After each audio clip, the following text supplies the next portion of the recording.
Good morning, and welcome to the first ever virtual Florida Food and Nutrition Symposium. Thank you so much for being here. My name is Melissa Payne, and I am your current FAND president. I'm from the Central Florida region, and my Monday through Friday job is the corporate director for Food and Nutrition Services at Orlando Health. I've held a few different leadership positions before becoming president, and it has been an honor to serve you in this capacity over the past year. So everyone has been touched by this pandemic, and the Florida Food and Nutrition Symposium is no exception.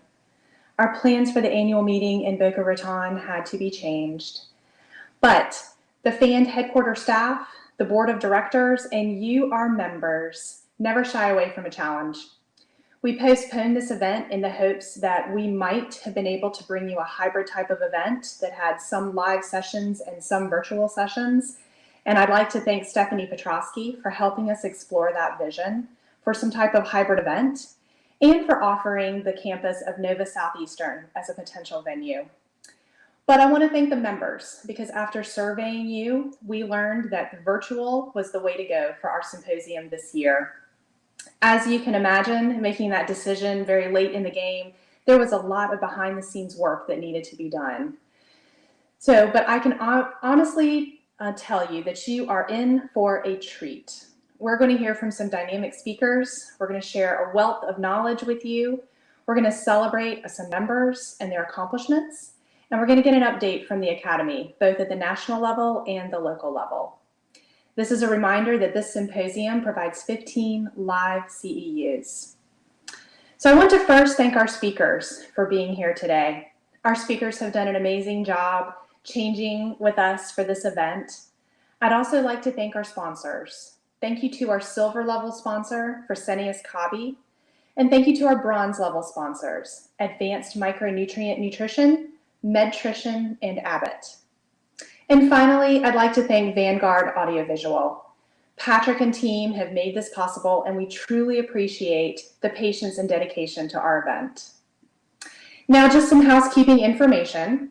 To ask a question during any of our sessions, please use the question and answer box that is located on the landing page. You can type in your question and hit submit. We have volunteers monitoring the question box, and we will do our best to get all the questions answered. Also on the landing page is a link to the handouts that are provided for each session. And if you have technical difficulties, there is a link on our landing page for you to use if you're having any issues. And now, let's officially start the 2020 virtual Florida Food and Nutrition Symposium brought to you by your Florida Academy of Nutrition and Dietetics. Good morning and welcome to our very first session of our very first virtual FAND Symposium. My name is Holly Brennan and I will be moderating today's session. I've spent my entire career in healthcare, but for the past 7 years, I've had the privilege of working for Morrison Healthcare as a division director of clinical support. But currently I support our Florida Academy as part of your nominating committee. So today's session is titled Older Americans and Malnutrition, What You Need to Know. So this is going to be a two-part session, so make sure you join us tomorrow at exactly the same time and place. So today's session will be discussing food insecurity and how it crosses all ethnicities, gender, and ages. As our population ages, seniors are facing the hardship and financial challenges, physical limitations, and isolation. The result is more and more seniors are living below poverty level and facing food insecurity. This session will address the current national initiatives of Defeat Malnutrition Today and supported by Abbott Nutrition. As malnutrition is a critical public health issue and one that affects quality of life, this backlash will influence the healthcare system and delivery of care to malnourished seniors. The focus necessitates healthcare professionals to take a proactive position on resolving this problematic issue. It will take a community of dedicated individuals to voice the awareness of senior malnutrition. This session will address how you can help this vulnerable population reduce the problematic issue of malnutrition among seniors 60 years of age or older. So let me introduce today's speakers. First, we have Heather Waco, who is currently the Director of Clinical Nutrition at Memorial Health System, where she has been for the past 6 years and serves as a resource on all issues from inpatient to outpatient. She has also worked as a consultant and an account and sales manager for various healthcare companies in Florida, as well as clinical nutrition manager in North Carolina. Heather received her Master's of Healthcare Administration at the University of North Carolina and her Bachelor's in Nutrition at East Carolina University in Greenville. Sabrina Taylor will also be joining us. She is a master's level social worker that has applied her expert knowledge and relentless energy to problem solving. A graduate of Tuskegee University and Barry University with bachelor's in psychology and a master's in social work. Today, she specializes in consulting with organizations focusing on stakeholder and media relations, where she develops and implements strategies on diverse therapeutic projects throughout the Southeast. And our last speaker today is Dr. Donna Greenwood, who is a well-known educator in the state of Florida, having worked as program director at several of our universities over the past 20 years, including Florida International University, Florida State University, and University of Central Florida. Dr. Greenwood currently is the program director of the Masters of Science program in nutrition with a distance learning internship at Kaiser University Graduate School. She developed the online master's program with a distance learning internship. Dr. Greenwood received her doctorate from the School of Biological Sciences and Nutrition Studies at the University of Surrey in the United Kingdom and her Master's of Education from the University of Central Florida. So without further ado, I would like to turn over today's presentation to our speakers. Good morning. I'm Sabrina Taylor, the State Alliance Manager for Abbott Nutrition. I am delighted to be with you this morning to talk about the 2019 Florida Malnutrition Study on the aging population. But before I begin, I want to provide some background as to how we got here. And so early this year, in 2020, some key dietitians met with myself and determined that the development of a Florida malnutrition work group would be essential, with a focus on planning activities related to the October 5th through the 9th Malnutrition Week, which is a national focus hosted by Defeat Malnutrition Today. And so that said, we've been working towards activities related to that. We will have a proclamation that has been signed by the governor and will be featured during that week of October 5th through the 9th. And so part of the activity is to now present to you kind of a summary of the 2019 Florida Malnutrition Study among the aging population, because malnutrition for the aging population in the state of Florida still is very much an issue.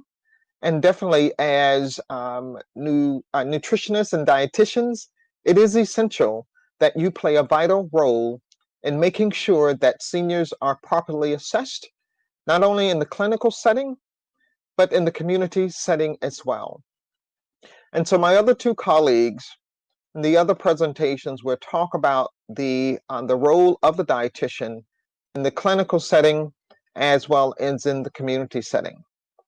So without further ado, I'm going to go forward and present just a brief summary of the malnutrition study, and it also will be available to you in the repository of resources. So the 2019 Florida Malnutrition Study was modeled after some existing advocacy and commission models from the Massachusetts Malnutrition Prevention Commission, the Ohio Malnutrition Prevention Commission, and the Defeat Malnutrition Today Coalition nationwide. The future direction of this project can also be modeled after the state legislative toolkit put out by the Defeat Malnutrition Today that was commenced in June of 2017. That toolkit will also be available for your further reference. So what is the scope of malnutrition in Florida? Malnutrition is a leading cause of morbidity and mortality among older adults, with up to 1 out of 2 seniors being either at risk of becoming or are currently malnourished rather. Due to a combination of causes and contributors, adults above the age of 60 across the population groups are at an increased risk of developing malnutrition. The University of Florida defines malnutrition as the condition that occurs when your body does not get enough nutrients. Nutritional status has been referred to as a vital marker of older adult health and has been shown to help improve health outcomes, reduce healthcare costs, and improve quality of life. Florida has 5.3 million seniors age 60 and older, which makes up 26% of the total population and currently ranks first in the nation for seniors over the age of 65. Florida's senior population is expected to increase to 35% of the population at 7.1 million seniors in Florida by the year 2030, with seniors also projected to outnumber youth in Florida by 2025, which I admit is fast approaching. In addition, it is estimated that Florida spends over $1 billion annually on medical conditions associated with malnutrition. And those items are dementia, depression, COPD, stroke, musculoskeletal, CHF, which is congestive heart failure, colon cancer, and breast cancer. In Florida, more than 10% of seniors live in poverty, 23% live alone, and 7% are considered low-income minority residents, according to the Florida State Plan on Aging 2017. And I've also provided that plan for your review and reference as well. In the hospital setting, 1/4 of patients who are nutritionally at risk do not receive nutritional counseling or aid, even with having been in contact with healthcare professionals. Clinical health care alone would not prevent malnutrition, making community outreach to seniors that much more important. In Florida, over 80,000 older adults receive services from community nutrition programs, which leverages over $52 million in federal funding, with money also coming from local senior service levies, donations, and volunteers, according to Department of Elder Affairs. Most of these nutrition providers are nonprofit agencies that serve meals at senior centers or in other community settings. These nutrition programs are available to all Floridians age 60 and older in all of Florida's 67 counties. The priority is still given to frail, homebound, or isolated older adults. Services include professional nutritional services, education, counseling, and risk screening. According to the Department of Elder Affairs, I will list the top 5 counties in Florida with the densest population of elders, as well as the top 5 counties with senior minority populations. So beginning with the highest senior population counties, Sumter County at 60.7%, Charlotte at 46.1%, Citrus 43.4%, Sarasota 42.3% rather, and the Highlands at 41.6%. Again, these are the top 5 counties with the highest senior populations. Secondly, the counties with the highest senior minority counties. Number one is citrus at 25.3%, Flagler 24.9%, and Charlotte at 22.6%, Jefferson at 21%, and the Miami-Dade area at 20.7%. And so it lets us know that although Florida is doing a lot of what's considered state of the art and innovative services as relates to addressing seniors and the malnutrition issues, it still lets us know that we still have a lot of work to do, as we are still the number one state in the country with people over the age of 65, and we will continue to hold that number for a number of years in the future. And so I thank you for your time, and certainly encourage you to continue to not only be aware of the malnutrition risk for the aging population in the state of Florida, but also having conversation with your local network to develop innovative ways of how we continue to address this issue, especially in the era of COVID. So in closing, there is a need for the overall future of Florida's aging population. And these interventions, and as well as future interventions, will enable us to exceed a great benefit for Florida senior citizens, allowing them to live longer lives that are rich and full of dignity. Thank you for your time, and continue to enjoy the conference. Hi, good morning. My name is Heather Waco, and I'm the Director of Clinical Nutrition at Lee Health in Fort Myers, Florida. Today, I want to share with you our journey to reduce malnutrition. But first, I'd like to share with you a short video. Anywhere from 30 to 50% of those over 65 are in fact malnourished. So if you just look at the demographics of that age bracket in Lee County, there's a lot of people out there that are probably in need. Flavor Harvest is an opportunity to treat the most needy of our population, those who have a medical necessity and who are dealing with hunger at the same time. Flavor Harvest at Home is a perfect example of using food as medicine and as a medical tool for treatment.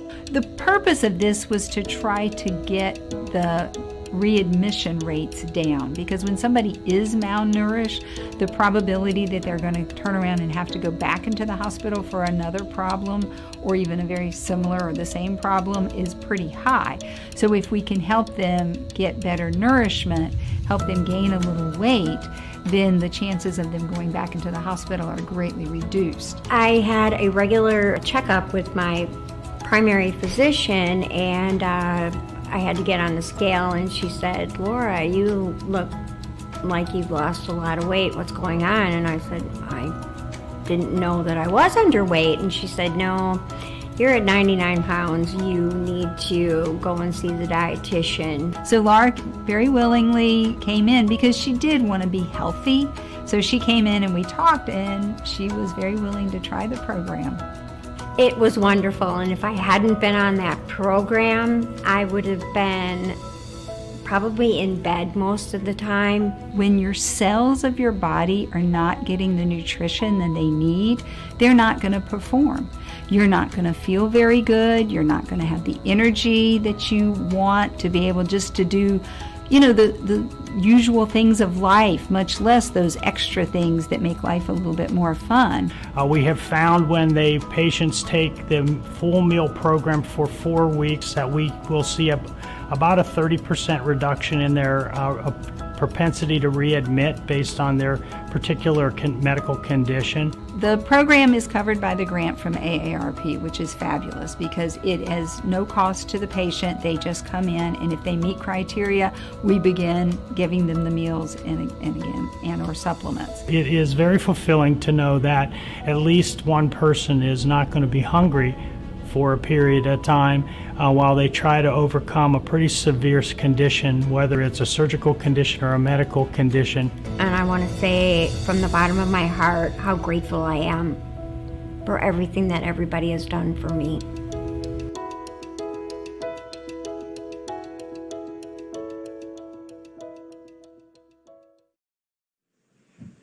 So let me tell you a little bit of history of Lee Health and our clinical nutrition department. We have 5 hospitals across Lee County with approximately 1,400 beds. We only had about 14 dietitians at the time during 2013 and 2014. We were regulatory only. We had a very high patient to RD ratio, really a very little reimbursement potential, where the dietitians just would react to consults or the malnutrition screening tool. And we rarely hired new staff, and there was no standardization across any of the campuses with documentation or what the dietitians were doing. So, how our journey began. We received a call from a case manager that had a patient that was being discharged and had issues receiving food, obtaining food, preparing food, and we thought, how can we help? So we looked at the Academy of Nutrition and Dietetics and Aspen criteria of malnutrition. We felt like this was objective data to determine on which patients would be able to receive the meals. And we developed Flavor Harvest at Home, and a research study emerged. So in 2014, we conducted our initial research study. We targeted DRGs that were at high risk for readmissions. Those included COPD, CHF, pneumonia, and acute MI. During this study, the dietitian would conduct nutrition-focused physical assessment utilizing the malnutrition criteria. And if the patient had 2 or more of those criteria, they were offered a 28-day post-discharge meal plan. This was delivered to their homes after discharge from the hospital. After the 4 weeks of meals, a nurse reviewed the impact of the meal program, and we also looked at the readmission rates within this time frame. There was a 30-day follow-up to see what those patient outcomes were. So in the initial research study, there were 80 participants, 51 in the study of the full program, and 29 in the control, where they didn't receive the meals. So out of this, the results showed that the patients that received the full program, which was 28 days worth of meals, had a lower readmission rate of 25% versus the control group that was at 59%. So this really did show that the meals do help with readmission rates. So from this, we created Flavor Harvest at Home. And here you can see that some of the variety of foods that we provided, some frozen meals, some fresh meals, and some prepackaged meals. This was a complimentary meal service, and we prepared them in our own Culinary Solutions food manufacturing facility here in Fort Myers. We had delivery drivers deliver the meal to the homes of the patients for 4 weeks after patient discharged. And they are fully prepared and individually packaged and ready for the microwave to eat hot or cold.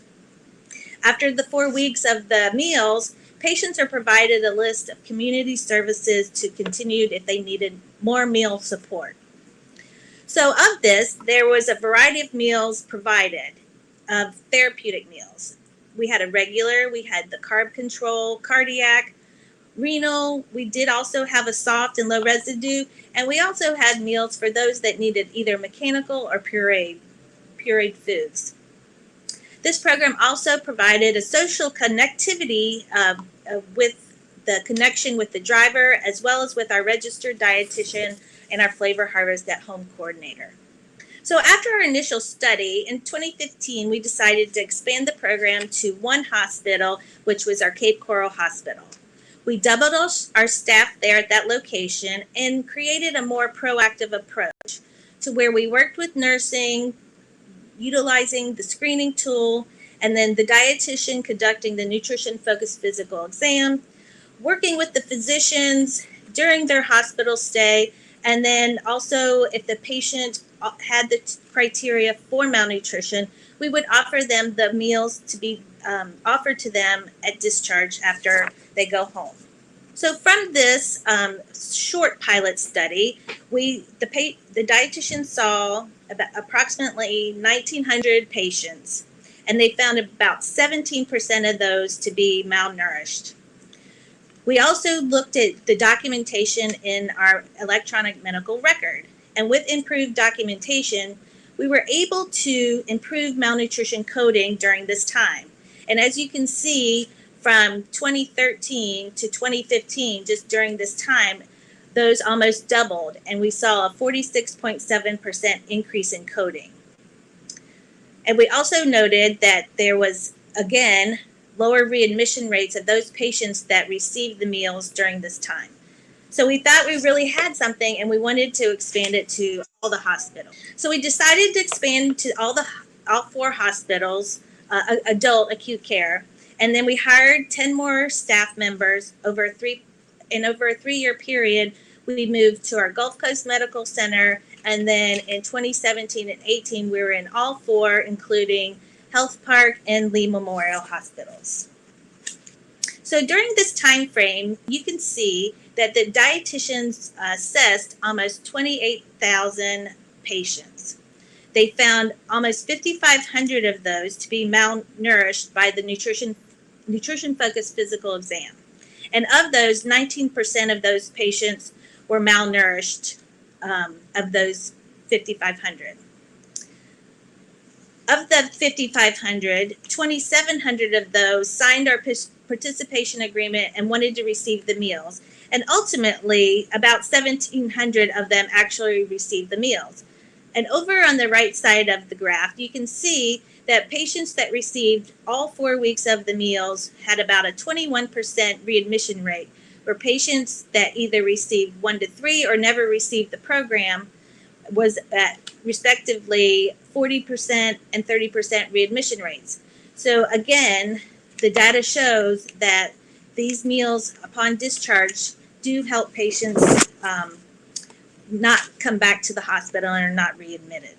So we had success in acute care setting in identifying malnutrition, and it was noted that Flavor Harvest did show success in decreasing admissions and cost savings. So we received a grant from the AARP Foundation, and we wanted to try it in an outpatient setting and to see if patients would be have a lower chance of being admitted to the hospital or even with emergency department visits. So in this setting, the dietitians completed the mini nutrition assessment and the comprehensive nutrition assessment on 670 patients. Of those, 169 were identified to be moderate or severe malnourished. 6 of those patients were originally found to be normally screened with that mini nutrition assessment, but once they actually did that nutrition-focused physical exam, they were found to be malnourished. So what it shows is that nutrition-focused physical exam really helps identify patients that are malnourished. So this shows of those 169 patients that were malnourished, they were eligible for Flavor Harvest at home meals. And about 162 of those patients started the meals, and in the end of the 4 weeks, 141 of those completed all 4 weeks of the program. Of these patients, this shows that there were 12 ED visits out of the 162 patients during this time and 4 admissions to the hospital. So what we did is we looked at 60 days after the initial assessment of from the dietitian, and then another 30 days again after they received all 4 weeks of the meals. So very low ED visits and very low admissions with these patients during this grant. So this map shows Lee County and the different zip codes that we served our patients. The highlighted in the red boxes are the actual zip code areas where we served patients for our research study. And then the highlighted green areas and orange areas indicate low access to food, meaning they have a low access to a grocery store within a half a mile to a mile. And additionally, they have low access to a vehicle. So this shows that 4 out of 5 of our top zip codes of the patients that we served had low access to food in a grocery store and a vehicle. So in conclusion, if we identify patients that are malnourished, we can provide meals to them, we can reduce their food insecurities, we could help decrease readmission rates, and decrease healthcare costs.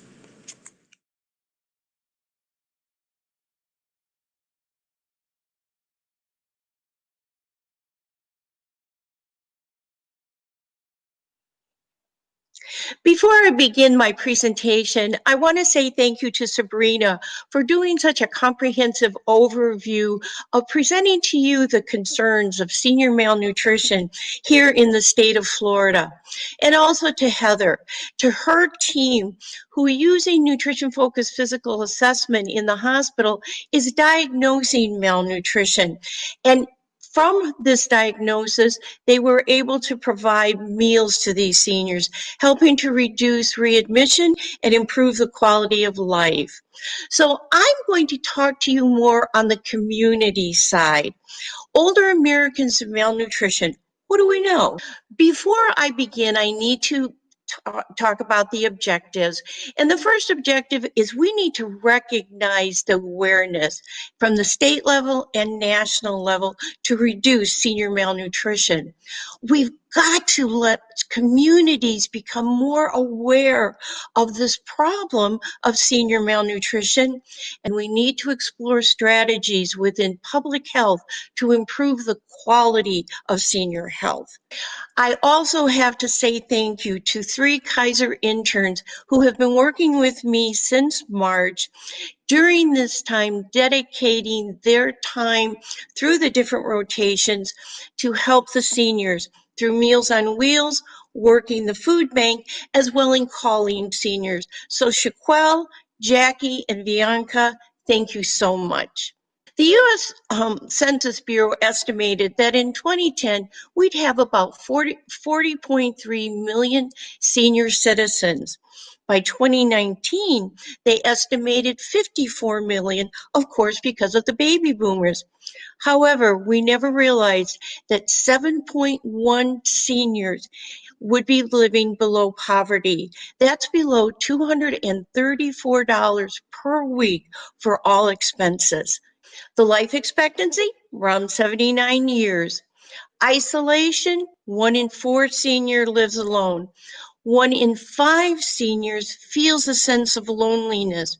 Loneliness leads to depression, to loss of appetite, to malnutrition. 5.5 million seniors are experiencing food insecurity. Isolation costs roughly $6.7 billion in Medicare expenses, and malnutrition costs $51 million. So what do we know? We know that hunger and isolation can affect anybody with limited mobility, declining health, financial strain. What we did not know is since COVID, the safety protocols that have been put in place have resulted in social isolation for our seniors.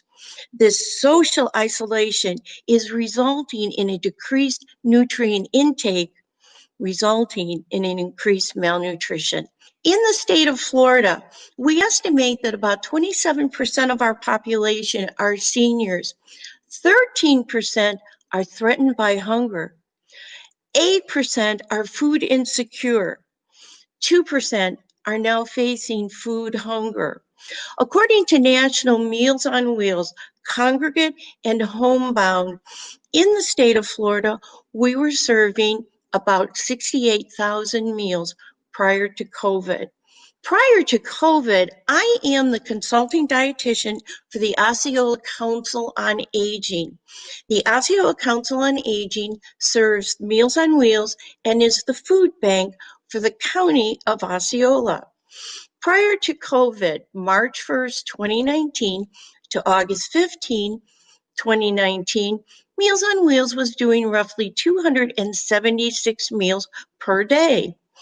The food bank, which serves on Tuesdays and Thursdays, was doing roughly about 80 boxes or bags per session. Roughly between homebound and congregant, a total they were doing 77,000 meals. Post-COVID, has really seen a change. From the same time period, March 1st, 2020 to August 15th, 2020, homebound meals are 525 per day.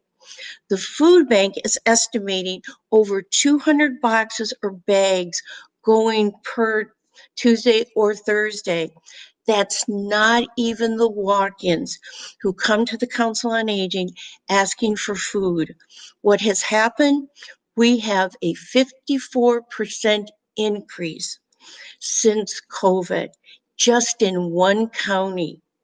Do you know within your county how many seniors are hungry? Do you know the percentage of malnutrition in your county? So what is the solution? We know that malnutrition is increasing and it's going to continue to increase. So what are we doing about it? The first step that we are doing is bringing awareness to the dietetic community. We are saying to the dietitians of Florida, we need to defeat senior malnutrition.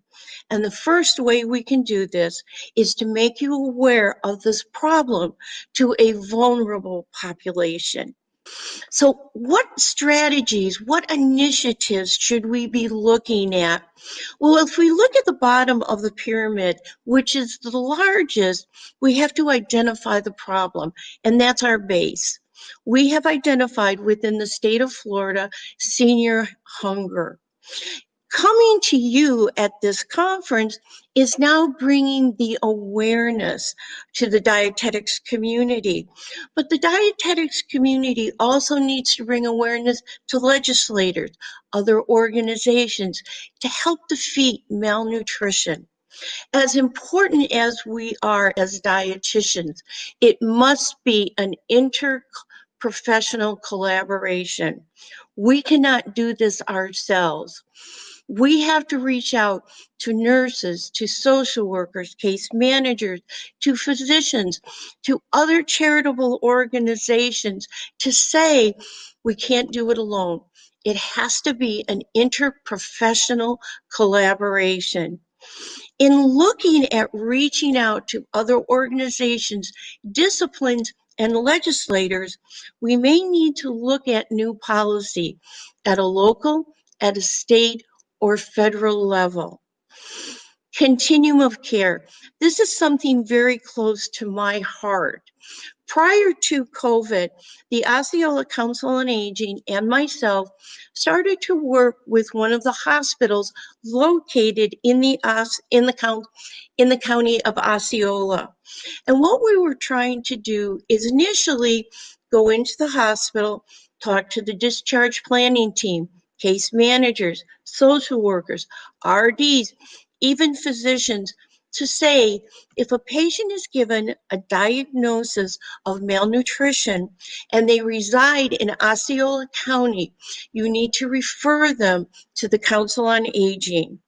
The Council on Aging dietitian and social worker will then reach out to that senior to continue that continuum of care from hospital to community.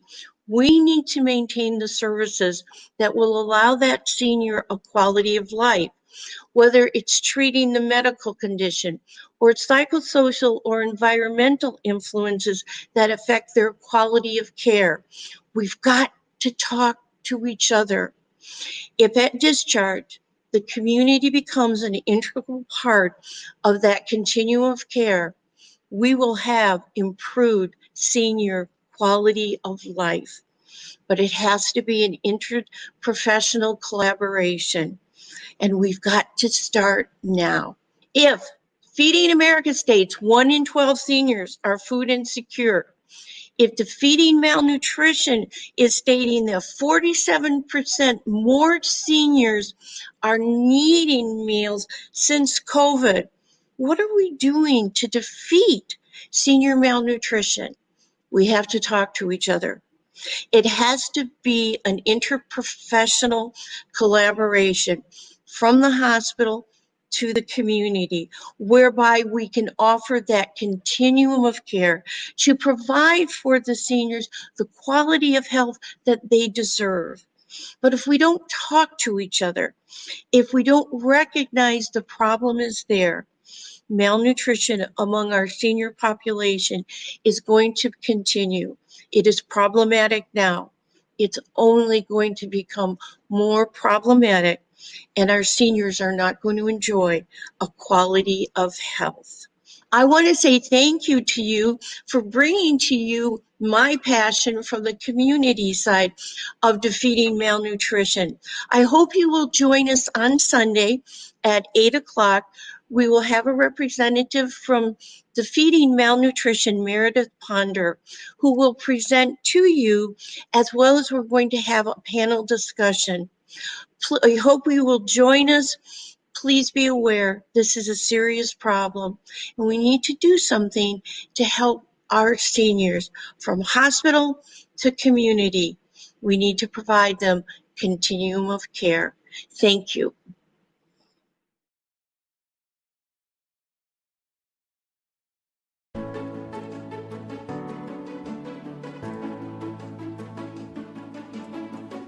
This video is brought to you by Fresenius Kabi, the U.S. lipid injectable emulsion, or ILE, market leader. What exactly are lipids? Lipids are composed of fatty acids that are needed by the body for a variety of functions. Linoleic and alpha-linoleic acid are essential fatty acids and cannot be produced by the body and need to come from food sources. Fatty acids are found in foods like fish, nuts, soybeans, avocados, olive oil, and coconuts. Lipids are energy dense, meaning a small amount delivers a large number of calories. For patients prescribed parenteral nutrition by their healthcare providers, lipids provide a source of calories and fatty acids. A number of lipids are used in ILE formulations. Soybean oil contains omega-6 fatty acids. Medium-chain triglycerides are a source of rapidly available energy. Olive oil, which contains omega-9, supplies monounsaturated fats. Fish oil, which contains the omega-3s EPA and DHA, is the newest type of lipid source introduced into PN products. Of all the omega acids, omega-3s have been shown to be less pro-inflammatory because they produce anti-inflammatory eicosanoids and leukotrienes. What happens when inflammation is reduced? In a large meta-analysis of critically ill patients, the use of omega-3 containing ILEs versus non-omega-3 containing ILEs was found to reduce the rate of infection and decrease the length of stay in a hospital. Clinical guidelines, including the European Society for Parenteral and Enteral Nutrition, support the use of omega-3s in parenteral nutrition.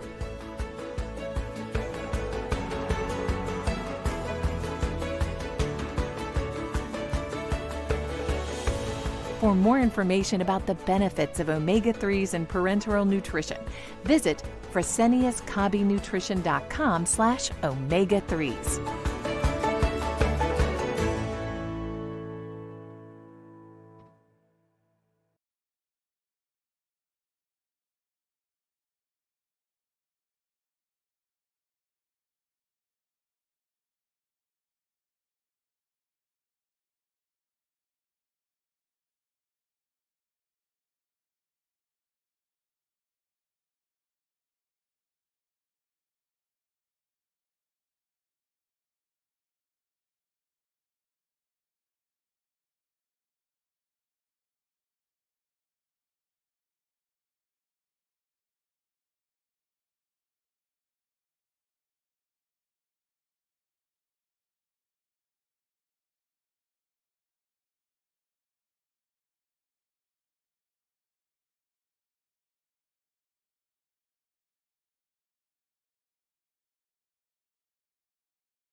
Okay.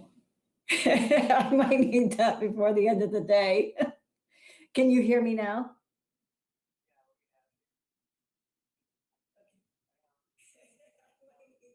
All right, I can hear. Okay.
Hello, everyone, and welcome to Nutrition Control of Vascular Health. My name is Claudia Rivero. I have the honor of introducing the next speaker. Our next speaker is Dr. Shailesh Kaushal. He obtained his BS degree at Yale University in molecular biophysics and biochemistry. He completed his MD at Johns Hopkins and PhD at MIT with the Nobel laureate Dr. Har Gobind Khorana. He completed his residency at the Doheny Eye Institute, USC Department of Ophthalmology, and his surgical retina fellowship at Washington University St. Louis, Barnes Retina Institute. He spent an additional year at Moorfields Eye Institute and the Institute of Ophthalmology in London. While at the University of Florida, he was the Richardson Second Chair and head of the Retina Division. Dr. Kaushal established the Clinical and Surgical Retina Division, recruited physicians, trained residents and surgical fellows, mentored undergraduates, medical students, graduate students, and postdocs in his research lab. He organized an annual retina symposium that attracted many key leaders, both in the US and internationally. During this time, he also established and became the director of the Charlie Mack Overstreet Laboratory for Retinal Therapies. In 2009, he was recruited to the University of Massachusetts as the chairman to build a new eye center and the first new academic department of ophthalmology in the US in over 25 years. He is also the founder of 3 biotech companies and has been a consultant for most of the leading ophthalmic pharmaceutical companies. In 2013, Dr. Kaushal transitioned back to Florida to pursue private practice. It is such an honor to welcome Dr. Kaushal to our Florida Academy of Nutrition and Dietetics annual symposium online. Thanks again, Dr. Kaushal. You have the floor. Good morning, everybody, and I want to thank Claudia and our colleagues for inviting me to give this talk. I'm looking forward to it. I'm sorry we couldn't meet in person, which would have been a lot more fun because I always enjoy the interaction with the audience and answering questions live. But we're just in a strange place in the universe right now. My name is Shailesh Kaushal, as you may know. I'm a MD, PhD person. I'm a retina specialist, and I'm a biochemist. And my special area of interest, which has evolved over the last 5 to 7 years, is in nutritional biochemistry. And I'll share with you a little bit about how I got interested in this area. It actually was born out of some research a body of work that we had done when I was at the University of Florida, where we were doing high throughput screens looking for new molecules, drugs, nutraceuticals that could mitigate macular degeneration, diabetic retinopathy in mouse models. So you can create these disorders in mice. In some instances, in mice, they occur spontaneously, as it were, just like in humans.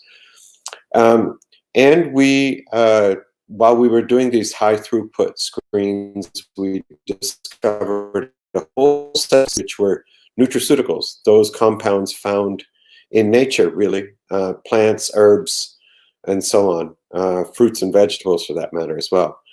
And that led subsequently to a great degree of interest and significant reading. In fact, I was actually somewhat skeptical at first because, as many of you know, who are in medicine or otherwise, at least in medical school, we spent perhaps 2 weeks studying nutrition.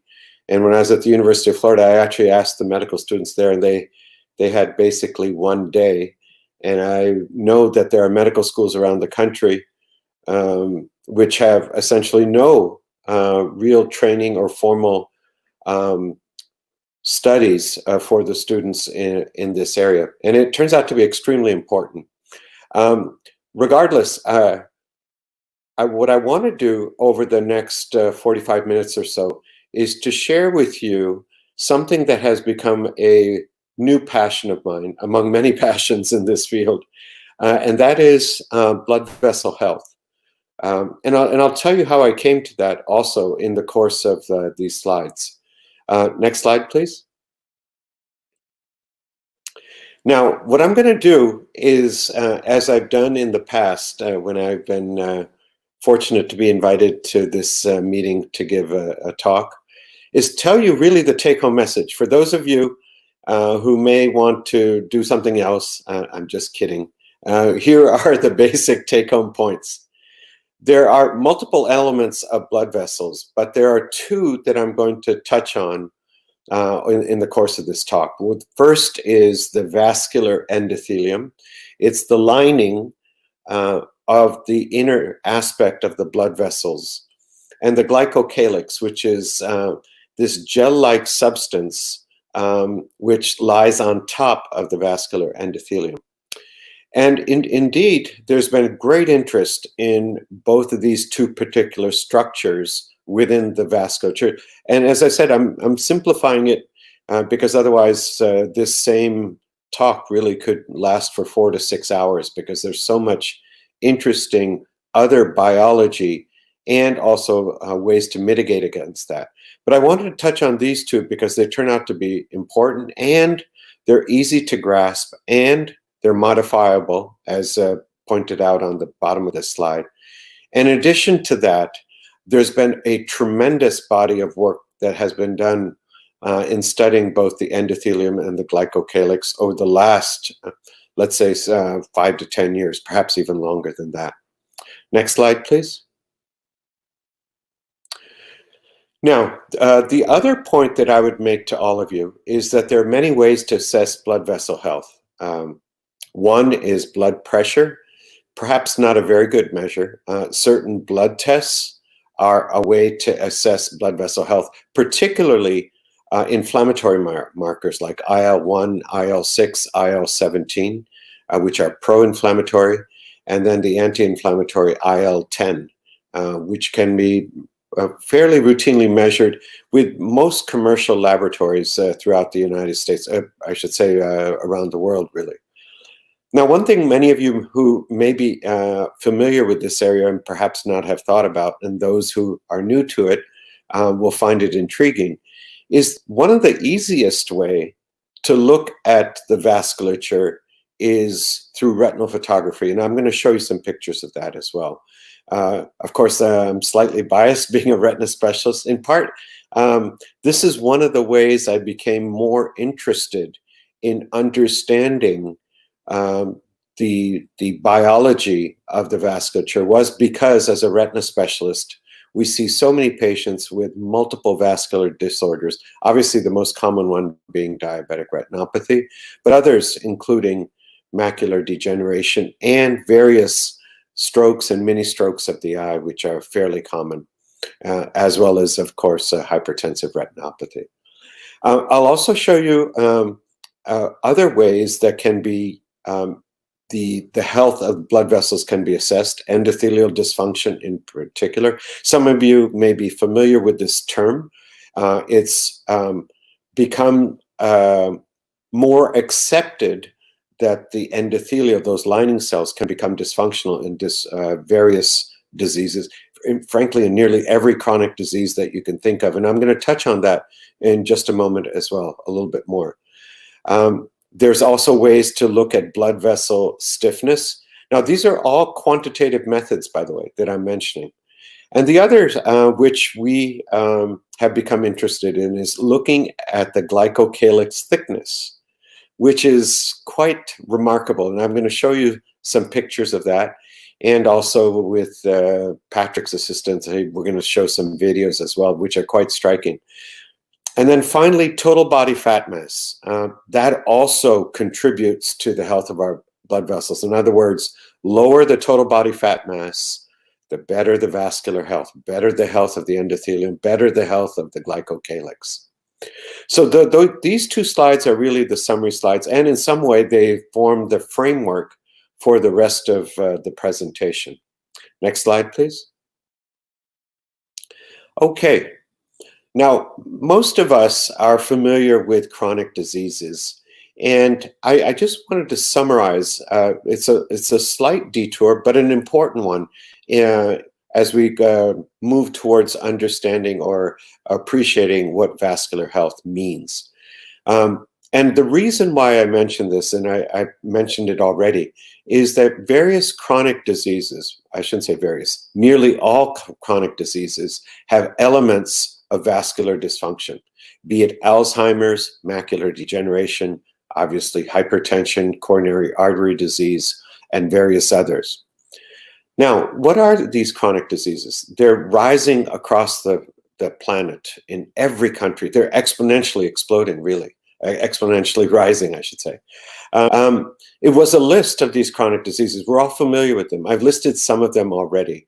You can also include kidney failure, atrial fibrillation, age-related muscle loss, osteoarthritis, and the various other arthritides, autoimmune disorders as chronic diseases. Now, all of them, all these CDs, as I call them for short, they share similar pathogenetic events. What do I mean by that? What I mean is there's a set of fundamental biochemical changes that occur in all these diseases. It just happens that the target tissue is different, whether it's the heart, whether it's brain cells, versus the cells of the retina, the vasculature, as the case may be. In what are those? We're going to come to those in a moment, with those pathogenetic events, or those biochemical events, which appear to be the nodal points that lead to the development of the disease. Now, one of the concepts that we and others have fostered over the last 5 to 10 years is this concept of the protein homeostasis network. Now, what does that mean? What that means is that think of the cell like, or the major pathways in the cell as a set of springs that are interconnected with each other. So if you jigger one of the springs, all of the other springs vibrate as well. And this type of intrinsic intelligence, as it were, of the cell is also very powerful in mitigating against various external stressors, right? The foods we eat, the air we breathe, the toxins we consume inadvertently most often, right? And the internal stressors, what are those? Those are the biochemical changes or genetic changes, so-called SNPs, single nucleotide polymorphisms, that change ever so slightly the function of various proteins, which are critical for, obviously, our survival, and also in communicating with the various other cellular pathways. Now, so this network by which that it can it has great dynamic range. What do I mean by that? That means it can tolerate very significant amounts of stress without really disturbing the overall balance of a cell. But once that balance is tipped, just like a teeter-totter, if there's one child that's slightly heavier than the other, the teeter-totter tilts downwards or upwards, as the case may be. So when the cell loses its balance, just like a teeter-totter loses its balance, then it has to try to mitigate against that. And the most powerful way to mitigate against that, of course, is nutrition. And we'll come back to this idea later on. Next slide, please. Now, these small molecules, or nutraceuticals, or they can be pharmaceuticals for that matter, I nicknamed them many years ago as molecular rheostats. And what they do is they help control or modulate various cellular pathways in this network of springs that I was mentioning before, right? The protein homeostasis network, that network of springs, and the individual springs, you can think of the critical pathways that are important in the development of disease. Now, many of these molecular rheostats are found in nature, right? And we're going to come back to that, of course, later on, or as we go through this presentation. And these natural molecular rheostats are very important in the management of chronic diseases and of course, in fact, I should have changed this slide, vascular health. And so that's as that sort of sinks into our mind, it took me a while to come to appreciate this. In fact, I would say it took me probably 5 to 7 years. It's so interesting, like when you make a slide, some of the points on the slide represent perhaps 5 to 10 years work of many, many wonderful clinicians and scientists throughout the world. And we sort of minimize it by just having a bullet point like this. But this can't be underestimated, that the management of chronic disorders and of vascular health can be regulated by molecular rheostats, which are natural compounds that are found in the foods we eat. And that's really, to me, very exciting as a possibility. I mean, this is an interesting, perhaps a slight sidebar, is you have to wonder, like in our country, currently with the unfortunate circumstances of the pandemic, what is the actual metabolic or nutritional status of folks who go on to develop COVID, and then others who don't develop it, even though they're exposed to it, right? The symptoms, I should say, or the clinical manifestations. And there is now a trickling of data being published, perhaps more. I haven't had a chance to look over the last month or so, that there is clear nutritional control of the immune system and also of the immune responsiveness. In other words, how to optimize the immune system. And that'll be fun to talk about perhaps later at another meeting. Next slide, please. So these chronic disorders, they're slow in onset.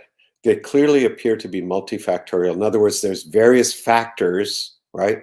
Environmental or, as I mentioned in the third point, genetic factors that contribute to the development of these diseases.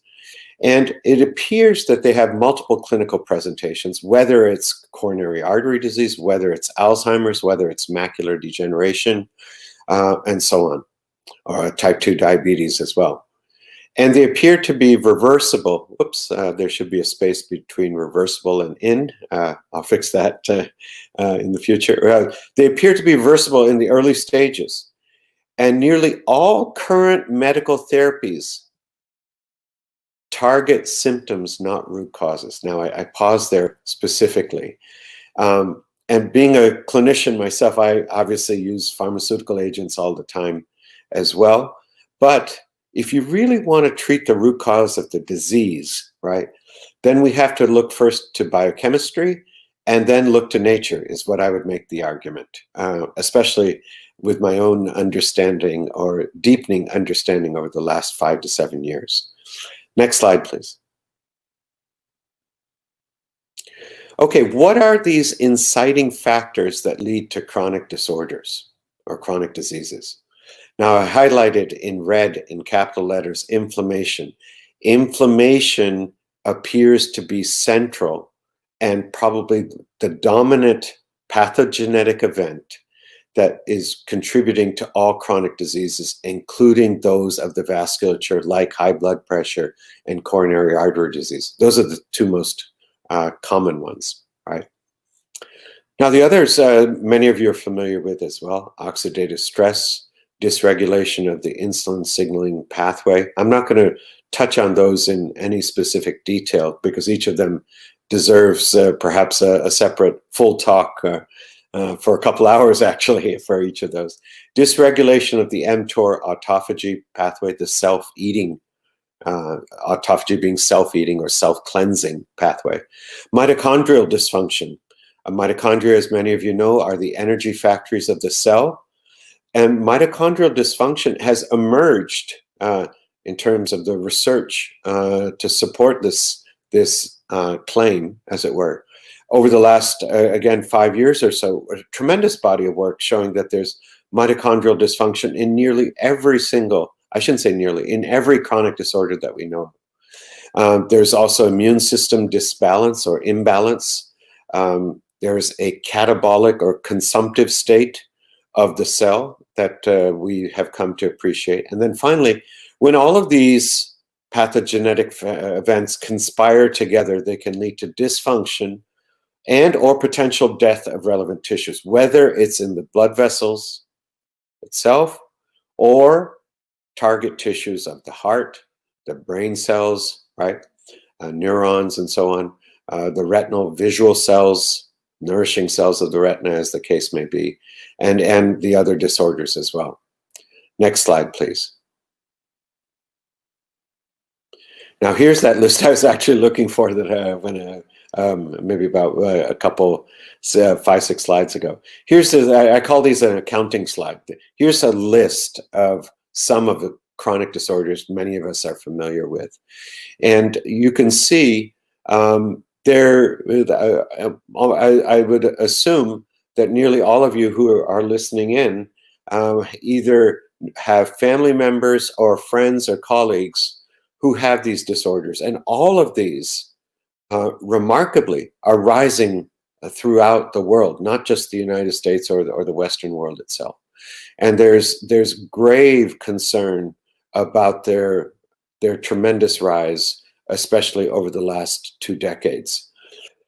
So now turning to the vasculature itself, here is a cutaway schematic of the arterial wall, and there's references there for those of you who are interested in pursuing this or studying this a little more in depth. You have the intima shown on the left-hand side, which is the endothelium, right? And that's one of the important cells that we're going to be talking about a bit more. And connective tissue that supports the endothelium. And as I should include in this slide, even though it's modified from these papers listed below, the glycocalyx there as well. And perhaps when I give this talk the next time, I'll include that there. Then there's the media, which is contains, most importantly, the smooth muscle, which provides the contractile force in the arterial wall.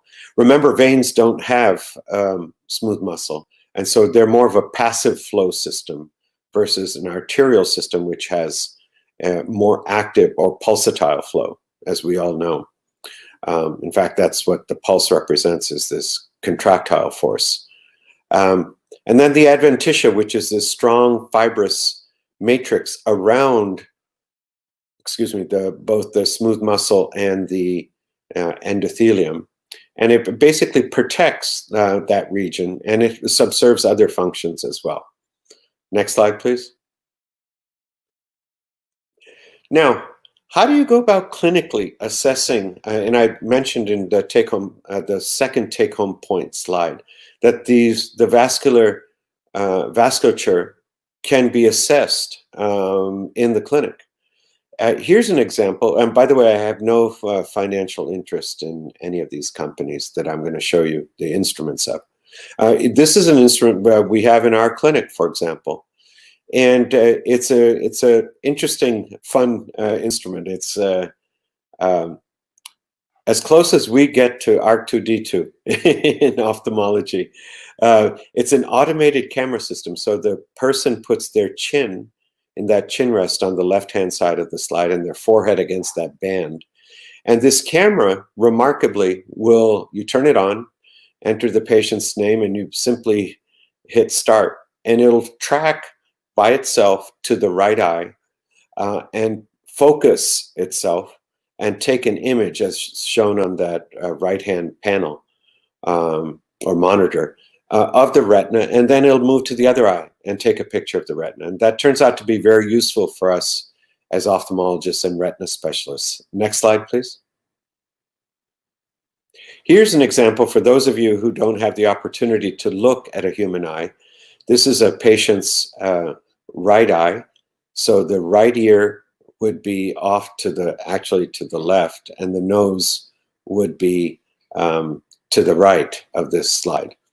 And in the center is the optic nerve. That's that orangish red circle. And you can see the blood vessels, the arteries, and the veins. And you can see also the macula, that slightly pigmented structure that's to the left and slightly lower than the optic nerve itself.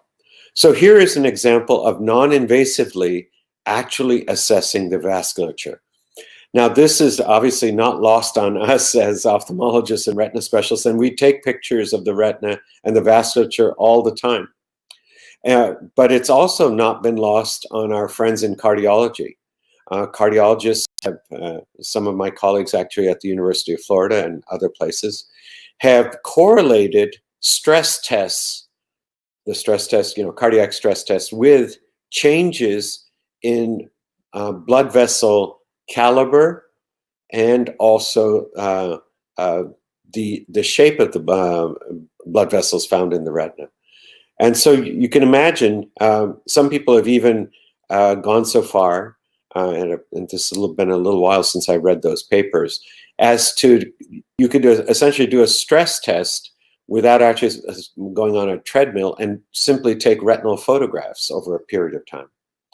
But regardless, the real point here is that this is a wonderful, non-invasive way to assess a patient's vasculature, both the arteries and the veins. Next slide, please. Here's an example of a patient with diabetic retinopathy, where there's abnormal leaky blood vessels. Those little spots of redness are actual little hemorrhages within the thickness of the retina. The retina is the photographic film of the eye. It's no thicker than tissue paper, and it's attached to the inner wall of the back of the eye. And what you see here is from incompetent blood vessels, right, where there is endothelial dysfunction. We're going to come back to that again in just a bit. And it leads to permeability, right? And there's glycocalyx dysfunction in these patients. We know this from published studies.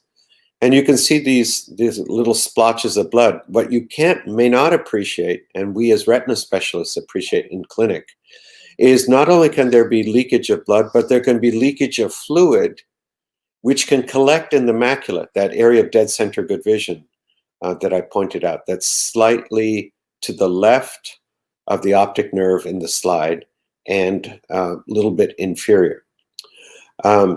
And that swelling in that area of central good vision from diabetes is actually the #1 cause of missed work days in the United States. That's pretty remarkable to think about that. And so it's not just a disease, it's a public health problem, it's an economic problem for the country as well. And it's not just our country, it's many, many countries, perhaps I would say nearly all countries around the world. Diabetes, type 1, type 2, type 2 in particular, has a profound effect on as a public health problem again, and as an economic problem as well. Next slide.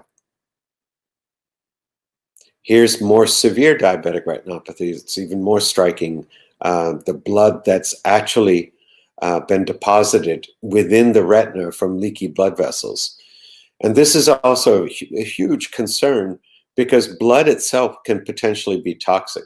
So although in diabetes, for example, we can see this in the retina, this is occurring in other small vascular beds in the body. Where are those? In the kidneys, tips of the fingers, tips of the toes, and so on. Just as an aside, I'm going to come back to this as well. 99% of our blood vessels are micro vessels, right? This is the microvasculature. The macrovasculature, the aorta and so on, those or carotids for that matter, they compose or comprise only 1% of our total vasculature. The microvasculature is vast, and that's really what's controlling structure and function of all sorts of tissues, every tissue in the body for that matter. Next slide, please.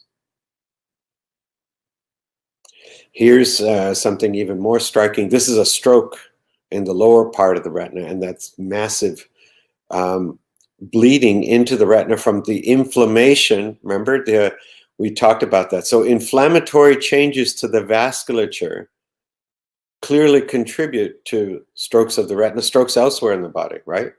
Heart attack you can think of as a type of stroke as well, right? There's profound inflammation in the vasculature leading to this type of change. Just for those of you who may be curious, this has a profound effect on vision. A patient like this, I would anticipate, would have vision anywhere from 2100 to 2400. And yeah, you need to see a retina specialist right away to reduce the swelling and also those leaky blood vessels to try to recoup vision in this eye. Next slide. Okay, so there's one wonderful non-invasive tool. Here's another tool, as it were, to look at endothelial dysfunction now.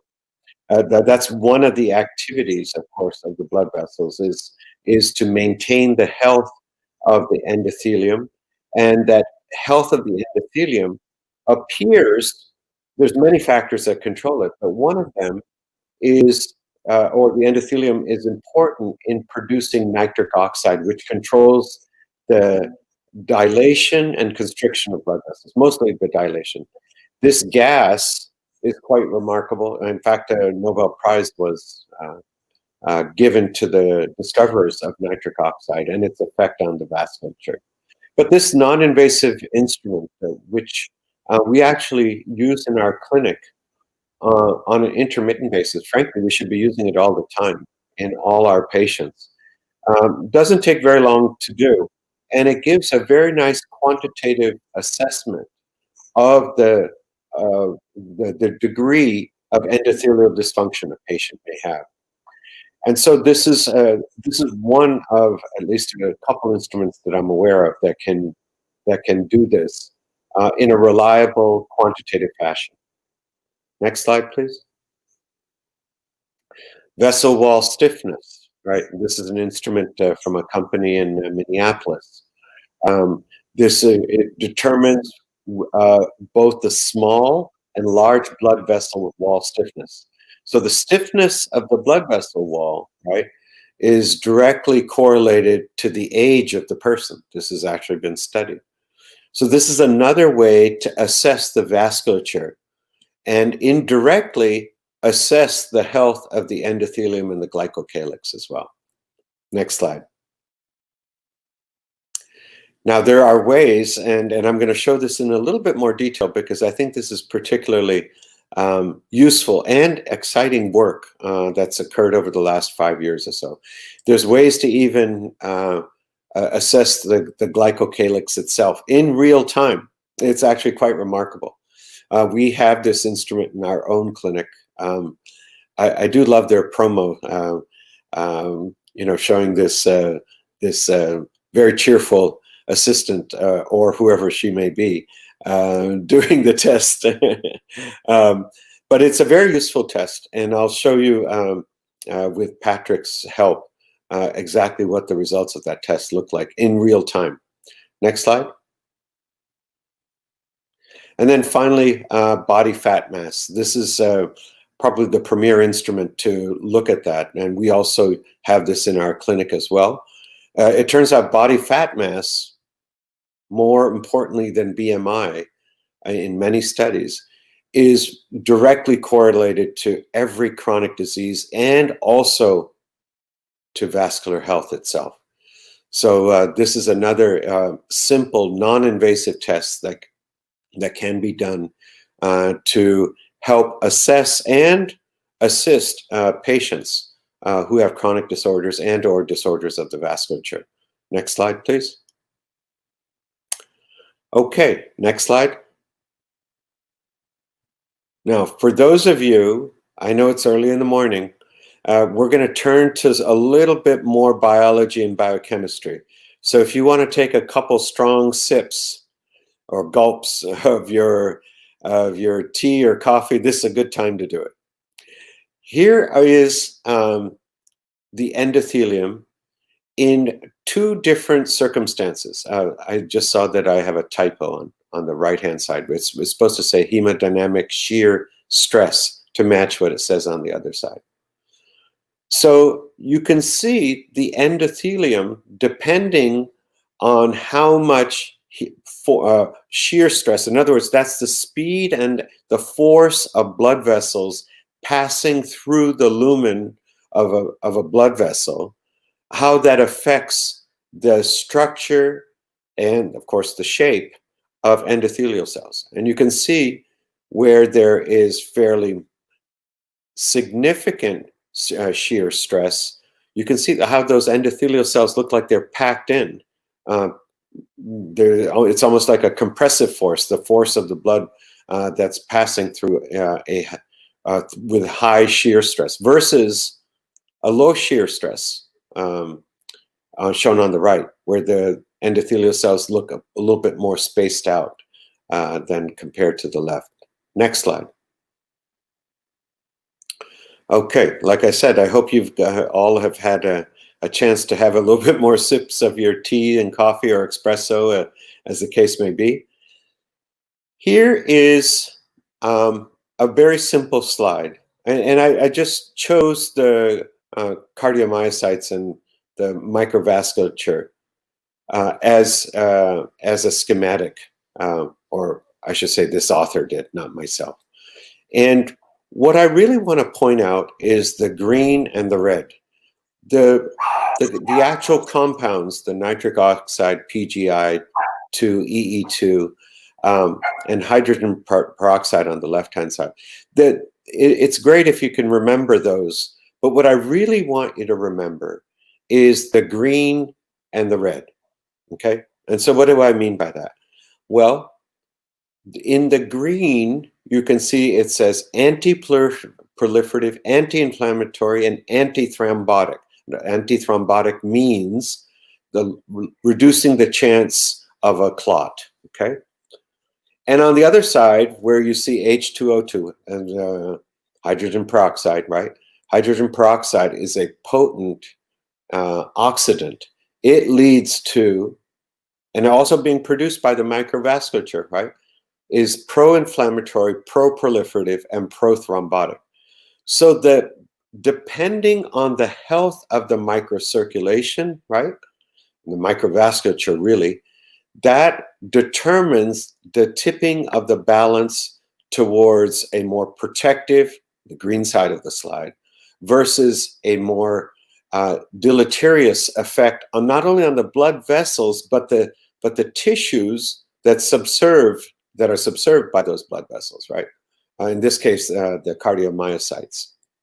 Okay, but you could replace cardiomyocytes with neurons from the brain or the retinal visual cells of the eye, and so on and so forth, depending on what the target tissue is. Okay, next slide, please. I just noticed that we've been going for quite some time. I should perhaps speed up a little bit. So here is another slide. I'm not going to go into details. If the folks want to ask me questions about this during the Q&A, I'm happy to answer those. But the long and short of it is what I really want to show in this slide is near the bottom of the slide. Nitric oxide.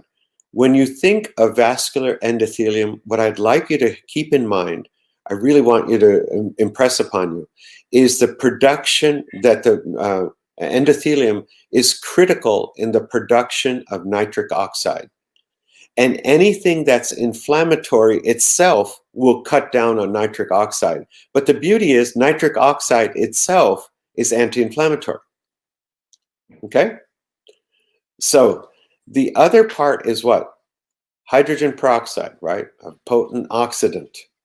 That promotes inflammation and it promotes all of these other changes that you see here, or at least a couple of these changes. But we can talk about this, as I said in the question and answer session, more in detail if people would like to pursue that. But at least I wanted you to all to have this slide, so at least you can refer back to it if you see it in a research paper or you see some of these components in a research paper. And this is a nice schematic to help summarize that work. This is a slide showing the microvasculature from various tissues, including skeletal muscle, brain, kidney, and spleen.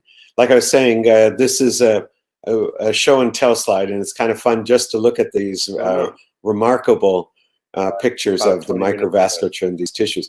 Obviously, Mother Nature has designed the microvasculature and the tissue to be juxtaposed in a way that optimizes the function of the tissue that's subserved by that microvasculature.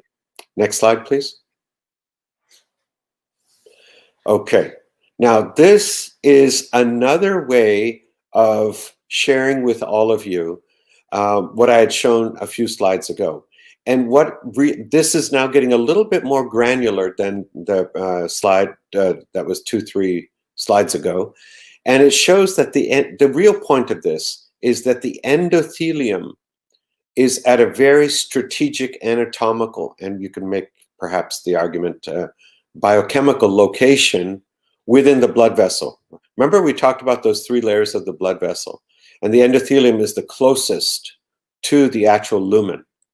And again, to reiterate that point that was made in that slide, which had the green on the left-hand side and red on the right-hand side, this is just another way to show that, but demonstrating or emphasizing, I should say, that the endothelium is really modulating in the context of the circulating blood those factors: platelet function, coagulation, monocyte and leukocyte adhesion, and inflammation on one side. And then on the other side, where the vascular smooth muscle resides, it's controlling permeability, contractile state, proliferative response, migratory response. In other words, white blood cells that are found in the lumen, how easily they're able to migrate into the subendothelial space. That turns out to be very important in coronary artery disease or atherosclerotic diseases in general. And that's another vast subject for another time. And then finally, the redox state as well. And there's the reference from a good friend of mine, Mark Houston, who's in Tennessee. Next slide, please. Here's that teeter-totter that I referred to previously, that balance. And this is just another way to emphasize that the vascular endothelium is critical in maintaining that homeostatic mechanism that allows the blood vessels to work appropriately, nutrients and metabolic debris to be exchanged appropriately, and that this control, it again lies at the endothelium site. You could think the endothelium really as the point or that red circle on top of this fulcrum, or this teeter-totter. Okay, here's a slide. This is really for your own information. Each of these connections between endothelial dysfunction and all these disorders. In fact, there's more than this. This is just simply, again, there's the reference from which this was cited. In fact, all of the 3 major retinal diseases, by the way, macular degeneration, diabetic retinopathy, and glaucoma. There is now some evidence, and hopefully continued more evidence will be published, that one of the core events is that there's endothelial dysfunction in those blood vessels. In fact, we were one of the first to show that there's endothelial dysfunction in patients with macular degeneration and diabetic retinopathy. Okay, next slide. I want to turn, and I've already mentioned this in passing, well, more than passing, 5-10 minutes ago, and that is the microvasculature itself. So, as I mentioned, 99% of our body is microvasculature. Think of them all as the tiny little blood vessels in our fingers, skin, retina, brain, kidneys, toes, and so on, right? And the large blood vessels I already mentioned, that only comprises about 1% of our vasculature. And so you might imagine, and this concept is emerging in the literature now, is that if there is microvascular dysfunction, that could actually lead to organ starvation. And there is now some evidence, or rising evidence, biomedical evidence, I should say, in the published literature, that that indeed is the case. Next slide. Okay, now I want to turn to something that's fun to look at, but also very important biologically. This is the actual glycocalyx sectioned in, well, there's a cross section on the left and then a transverse section on the right. And you can see, remember I had pointed out earlier that one of my previous slides, that the glycocalyx lies, looks like hair really, right? But it's actually composed of proteins, proteoglycans, and many other components. And it lies on top of the endothelial cells. And so there's quite a bit of communication between the endothelial cells and the glycocalyx itself. In fact, components of the glycocalyx are made by the endothelium. Next slide, please. Healthy versus damaged glycocalyx. It's almost, the slide doesn't really need to be explained. You can look at the pictures and see what's happening. So here, there's a healthy glycocalyx on the left, and you can see a profoundly damaged one on the left. On the right. And what is the glycocalyx affected by? Aging, diet for sure. Any pro-inflammatory diet will lead to the glycocalyx to look like that, what we see on the right side. Various chronic diseases we mentioned, smoking, stress, right? Obesity, diabetes, those other chronic diseases I mentioned as well, can lead to the glycocalyx to look like what it's on the right. Now that's the bad news. The good news is it can return back to a healthy glycocalyx as well. And that's nutritionally controlled. Next slide. Here again, this is another schematic. I find that it's often, when illustrating a point, the more pictures to illustrate the point, hopefully the better the impact on all of you who may be listening to this. You can see with the healthy glycocalyx, it's nice and dense, right? You can see that it looks like a spiral in this schematic from the artist. And it keeps fats and cholesterol from sticking. That turns out to be incredibly important for coronary artery disease, right?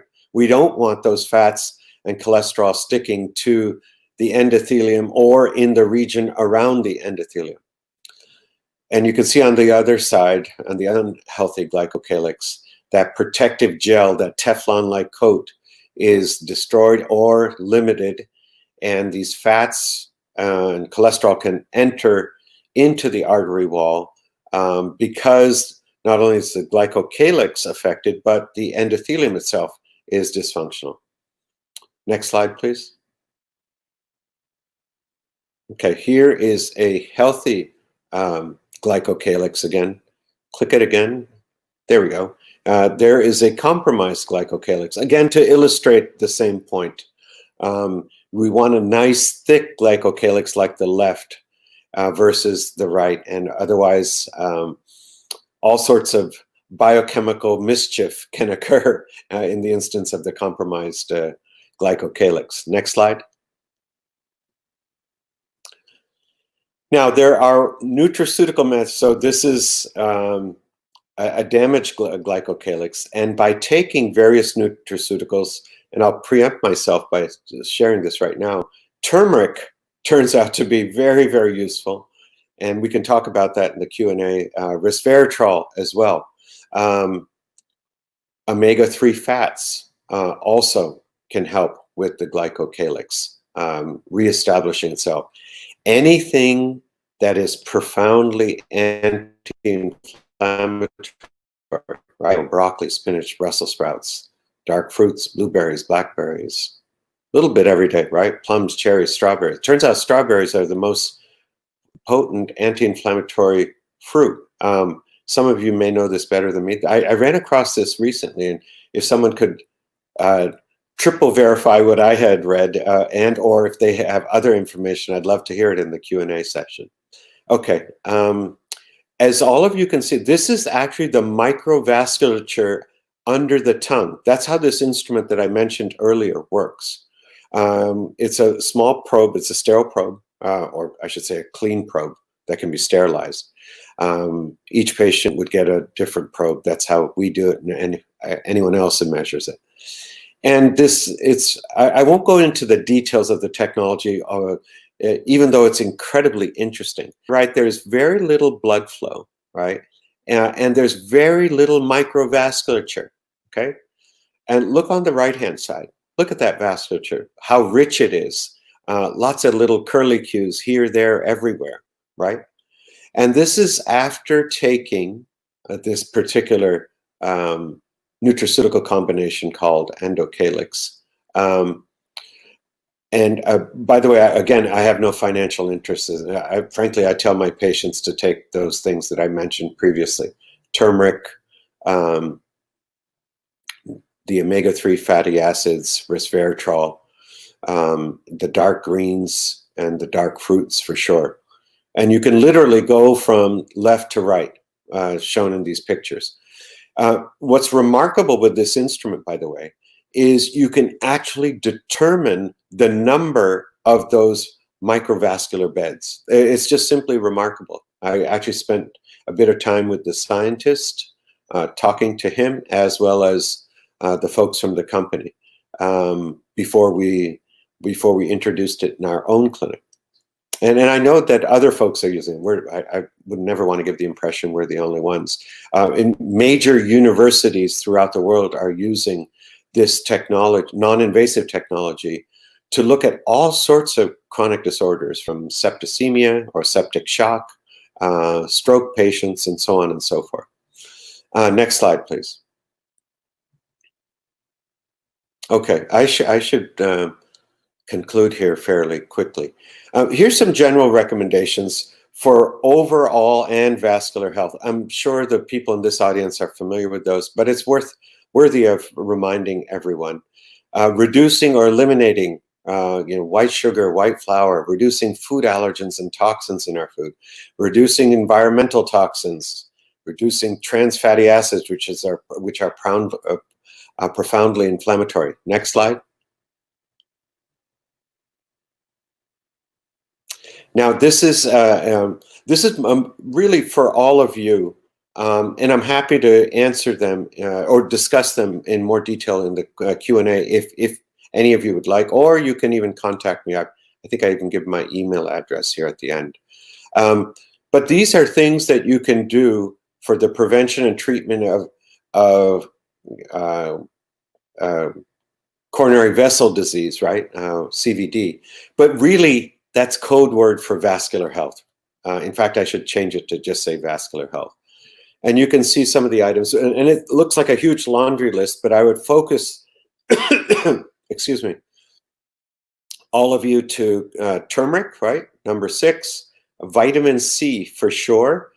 And I would also, and beets, arugula, cilantro are fantastic at producing nitric oxide. So I'd encourage all of us and for you to share that with all of your patients as well. Next slide. Here's more information. And again, I'm happy to talk to folks about that. I'd again focus on number 18 for sure. These are other ways to reduce, limit oxidative or inflammatory damage to the body. Next slide.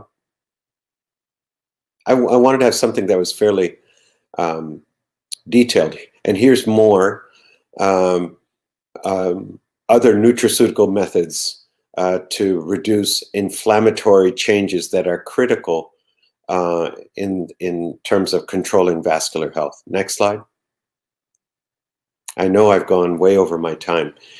Here's also something that's very important for overall and vascular health.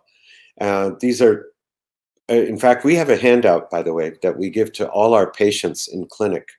And it includes this, exercising 60 minutes a day, or minimum 30 minutes a day, 6 days a week.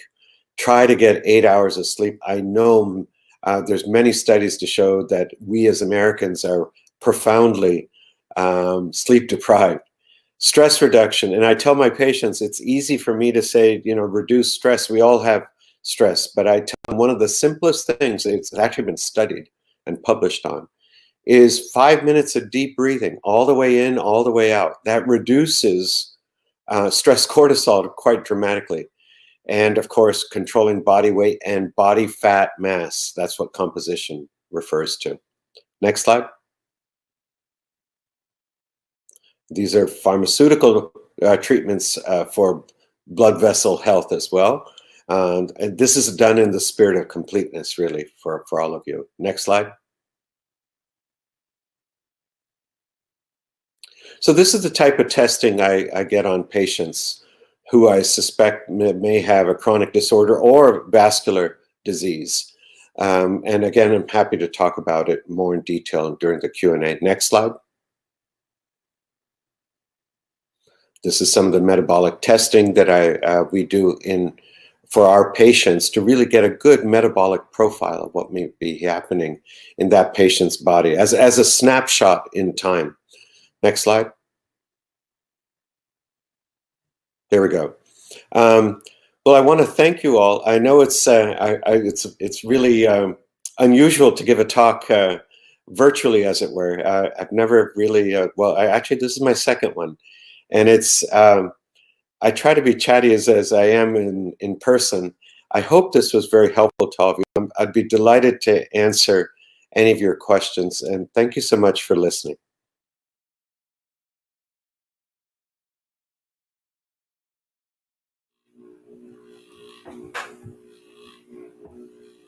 Thank you so much, Dr. Kaushal, for your time and for the very interesting leading edge presentation. Now we're going to take a few questions from the audience. Can you speak to the nutrition and macular degeneration?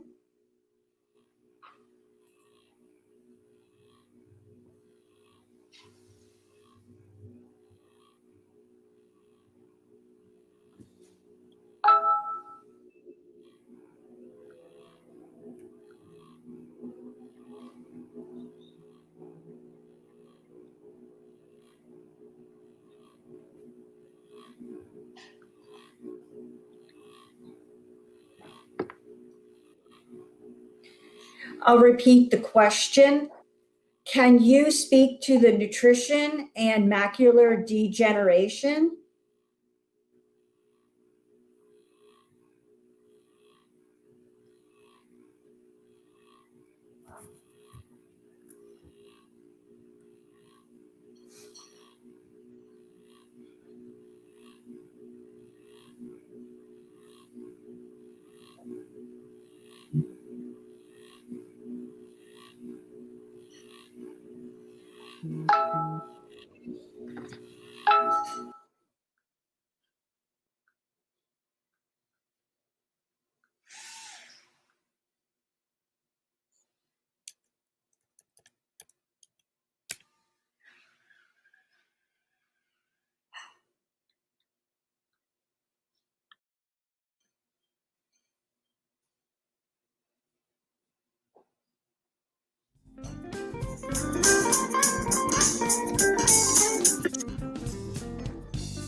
I think I can hear the music though.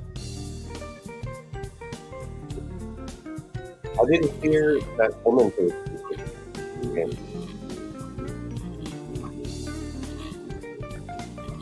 It's weird. Yeah, I'm not that.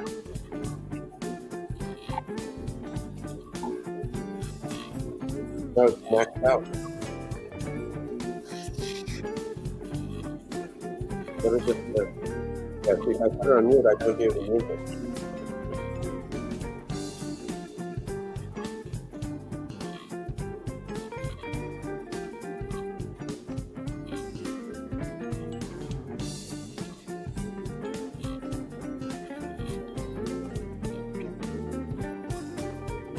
Hello? Can you hear me?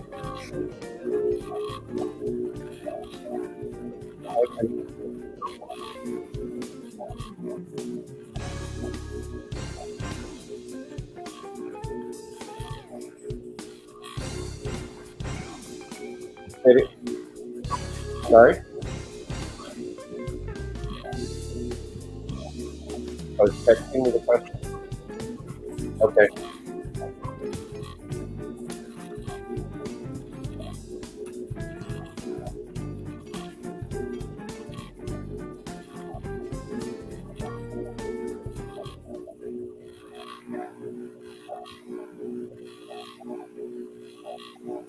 Nutrition and macular degeneration. Can you hear me?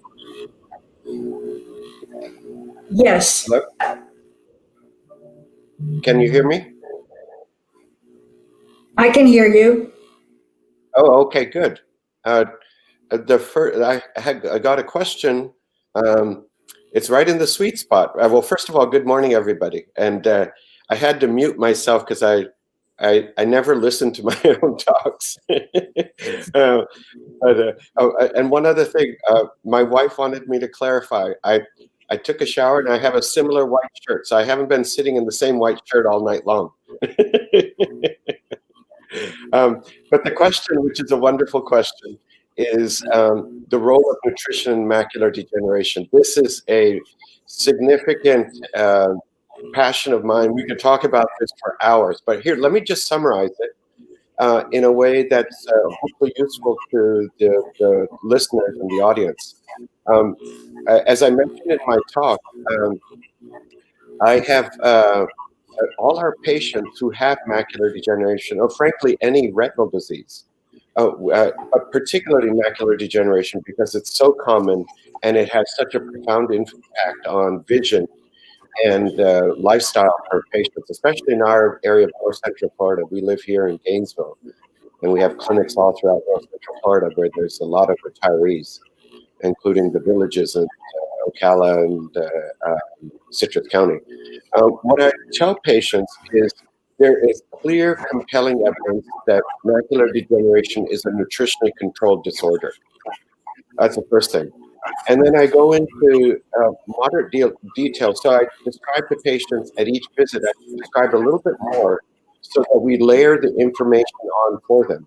But let me just summarize it. So when the ARAD study was done some years ago, the ARAD study is the one from which these ARAD vitamins everyone hears about that are advertised on TV and you can find in the local stores, CVS, Walgreens, Walmart, even Dollar General for that matter. What I tell patients is a couple things. First is from that study, yes, there was an effect of taking these vitamin supplements, but the effect was very small if you actually look at the studies themselves. And it was only a subset of patients where it potentially had a benefit or had a statistically significant benefit, but overall it didn't really affect vision per se. So that's one. Second, what I share with patients is that if we think about it, there's roughly, or what we know, I should say more than think, there's 40 to 41 essential vitamins and minerals that are required for all of us for our well-being. In other words, we have to consume them, preferably through our food and or supplementing. So I tell them roughly 80% of Americans are deficient in a set of those vitamins and minerals. Okay, that's another fun topic to delve into more deeply, perhaps at a later date, maybe next year in person even. How would I give some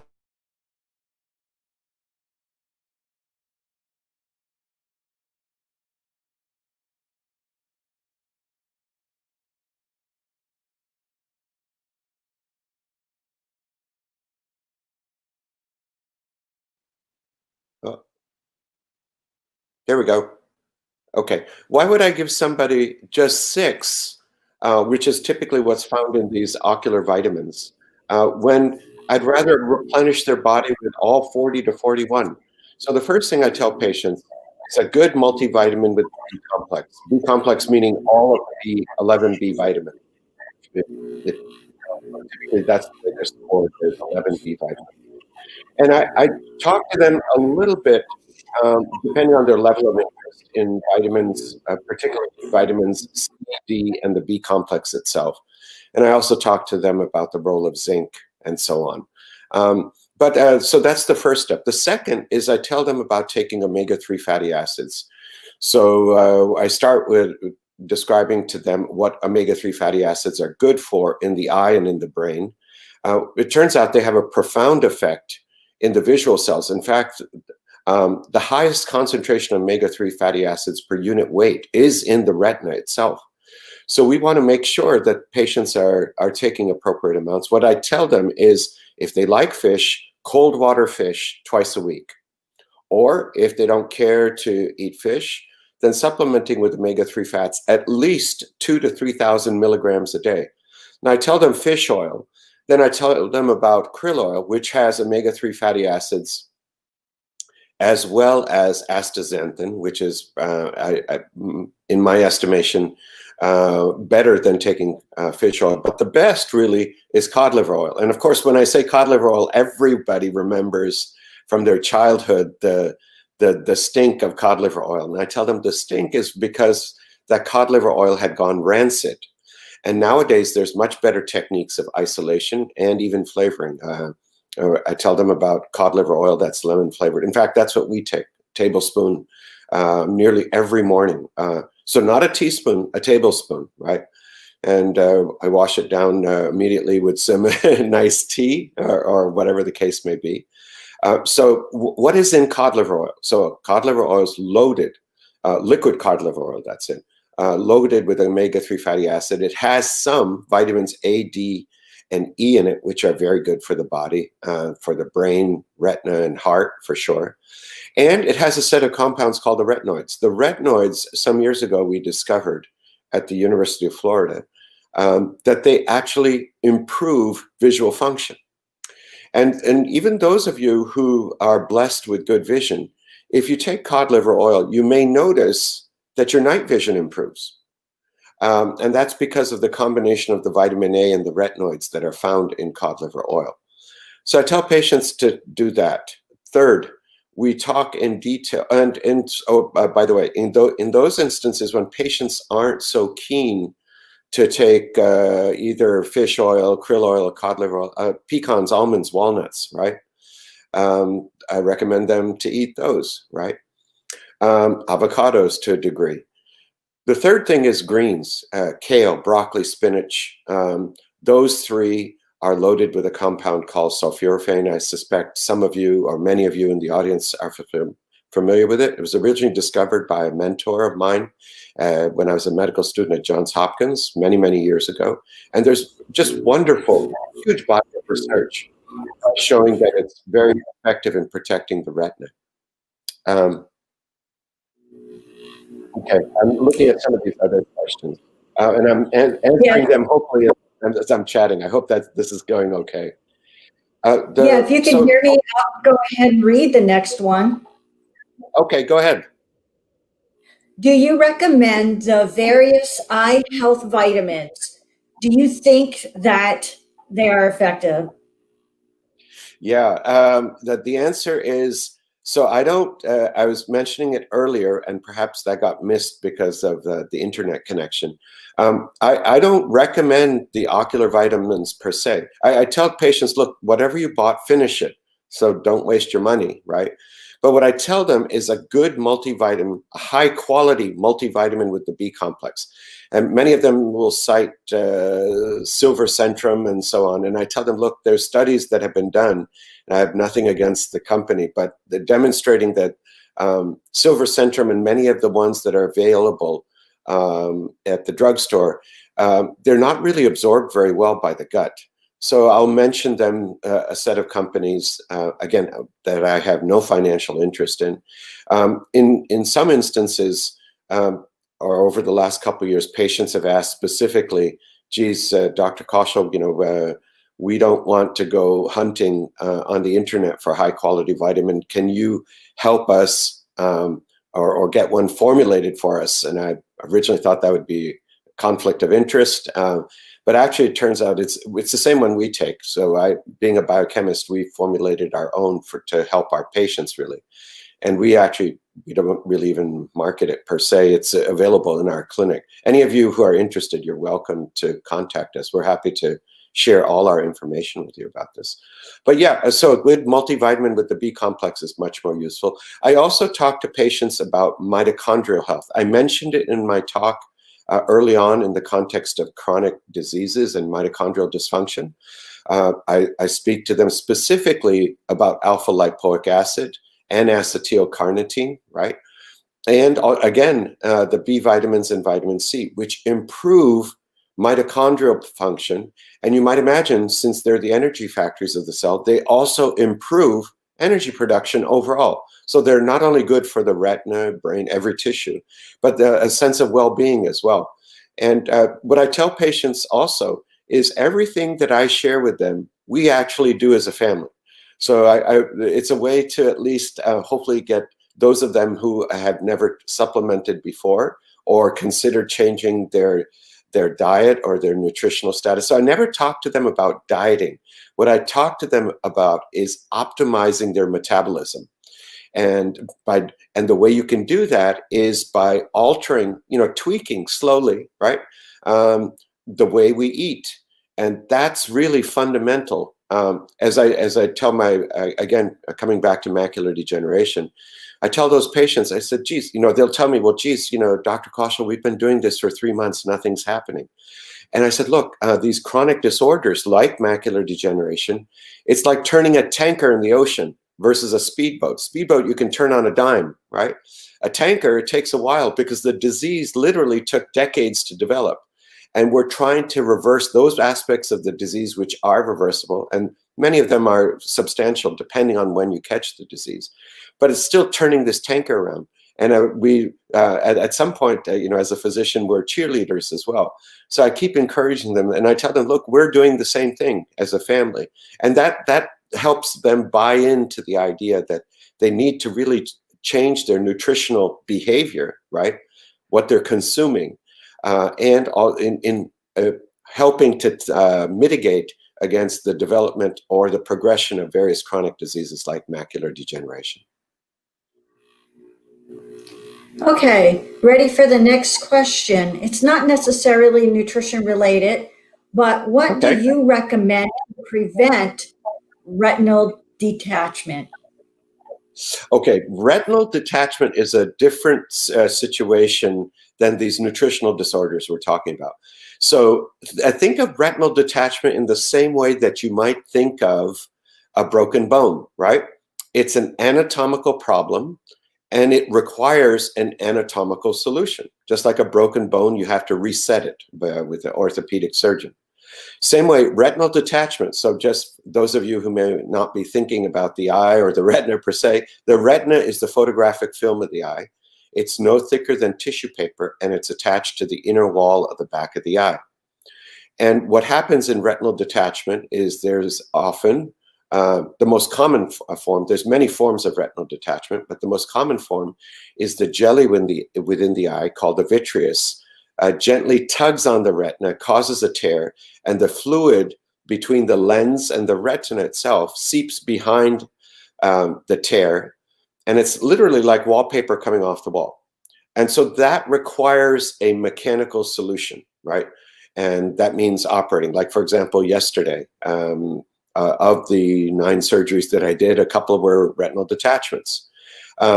So there is no real prevention of retinal detachment outside of certain retinal disorders called lattice degeneration, which requires laser treatment in some instances, not all instances, to reduce the chance of developing a retinal detachment. Retinal detachments, by the way, in general, are extremely rare. And that's why people like myself and retina specialists in the US and worldwide, that's why we're available to help patients who develop retinal detachments. I described the most common form. There's many others. There's diabetic retinal detachments where there's scar tissue on the surface of the retina. There, it's more important for the patient to maintain good glucose regulation. And we talk to patients who have diabetic retinopathy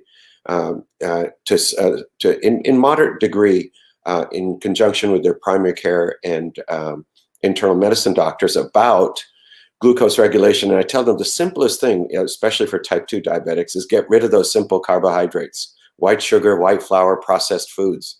That's the simplest way to drive down the hemoglobin A1C level and reduce these significant fluctuations in blood sugar, which is really what causes vascular dysfunction and leads to the changes of diabetic retinopathy.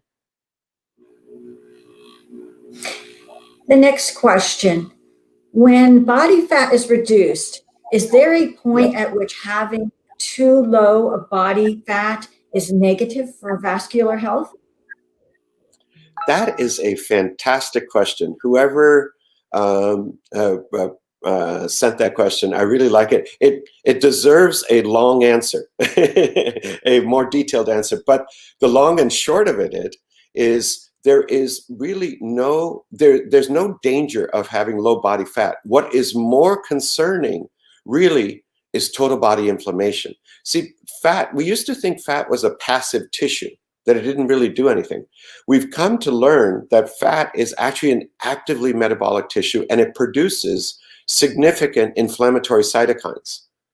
Now, so there are people who are skinny, right, but have still skinny meaning low body fat, total body fat mass, as it were. That's the correct way to say it. But they have significant inflammation in their body because of nutrition, right? Those folks are at very high risk for all these chronic disorders: stroke, heart attack, macular degeneration, glaucoma, type 2 diabetes. The list goes on and on, as I mentioned in the talk. So there's that's the short answer, but there's a more nuanced and detailed discussion we could have. But the short answer, again, is no, with the caveat, it's really total inflammation in the body that's really driving the development of these chronic disorders. So, of course, it's better to be skinny, low total body fat mass, but also importantly, equally importantly, perhaps even more importantly, is reducing inflammation, oxidative stress, and some of those other factors, those pathogenic events that I talked about in chronic diseases. Okay, the next question, does intermittent fasting affect vascular health? Lovely question. I didn't touch on it. I should have included it in the slides. I thought about it, but it's such an important topic. The answer is absolutely yes, right? So intermittent fasting, right? So here's what we tell our patients. The way we describe intermittent fasting to them is the following. Say, for example, if you're eating dinner, well, whatever time it may be, 5, 6 o'clock, 7 o'clock, as the case may be, sometimes later, then try not to eat anything. You can drink water, right? But don't eat anything for the next 12 to 14 hours, okay? What that does, and I mentioned it in passing, we didn't talk about it in detail, right?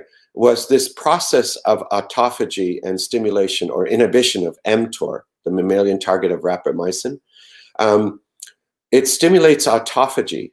This process of autophagy, self-eating, clears out the cells of debris, actually makes them metabolically more efficient, right? And not surprisingly, it reduces inflammation and those other pathogenic events that we had mentioned earlier or in the talk itself. In addition, if one can intermittently fast to the point of generating nutritional ketosis, well, ketones themselves are protective. And in fact, the brain, for example, runs more efficiently with ketones as an energy source than sugar, or glucose. So brain fog or brain, people feel, that they can't quite think straight. And it's not necessarily because they're tired. It's because what they're consuming is affecting their brain health. And intermittent fasting can actually improve brain, heart, retinal function, but function of, frankly, every tissue in the body. So yes, absolutely. It's very good for vascular health. Okay, another question.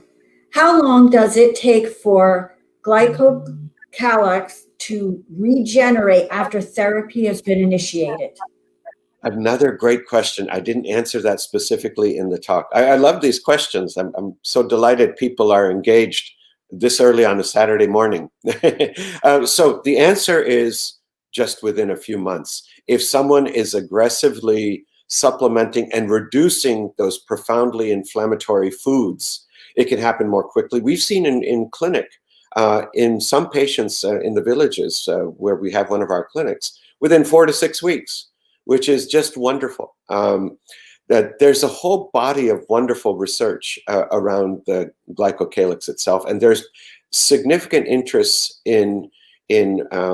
by people in cardiology and vascular biologists in this area. But yes, in practically from a clinical perspective, typically in 2 to 3 months. But if someone is more aggressive or motivated, I should say, perhaps aggressive is the wrong word, more motivated, it can be within 5 to 6 weeks. Okay, the next question. Can you elaborate, on caffeine and CYP1A2 connection? That's another talk. Okay, the metabolism of caffeine is regulated in the liver by the cytochrome P450 system. And as I think what this particular person is asking is, so there's some of us who are fast metabolizers, like my wife, for example. She can drink an espresso at 11 o'clock and by 11:10 be sound asleep. Then there's slow metabolizers like myself. If I have espresso at that hour, I'll be up for the next 2 days, right? So caffeine is one of those, and I'd have to look it up to be frank with you. I think that CYP SNP variant that the person is asking about is one of the ones that regulates caffeine metabolism. But I'd have to double check. But I believe that's what he or she was referring to. Okay, the next question. Sorry. Is there a relationship between vascular reactions and autoimmune disease? Wonderful question. Absolutely, there is. So one of the things I talked to about are patients with retinal disorders who have autoimmune disease, right? Things like sarcoidosis, for example. Gluten sensitivity disease can affect the blood vessels in the retina and elsewhere in the body. In our handout, perhaps I'm just thinking out loud, maybe it'd be useful to share with everybody the handout we give our patients, because it lists in bullet points for patients all of these nutritional factors. But we tell them gluten-free.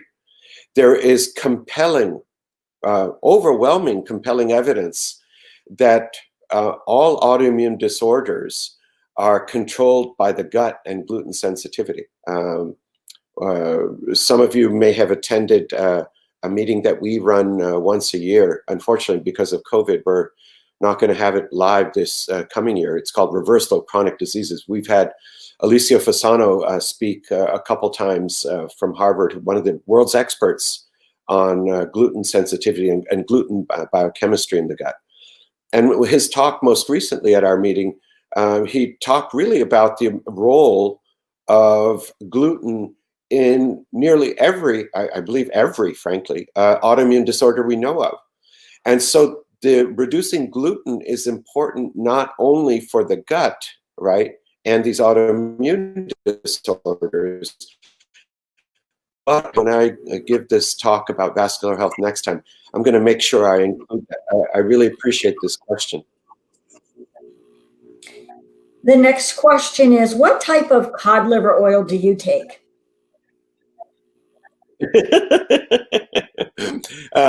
So I know this is a CE event, right?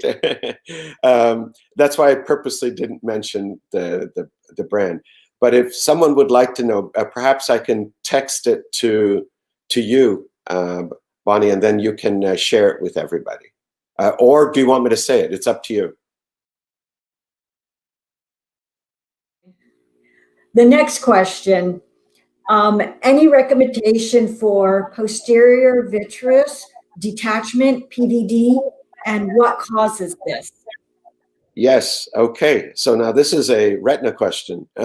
So here's the way to think about this. Between the lens and the retina in all of us, there's a jelly in the eye. That jelly is called vitreous. When we're born, it's like jello. With age, it liquefies. And we even understand the biochemistry of how it liquefies. But the long and short of it, again, we could have a separate, longer discussion. But what happens with age is when it liquefies, then it separates from the back wall of the eye, from the retina. It's not a retinal detachment. It's, as this person pointed out, it's called a posterior vitreous detachment. That is a normal aging process. People have actually studied it. Over the age of 70, 75, something like 80 to 90% of people have a posterior vitreous detachment. And it increases, of course, with age.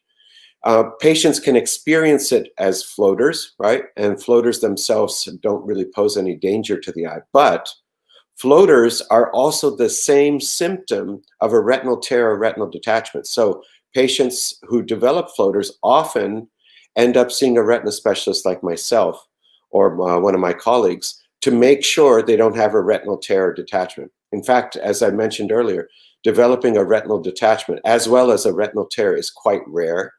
And even though a PVD is fairly common. Okay, we are getting close to time. We'll see how many more questions. Have you heard or seen any studies around factor impact on health in general or vascular health? Sorry, could you repeat that question again? Have you heard or seen any studies around transfer factor impact on health in general or vascular health? That's a really good question. No, not that I've seen, but I would definitely want to. That's a great question. Also, I'd have to check the literature myself.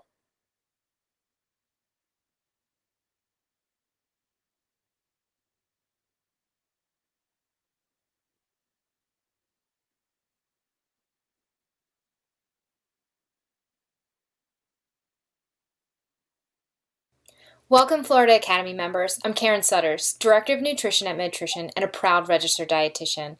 Medtrition is honored to be a sponsor at this year's symposium. We realize that 2020 has been unlike anything we've ever experienced, but we continue to stay strong, move forward, and support each other the best we know how. At Medtrition, we believe evidence-based intervention and foundational concepts of medical nutrition therapy play a main focus. We're here to help support both the patient and the clinician to more easily meet their specific nutritional needs. As we know, nutrition is not one size fits all. Whether it be protein provision with our ProSource liquid protein line, natural diarrhea intervention using Banatrol Plus, or dysphagia support with our line of ITSE Level 4 shaped purees and Level 5 minced and moist meats, we're here to help support your patient population to meet the nutritional needs of even the most complex conditions. After all, we help people feel better. For more information about our product line, please visit medtrition.com.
Hi, good morning. I'm Amy Sindler. I'm a dietitian here in Orlando. I work at the Orlando VA Medical Center, where I've been an outpatient dietitian for 15 years.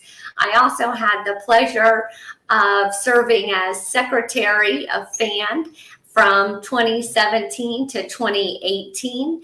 And currently, I'm the president of the Central Florida Academy of Nutrition and Dietetics. Welcome to the presentation, Catch Your Breath, Nutrition for COPD Practice. Just a housekeeping issue. There will be time at the end of this session for questions, so please put them in the chat box. And then after the session, again, there'll be time for questions and answers. I'd like to now introduce the speaker, Ellen Bowser. Ellen Bowser is both a registered dietitian and registered nurse. She received her MS in Food Science and Human Nutrition from the University of Florida in 1989. She was a long-term nutrition trainee with the UFPPC in 1988. She has worked as the faculty nutritionist with the UF Pediatric Pulmonary Center since 1990. Ellen's primary role at the PPC is the training of students and interns, both dietetics and other health professionals, the provision of continuing education, consultation, and technical assistance. She is also a lead analyst consultant for the Academy of Nutrition and Dietetics Evidence Analysis Project and has worked on numerous projects including chronic obstructive pulmonary disease, gestational diabetes, and cystic fibrosis. She was awarded Outstanding Member of the Year by the Pediatric Nutrition Practice Group of the Academy of Nutrition and Dietetics in 2005 and is a Fellow of the Academy of Nutrition and Dietetics. Let's give a warm welcome for Ellen Bowser. Good morning. My name is Ellen Bowser, and I'm here to talk about the latest in COPD nutrition practice. I work at the University of Florida Pediatric Pulmonary Division, and at the time of this particular project, I was lead analyst for the Academy of Nutrition and Evidence Analysis Library project on COPD. Today, we're going to talk about the effects of medical nutrition therapy on outcomes in adults with COPD. I will describe the relationship between body weight, mortality, and lung function in adults with COPD. We'll compare methods to estimate energy requirements and examine best practices for designing an individualized energy prescription for adults with COPD. And we'll be able to interpret sodium 25 OHD levels and determine the benefit of vitamin D supplementation in adults with COPD. I wanted to go over the outline with you so you'll be able to understand how we move through the process today. The first thing I'm going to do is talk about COPD and what that is and the incidence in Florida. We will then move on and talk about the Academy of Nutrition and Dietetics evidence analysis process. Oftentimes we go to the EAL library and look at projects and topics, but I think it's really helpful to know the process from start to finish. We'll then talk about the systematic review that was done on COPD, and then move on and look at an evidence-based nutrition practice guideline snapshot. What I like to think of, what I want to know is what is happening, what do I need to do right now? We'll then move on to the evidence-based nutrition practice guidelines with supporting evidence and conclusion statements, and then we'll finish this morning with a case study using the nutrition care process. Okay, so let's talk about COPD. COPD, or chronic obstructive pulmonary disease, is a leading cause of death in both the United States and worldwide. COPD is described by the American Thoracic Society as a slowly progressive lung disease characterized by airflow limitation and obstruction. Although COPD affects the lungs, it also produces significant systemic consequences. Adults who are diagnosed with COPD often have other comorbidities, especially in the elderly, are particularly vulnerable to the effects of smoking, poor diet, and inactivity. COPD may be accompanied by weight loss, nutritional abnormalities, and loss of skeletal muscle and/or function. Hospitalization rates are generally increased with age and are highest in those 65 years of age or older. It's estimated that nearly 24% of all Americans 65 years and older have COPD. And this is really important when we think about our population here in Florida. So this particular slide looks at the prevalence of chronic obstructive pulmonary disease for adults greater than or equal to 18 years by state. And this was part of the behavioral risk factor surveillance system.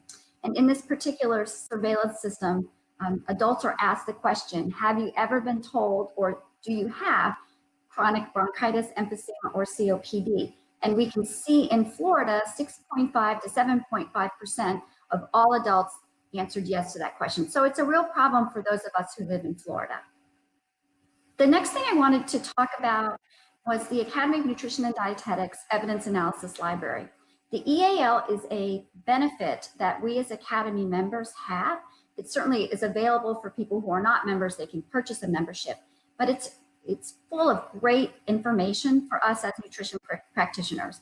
There are over 40 topics and in the EAL, including obviously COPD, critical illness, cystic fibrosis, so many useful topics.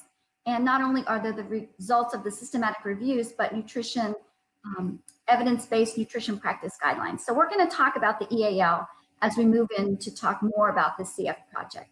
So what is the EAL? The EAL is a series of synthesis of the best, most relevant nutrition research on important dietetic practice questions housed within an accessible, online, user-friendly website. And you can actually pull up the EAL on your phone as well.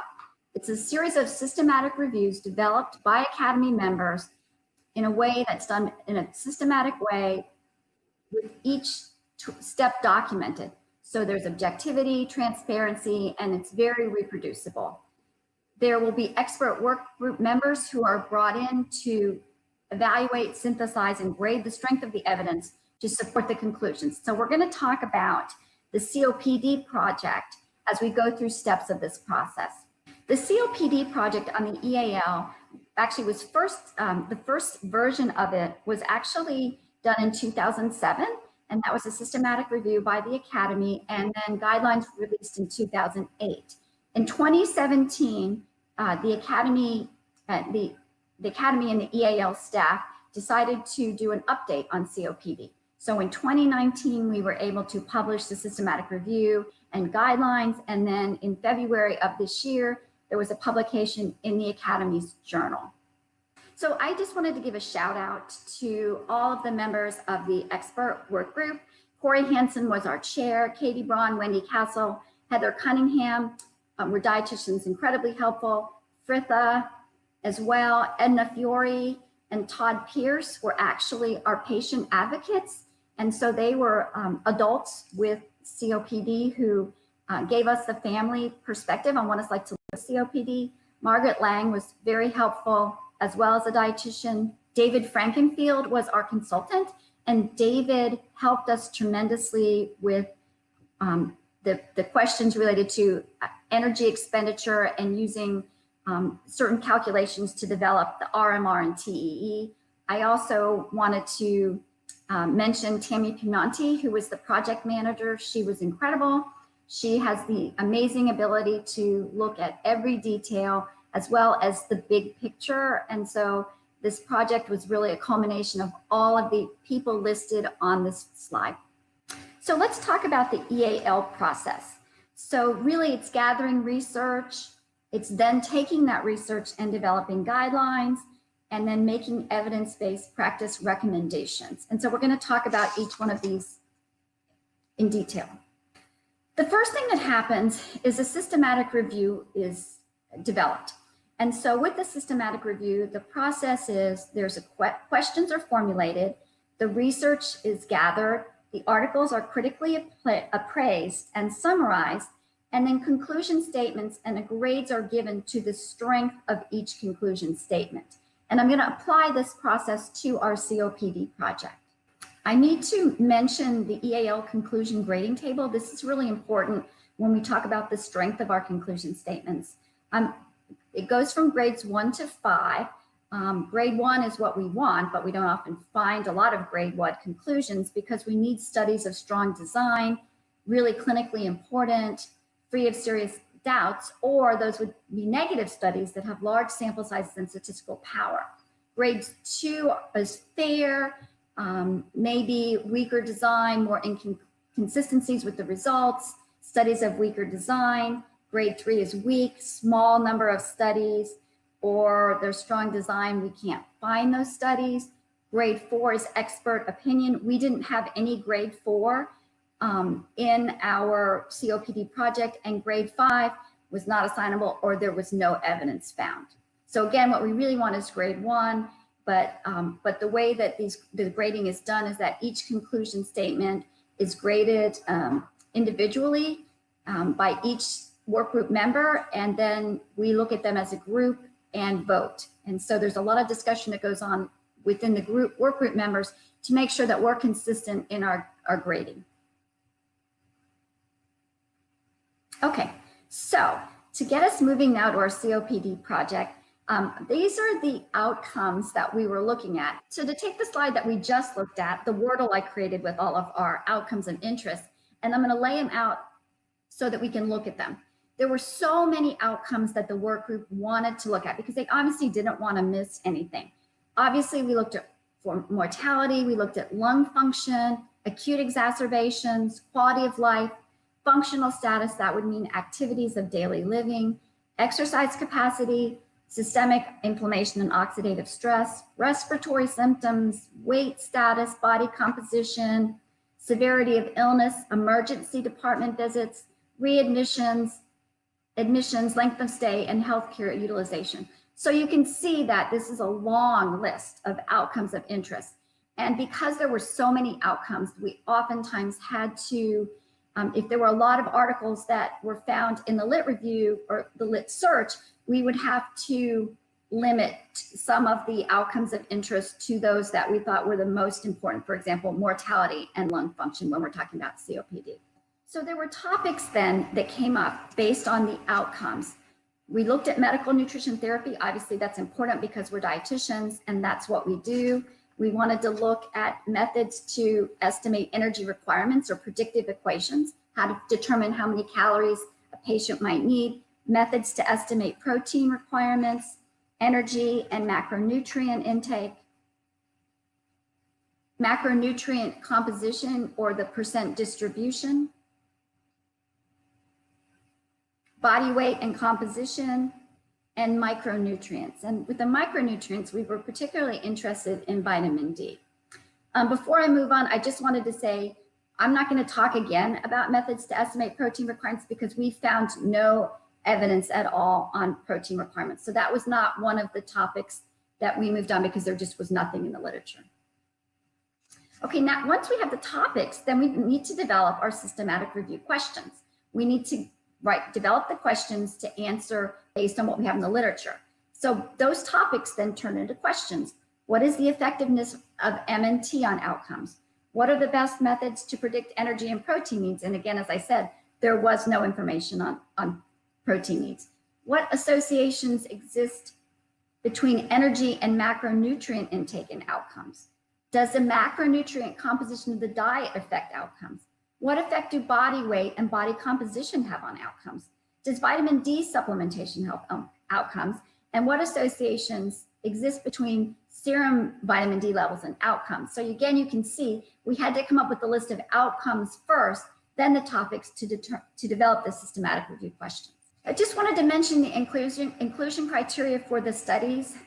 When we did the literature search, and actually we had a medical librarian who went to many different databases to pull out all the published research that would help us answer those questions. Just a reminder, it was only adults with COPD, all settings except critical care, with or without supplemental oxygen or home BiPAP.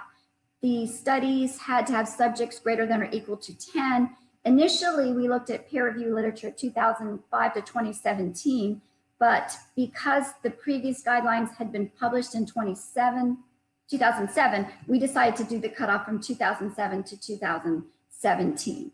And we preferred to have the articles in English, but there were a couple articles that were in other languages as long as they were translated. Okay, so what I'm going to do next is I'm actually going to give you the snapshot of what we found in the systematic review. The systematic review found grade 1, good, strong. Remember, that's the strongest evidence we have. And grade 2, or fair evidence, that in adults with COPD, the lowest body mass index, or BMI groups, had higher mortality rates when compared to higher BMI groups. So someone with a BMI, adults with BMIs of approximately 25 to 29.9 kilogram per meter squared, appeared to have lower risk of mortality compared to those with higher and lower BMI classifications. And this was grade 1 strong evidence. What's surprising about this is that adults in that BMI category are considered to be overweight. And so that's something that we generally don't recommend. But yet in this COPD systematic review, we found that adults in that BMI group did have a lower risk of mortality. Another finding, as part of the multidisciplinary team, MNT intervention provided by an RDN or international equivalent, there are dietitians in other countries. We had improved body weight, quality of life, and exercise capacity outcomes. That was all grade 1, good, strong evidence. And they had improved body composition and lung function outcomes. That was grade 2 or fair evidence. There was improvement in dyspnea scores, shortness of breath scores with higher energy intakes. Again, a grade 2. Vitamin D supplementation improved exacerbation outcomes in those with serum vitamin D levels 10 nanograms per mil or lower. That's grade 2. Evidence from 60% of the studies found positive associations between serum vitamin D and lung function measures, and that's all grade 2. We had more findings as well. In unadjusted results, a positive association was found between BMI and forced expiratory volume in 1 minute % predicted, which we know is FEV1 % predicted. FEV1 % predicted is the classic one of the classic ways to look at lung function. So an increasing BMI was shown to reduce the longitudinal decline in FEV1 % predicted over time. That was grade 2, which would be fair evidence. So we only found grade 3 or limited weak evidence in using the predictive equations to estimate resting metabolic rate, RMR, and total energy expenditure, TEE. We only found limited or weak evidence to find that the effectiveness of MNT alone, macronutrient composition, macronutrient intake, and effects of body composition on outcomes. Okay, so again, what I wanted to do was just give you a snapshot of what we found in that systematic review. We found some really good, strong information, but now we need to determine, well, how are we going to make recommendations to dietitians? So the next step is then the evidence analysis process guideline development.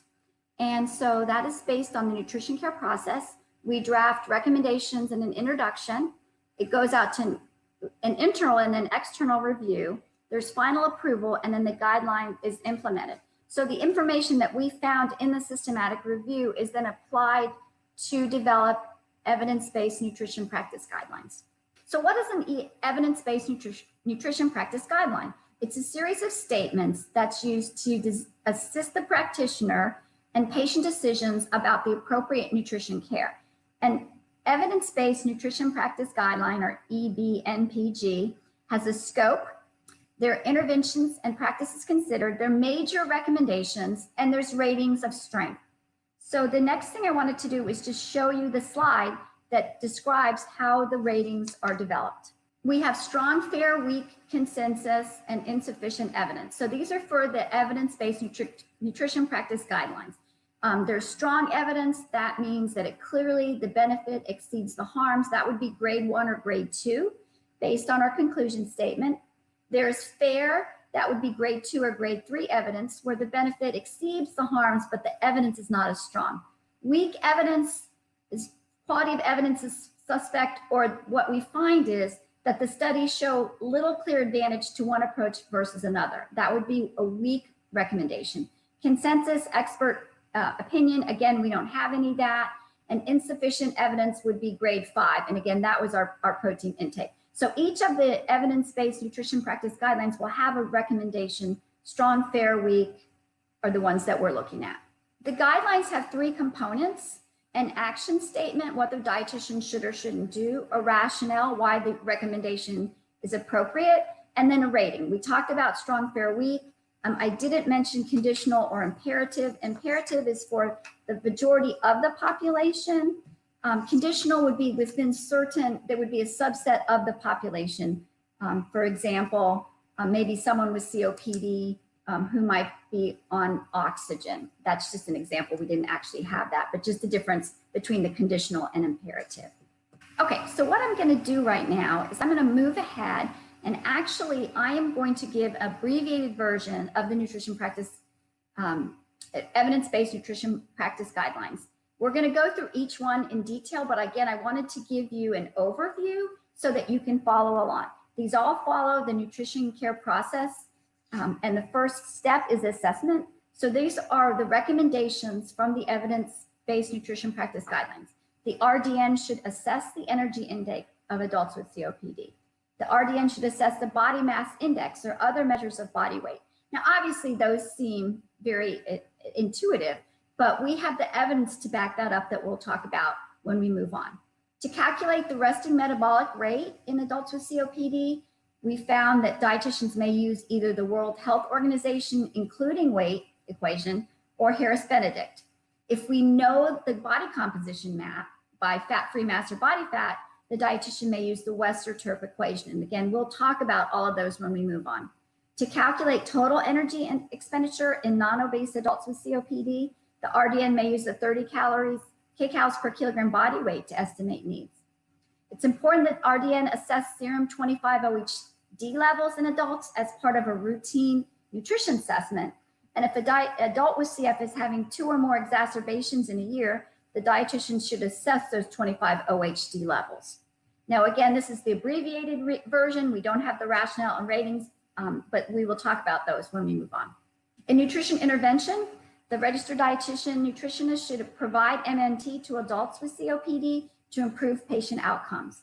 For adults with COPD, the dietitian should individualize the calorie prescription based on nutrition assessment of energy intake, body weight, and estimated energy needs to achieve and maintain optimal weight. And the dietitian should individualize the macronutrient composition of the diet based on an individual nutrition assessment. Monitoring and evaluation. For adults with COPD, the RDN should routinely monitor and evaluate body weight status and energy intake and adjust the calorie prescription to achieve or maintain optimal body weight. The dietitian should periodically check serum 25-OHD levels in adults with COPD as part of a routine nutrition monitoring and evaluation. And for adults with COPD who are receiving vitamin D supplementation, the RDN should monitor and evaluate the effects of the supplemental regimen on serum levels. Again, abbreviated versions, we will look at the rationale and ratings. Okay, so now we're going to go through each of the guideline recommendations. The first is medical nutrition therapy. The first recommendation is on medical nutrition therapy. The registered dietitian nutritionist should provide MNT to adults with COPD to improve patient outcomes.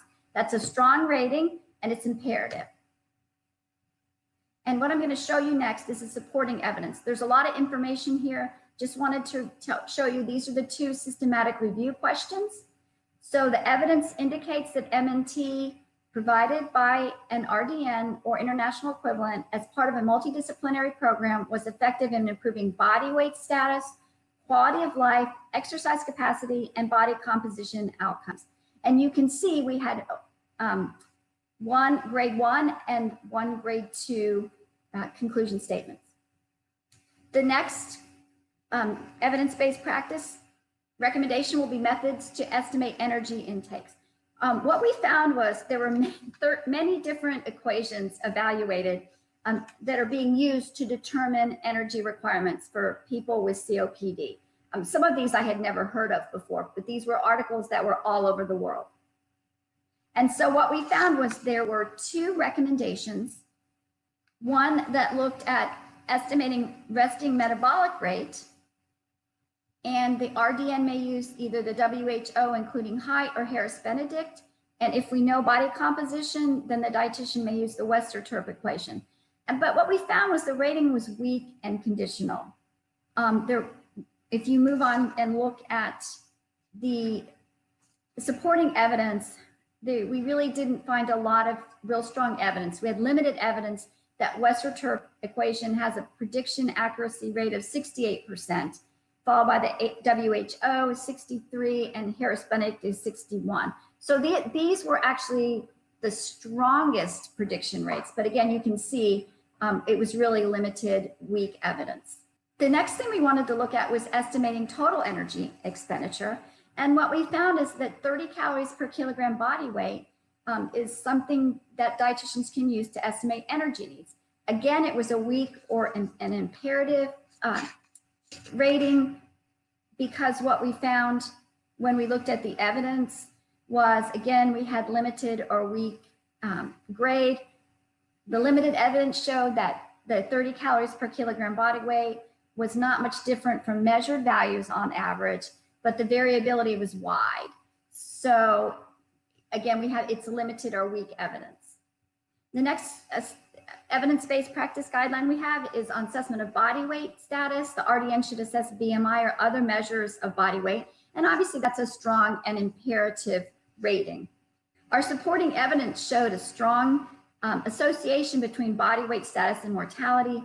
Again, as I had mentioned before, the lowest BMI groups had a higher mortality when compared to the high BMI groups. And again, a BMI of around 25 to 29.9 kilogram meter squared appeared to lower the risk of mortality when compared to higher and lower classifications. Again, unadjusted results, we saw a positive association between BMI and FEV1% predicted, and increasing BMI seemed to reduce the decline in FEV1% predicted over time, and that was looking at longitudinal studies. And here was our evidence. We had good evidence, strong evidence on the effects of body weight on mortality, and yet we had fair evidence on the effects of body weight on lung function. The next evidence-based practice guideline was assessment of energy intake, and obviously the RDN should assess the energy intake of adults with COPD. Our rating was fair or imperative. And what we found that there was improvement in dyspnea scores, again, that shortness of breath, with higher intakes. However, there was less robust evidence that there was a beneficial relationship with between energy intake and functional status, healthcare utilization, or duration of illness. And so you can see, really, we had grade 2 or fair evidence. The next practice guideline we have is the energy prescription, and we have two recommendations. The first recommendation is really looking at more of assessment. And so the RDN should individualize the energy prescription based on the assessment of energy intake, body weight, and estimated energy needs to achieve and maintain an optimal weight status. That was a fair and imperative recommendation. The second was looking at monitoring and evaluation. Dietitians should routinely monitor and evaluate body weight status and energy intake and adjust a calorie prescription to achieve or maintain an optimal weight. Both of those were fair ratings and imperative. So this is evidence that talked about several of the other questions, but I really want to focus on question number 3, and that was the evidence between the energy intake and outcomes. And so again, we've got grade 2 or fair evidence. The next guideline we will talk about is macronutrient composition.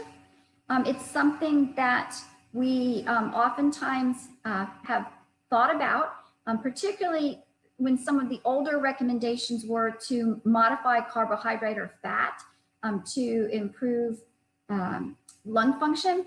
And so, so obviously we recommend that the dietitian individualize macronutrient composition of the diet based on nutritional assessment. And this is a strong and imperative statement. However, when we looked to see if the macronutrient composition of the diet altering it has an effect on outcomes, we found limited or weak evidence. So there doesn't seem to be any supporting evidence that altering the macronutrient composition, whether it being percent of carbohydrate, protein, or fat, we didn't find any evidence to show that that should be different for adults with COPD. The next series of questions now are looking at vitamin D, serum 25-OHD status. And so with vitamin D, we had two recommendations, both for assessment. And with that, recommendation is that dietitians should assess 25-OHD levels, vitamin D levels as part of a routine nutrition assessment, fair and imperative. And then when we look at monitoring and evaluation of vitamin D status, it's important for dietitians to check serum OHD levels as part of a routine nutrition monitoring and evaluation. And again, that is fair and imperative rating. The next thing we look at when we looked at our supporting evidence, we actually found that 60% of the studies reviewed found a positive association between serum vitamin D and lung function measures. And so then it was grade 2 or fair, but yet it's as important to consider when we are thinking about people with COPD and looking at vitamin D levels. The next thing we wanted to look at is vitamin D supplementation. There are 4 recommendations. So first of all, when we look at assessment of exacerbations, if an adult with COPD is having 2 or more exacerbations per year, that would generally be increase in symptoms where they might require antibiotics or hospitalization. The RDN should assess serum 25-OHD levels, and that's fair and conditional. The second recommendation is for supplementation. If adults with COPD have levels of vitamin D less than or equal to 10 nanograms per mil, and that would be considered to be severe deficiency, the dietitian should advise vitamin D supplementation to improve their vitamin D status. And that was fair and conditional. And our question was, does vitamin D supplementation improve lung function exacerbation outcomes in adults with COPD? And what we found was adults with COPD with baseline serum vitamin D levels less than or equal to 10 nanogram per mil, again, that would be considered to be vitamin D deficiency, showed that vitamin D supplementation decreased exacerbations. Now, for adults with COPD who have serum 25-OH levels 11 to 29 nanograms per mil, and these would be considered to be vitamin D insufficiency, the RDN should consider vitamin D supplementation to optimize serum 25-OHD status. And this was fair conditional recommendation. And again, the evidence showed for adults who have vitamin D levels between 11 to 29 nanograms per mil, vitamin D supplementation may or may not improve lung function or reduce exacerbations in adults. The struggles we came into was that evidence looking at the effect of vitamin D supplementation on lung function and exacerbation outcomes the evidence was really difficult to sort through because some of the studies actually looked at oral vitamin D supplementation, some gave different doses, some gave IM vitamin D supplementation. So it was really difficult to tease out the effects of supplementation, particularly in adults with these vitamin D levels between 11 and 29 nanograms per mil. So when we look at monitoring and evaluation, in adults with COPD who are receiving vitamin D supplementation, it's important that the RDN monitor and evaluate the effect of the supplementation. And if the levels were less than 10, the dietitian should also evaluate the frequency of exacerbations to help measure the effectiveness of the supplementation. And this was fair and conditional rating. And this is our supporting evidence.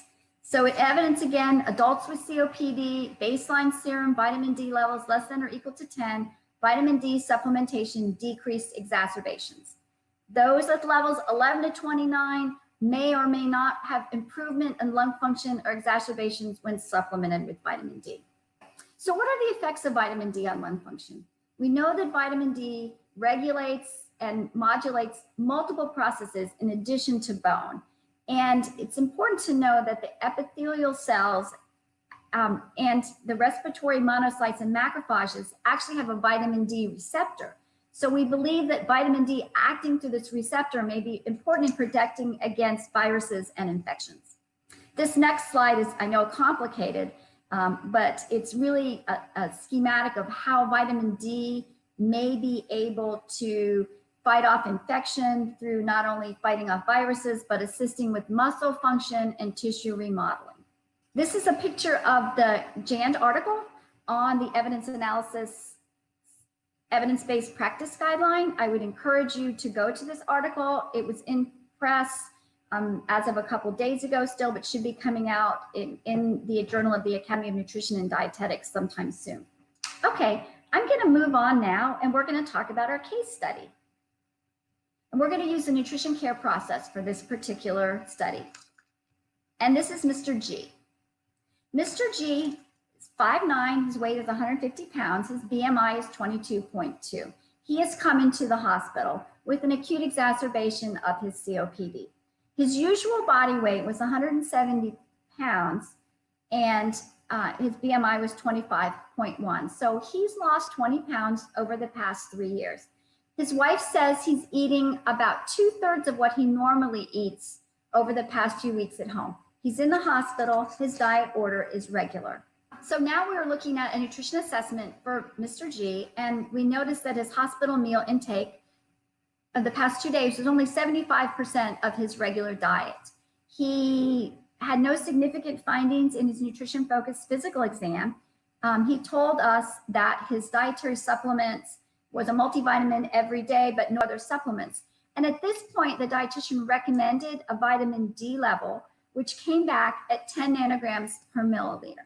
So for Mr. G, he actually has 2 nutrition diagnoses. The first is inadequate intake related to decreased appetite, as evidenced by his intake less than 75% of requirements in his history. And we also have altered nutrition-related lab values related to decreased appetite, as evidenced by his serum 25-OHD less than normal range. So our intervention, the first thing we did was develop an energy prescription for him. The first thing we did was calculate his RMR. We used the WHO equation, including his height, which gave us 1477 calories. And then we looked at calculating his total energy intake, and we used 30 calories per kilogram per day, and that gave us a little over 2,000 calories. He was on a regular diet. We didn't change his diet. But we did recommend vitamin D. And for nutrition education, we discussed the importance of strategies to achieve his calorie goal, what his goal weight was and the rationale. And then we talked to him about vitamin D status and the prevention of future exacerbations if we could get his vitamin D levels up to closer to that normal range of 30. So the last step of our nutrition intervention with Mr. G was to discharge him and transfer his care to a new provider. We know he was going to a new rehab facility, and he'll be followed by a dietitian at that site. And the dietitian at the rehab facility will continue with his MNT. So our goals for him, really his weight, we would like him to gain 1 to 2 pounds a week to get him to his usual body weight, his BMI of 25.1, which was 170 pounds. Our goal was an energy intake of about 2,100 calories per day, and that's our 30 calories per kilogram body weight per day. And obviously we wanted his serum vitamin D level to increase. We thought it was reasonable to get him up to 11 to 29, 3 to 6 months after supplementation, and with our goal of getting him to greater than or equal to 30 nanograms per mil, because that is considered to be the normal range for vitamin D in adults with COPD. 3 months later, Mr. G returns for his first outpatient clinic after discharge from rehab. His weight is up he's up to 156 pounds, so he's gained 6 pounds. His BMI is 23. We did a 24-hour recall, and he was taking in about 2,000 calories per day, which is 31 calories per kilogram per day. And his vitamin D level is now up to 22 nanograms per mil. He told us he's working on increasing his calorie intake, and he feels like he has more energy and feels less short of breath while walking. So we really felt like that was a success with Mr. G. So in summary, the primary goals of MNT for people with COPD are to achieve and maintain appropriate body weight and composition, maximize pulmonary status, reduce mortality, and improve quality of life. It's imperative that RDNs continuously apply the NCP steps to individualize and adjust the nutrition prescription based on the patient's response to MNT over time. 2019 COPD guideline is on the EAL, and you can see all of those sections that we talked about are there: the nutrition assessment, nutrition intervention, monitoring, and evaluations. So I would encourage you to go to the EAL website and look at the 2019 COPD guideline.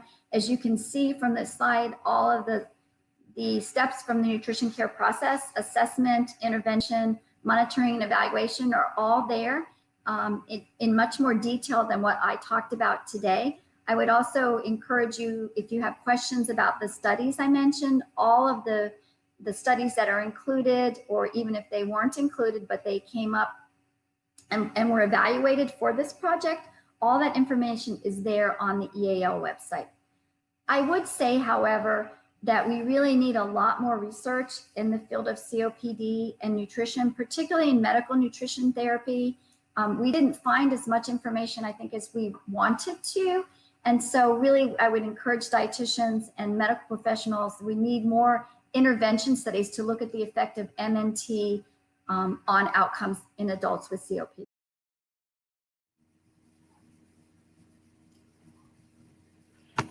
Thank you so much, Ellen, and for that great presentation. And here are some questions. Have you seen any appreciable overlap between COPD interventions, healing modalities, and COVID patients with respiratory inflammation, respiratory distress, air hunger, need for intubation, etc.?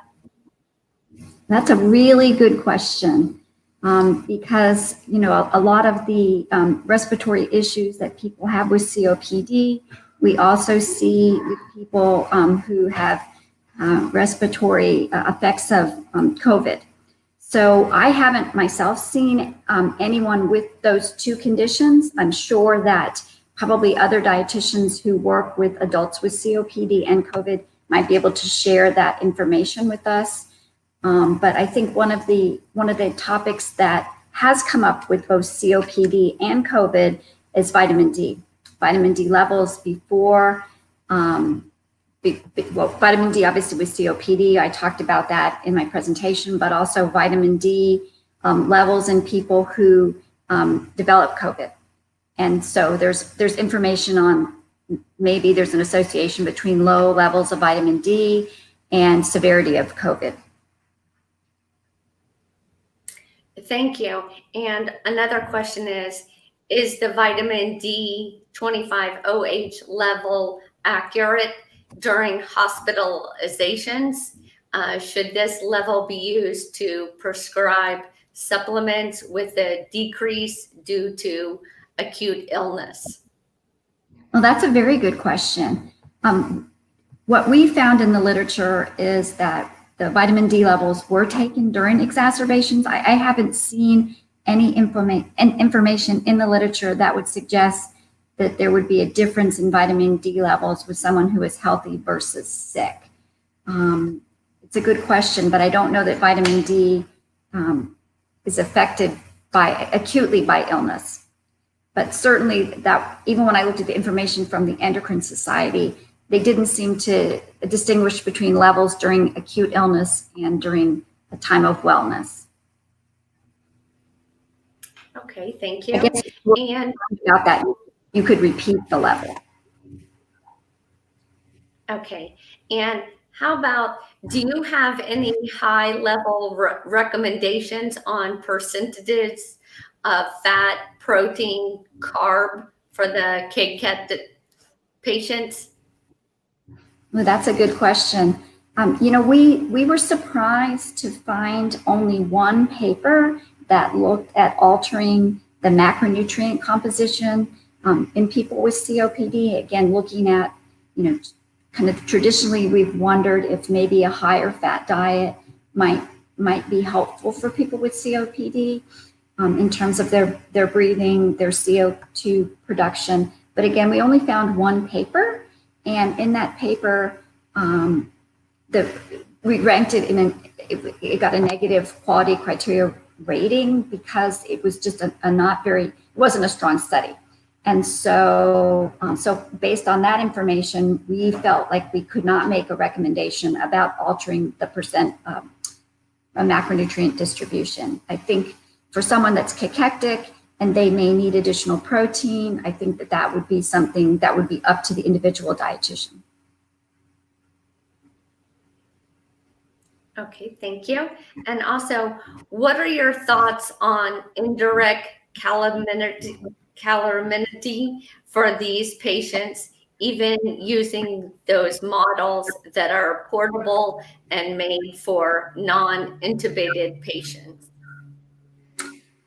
Well, first of all, I think that indirect calorimetry is really helpful. If you can get that information, it's really one of the best ways to be able to determine a patient's energy needs. I think it's depending on the model and how reliable it is. Not many people have access to that, and that's why we have these predictive equations. So I think it would be helpful if you could get it. All right. And this isn't really a question. It was a statement.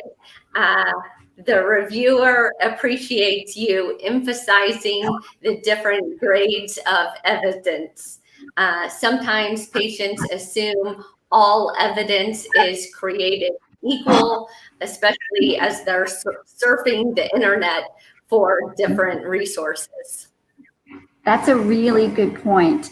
And again, the articles that we pulled and included in the systematic review, they were all published articles. They'd all been peer reviewed in journals. And so what we were able to do is go through the evidence in a systematic way. Each article was reviewed by a trained evidence analyst. A lead analyst then checked the work of the analysts to give a quality criteria rating on that particular article, and then information was gathered. So again, what we tried to do is really look at what we did was look at the number of articles, how strong the research was to give it that rating. Because we know all research and all published articles are not the same, and there is a difference in what you see.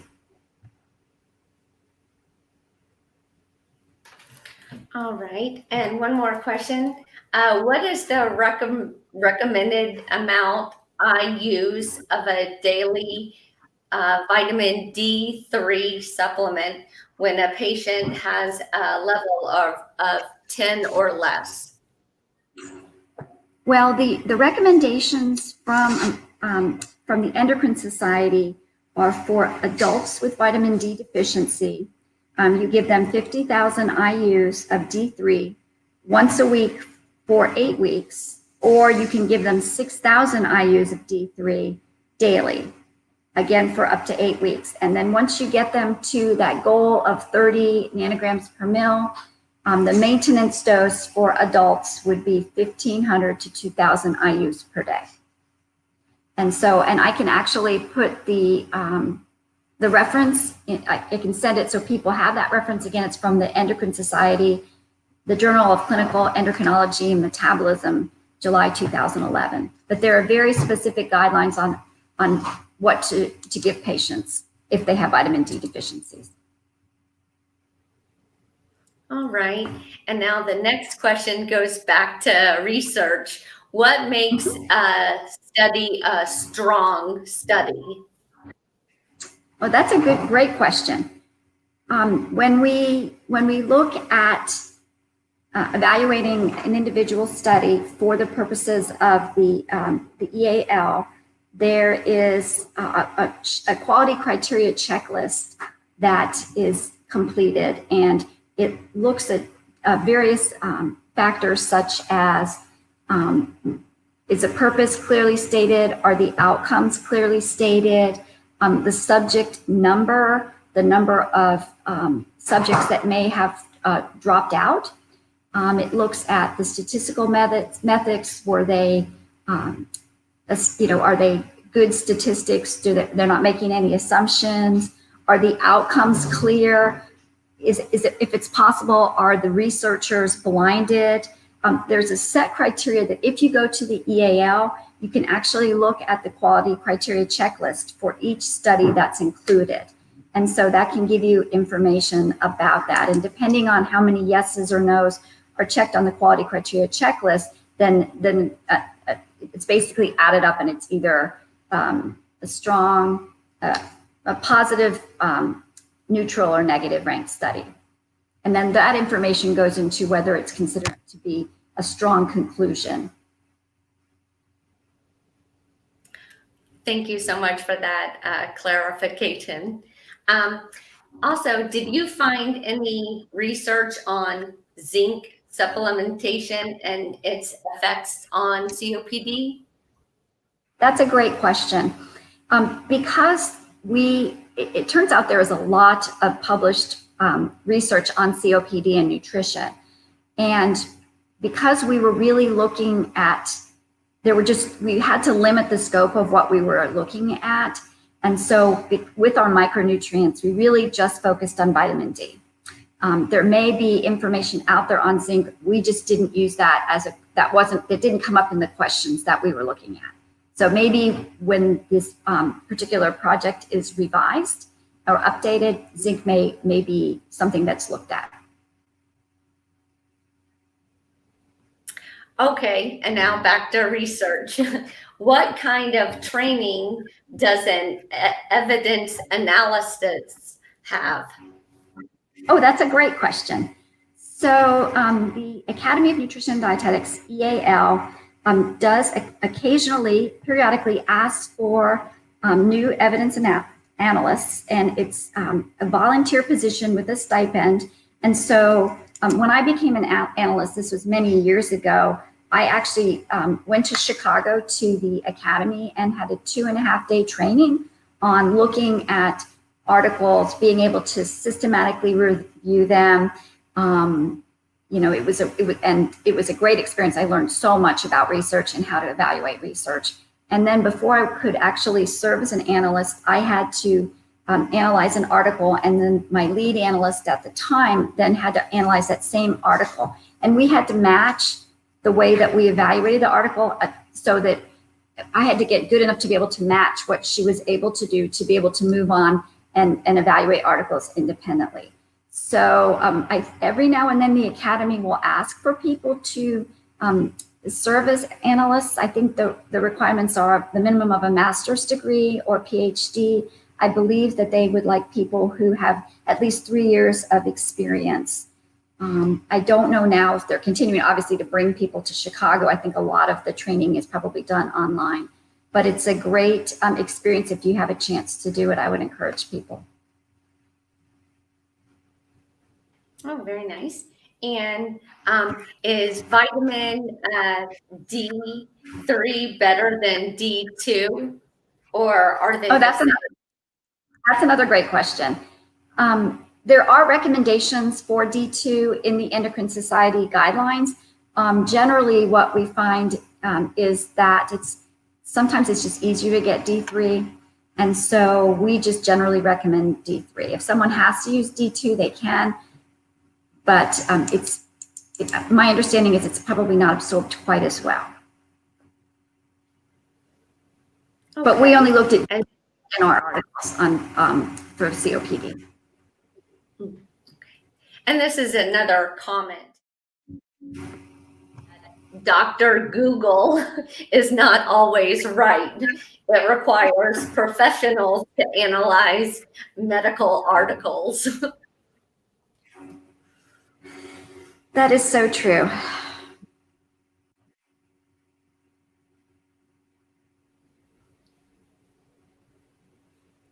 All right, that looks like all the questions that came up for now. Okay.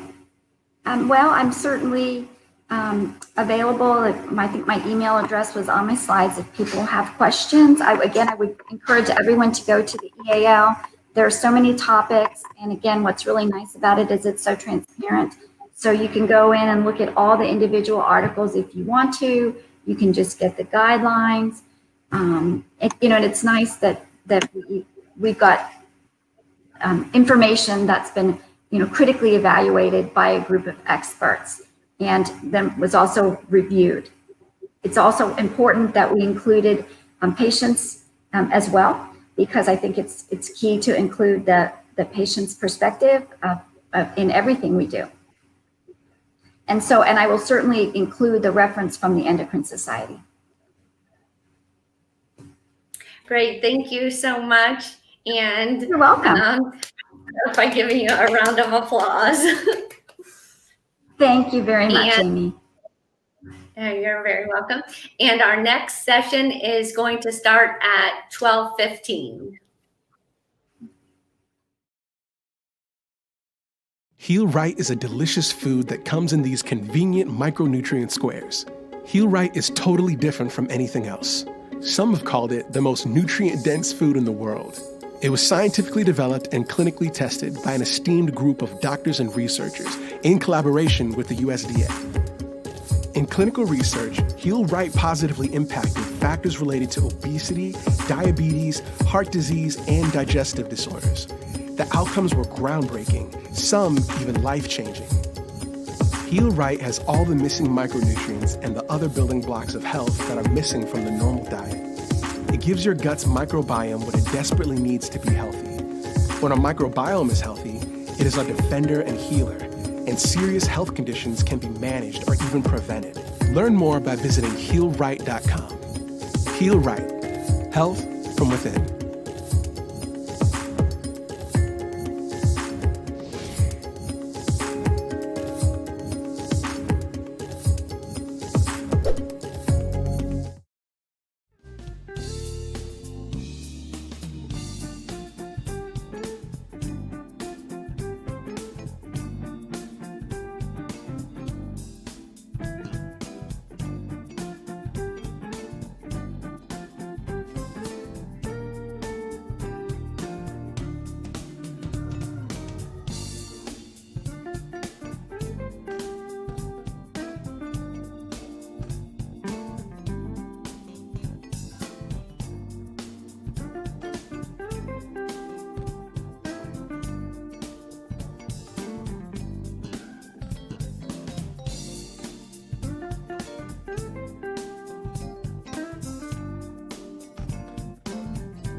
Hi, my name is Carly Rush, and I'm a registered and licensed dietitian. I work as a neurology dietitian for the UF Health Fixel Institute for Neurological Diseases. And I'm also pursuing a PhD in nutritional sciences at the University of Florida. I've been a practicing dietitian for 4 years and currently serving as the president for the Gainesville Academy of Nutrition and Dietetics. I have the honor to introduce our second session, Dinacharya for Dietitians. Question and answers will be held at the end of each session. Use the chat box during the presentation to submit your question. Now please welcome the following speaker, Marilyn Gordon. Marilyn has been leading yoga session at Florida Fans for the past 5 years. She is registered with the Yoga Alliance ERYT 200 and RYT 500. She has completed Ayurveda training and certification with Yoga Fit and the Himalayan Institute, certified as an Ayurveda yoga specialist. Marilyn is also board certified as a specialist in sports dietetics by the Academy of Nutrition and Dietetics. She's a faculty member at Nova Southeastern University and specializes in the areas of plant-based and functional nutrition, wellness, and counseling. She is also a Florida ambassador for the Dietetics and Functional Medicine DPG. Hello, welcome. Namaste. So thank you for joining me. I'm Marilyn Gordon, and today we're going to practice Dinacharya, which is the self-care daily routine. So kind of think of it as, the perfect way to begin any day. Then we'll do breathing exercise, Nadi Shodhana, so alternate nostril breath. Do a gentle yoga practice, short little rest. And then I'll join you for questions and answers in the live session that follows. So I hope you're enjoying Florida Fans. I know many of us have probably met before. So I've been teaching yoga at the events, maybe, at least 4 years, maybe actually a little bit longer. So find a comfortable seat. So I'm sitting in a cross-legged position, but you could sit actually in a chair, so you don't even have to sit on the floor. So just get comfortable. So again, Dinacharya comes from the science of Ayurveda, right? So about 5,000 years old. And basically Ayurveda tells us how to live maybe our best life, right? Mentally, physically, emotionally. And so one of the things that's really emphasized is how we begin the day. So if you think of it, the minute we open our eyes is really an opportunity to begin again. So something to think about. So things we'll talk about I have on your handout, so you'll be able to refer to that. And I have my notes here so I don't miss anything. So think of that first awareness of the new day. So something that we're taught in Ayurveda is really just to express gratitude. So there could be no movement associated with that, just kind of like a thank you to the universe. Maybe you want to place the hand on the heart, and just, thank you. I have another day to create, something wonderful. And so then as we get out of bed, one of the most important things, so in yoga, they're very interested in the digestive tract. So they're always thinking of, our mouth is the root, right, to what we call the second brain, which is your stomach and your digestive tract. So straight out of bed, going into the bathroom, and after urinating, begin to clean the oral root, so the mouth. So I have a tongue scraper here, very inexpensive. This one was maybe, $5, stainless steel. And so think of the oral root. So basically you're doing light tongue scraping, maybe 4 to 5 times from the back to the front, nothing fancy, right? And then you'll wash your tongue scraper with soap and water to be used again the next day. And again, I want to impress, light pressure, so you're not, scraping the taste buds off. You're actually cleaning them off, so your food is actually going to taste better. So in Ayurveda, they use this term ama, right, which represents maybe toxins. But think about when you wake up in the morning, your breath maybe not is the best. So it's been that accumulation of things that have just kind of settled on the tongue. So again, they're just cleaning the oral root. Tongue scraper is one of the best tools you can invest in. Then after the tongue scraper, brush your teeth as you normally would if you've flossed in the morning, do your regular routine.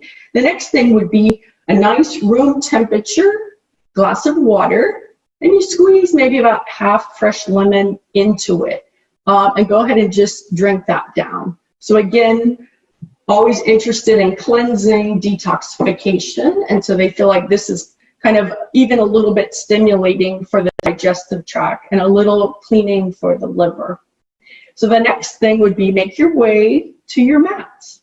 Or maybe you don't have a mat, maybe it's a beach towel, right? So taking a few moments just to settle into stillness, you know, maybe meditation, maybe you have a meditation practice, but finding stillness. So in yoga, rising before the sun, the dawn, is very important, right? Because the day is fresh, new, and typically much quieter than it would be, let's say, in the middle of the day.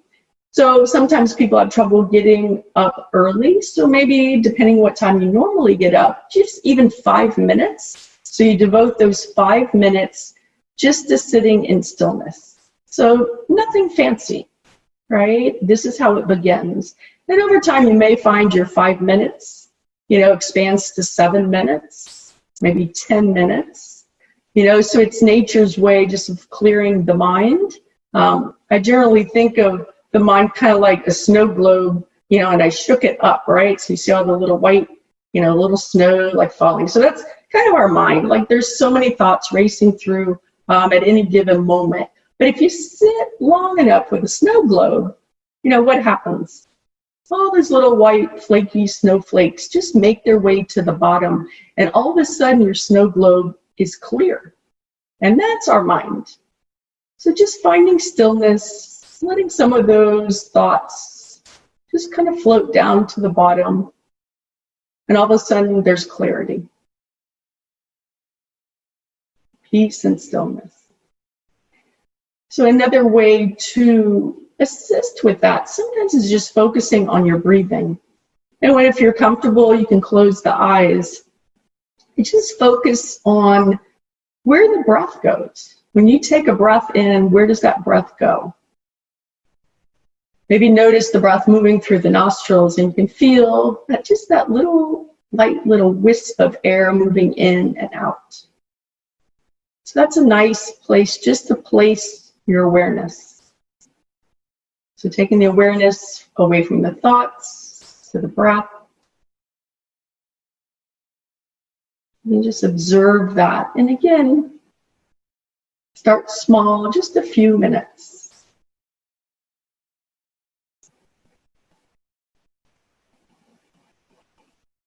So again, the way to begin the day with gratitude, cleansing the tongue, drinking your lemon water, coming to the seat, stilling the mind.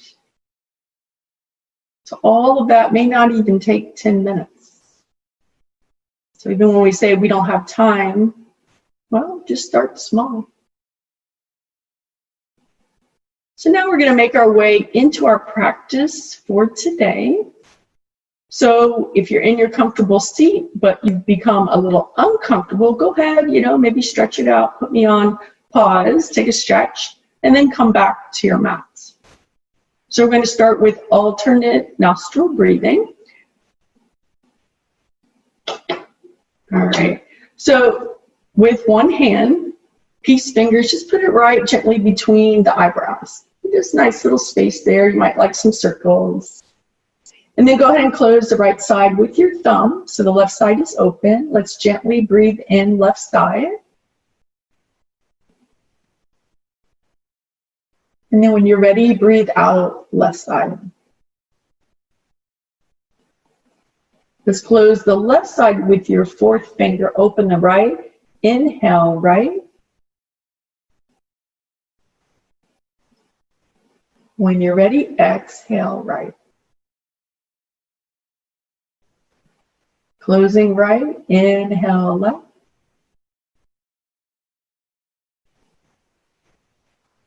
Exhale left.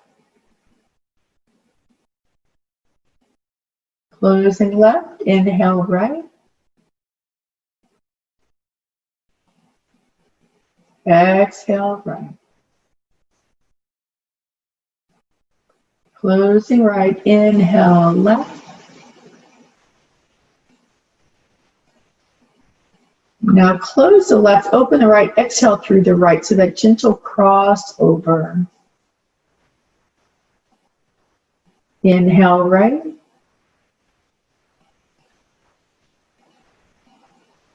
Closing right, open left, exhale. Inhale left.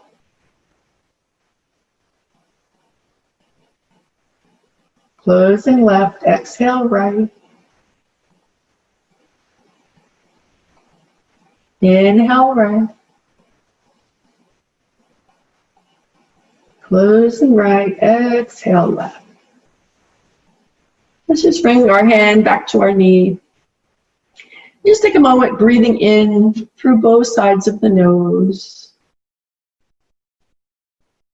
So that was very short round of alternate nostril breath, but it's one of the best ways to center, to ground, to create a sense of peace and calm. So slowly we're going to begin to move on in our practice.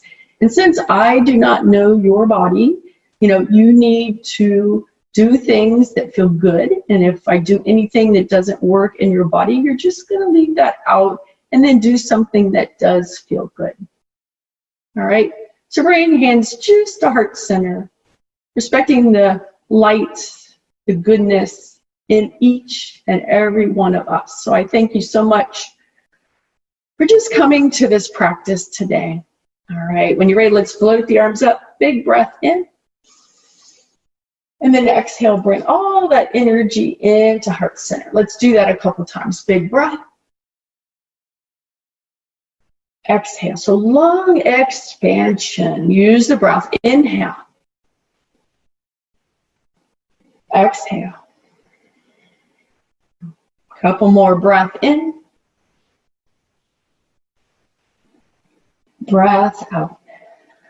All right, this time let's float the arms up. Big breath. Bring your right hand to the floor. Let the left arm just reach over to the side body. And then we're going to take this left arm, reach out, down and around. Inhale, that's 1. So opening, stretching the shoulder, the chest, that's 2.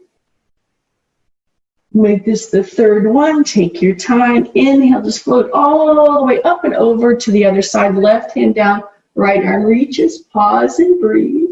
So if you notice that right hip is lifting, just gently press it down. Let's do our circles. Reach out, down and around. Inhale. That's 1. And 2. And 3. Let's just flow right back to center, but take your time. Inhale, arms up. Now exhale, hands to heart. Interlace fingers, round and curl the spine. So the palms are forward, the chin is to chest, round and curl the spine. Let's inhale, reach for your ceiling. So hips are grounded, arms just as straight as you can get them. And if they're bent, so what? All right, let's reach right to left, left to right. So again, opening up the side body. Always think of it creating space.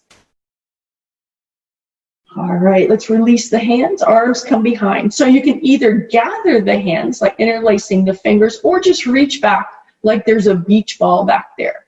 And just give a little chest opening. You can look forward or a light little look up. And then let's release, arms float up on the breath. And exhale, hands to heart. Interlace fingers around the spine.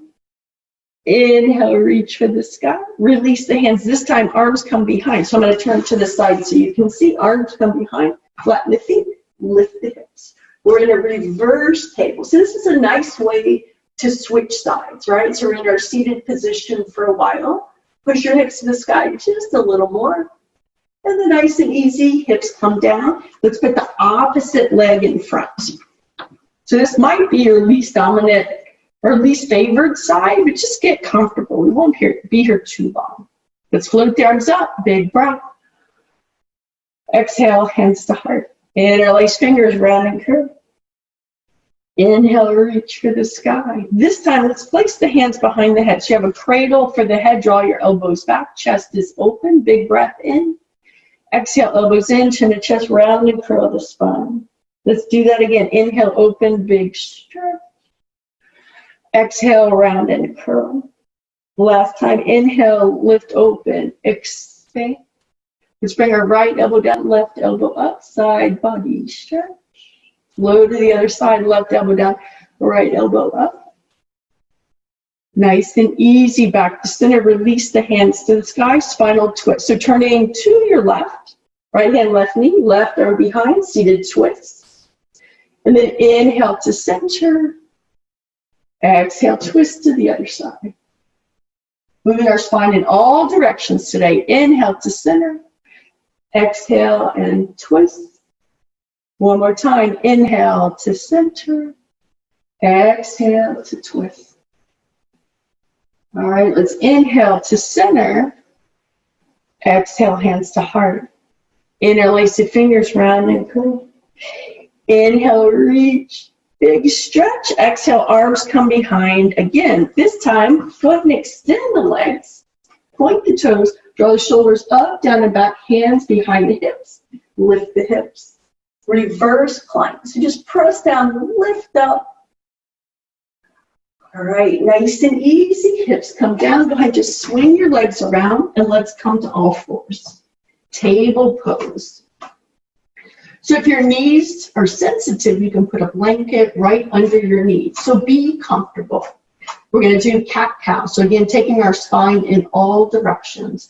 So when you're ready, draw your chest forward, tilt your tailbone up. Exhale, draw the chin to chest, round and curl the spine. So this is cat-cow. Inhale. Exhale. Breathing in. Breathing out. Take your time. Be in your body. Inhale. Exhale. Last time. Inhale. Exhale. That nice high cat spine. Let's sit all the way back into child's pose and walk our hands forward. So extended child's pose. Maybe just rock the hips a little bit right to left. That gives you a nice stretch of the glutes, low back. We're going to walk our hands over to the right and breathe into that left side. Moving through our center over to the other side.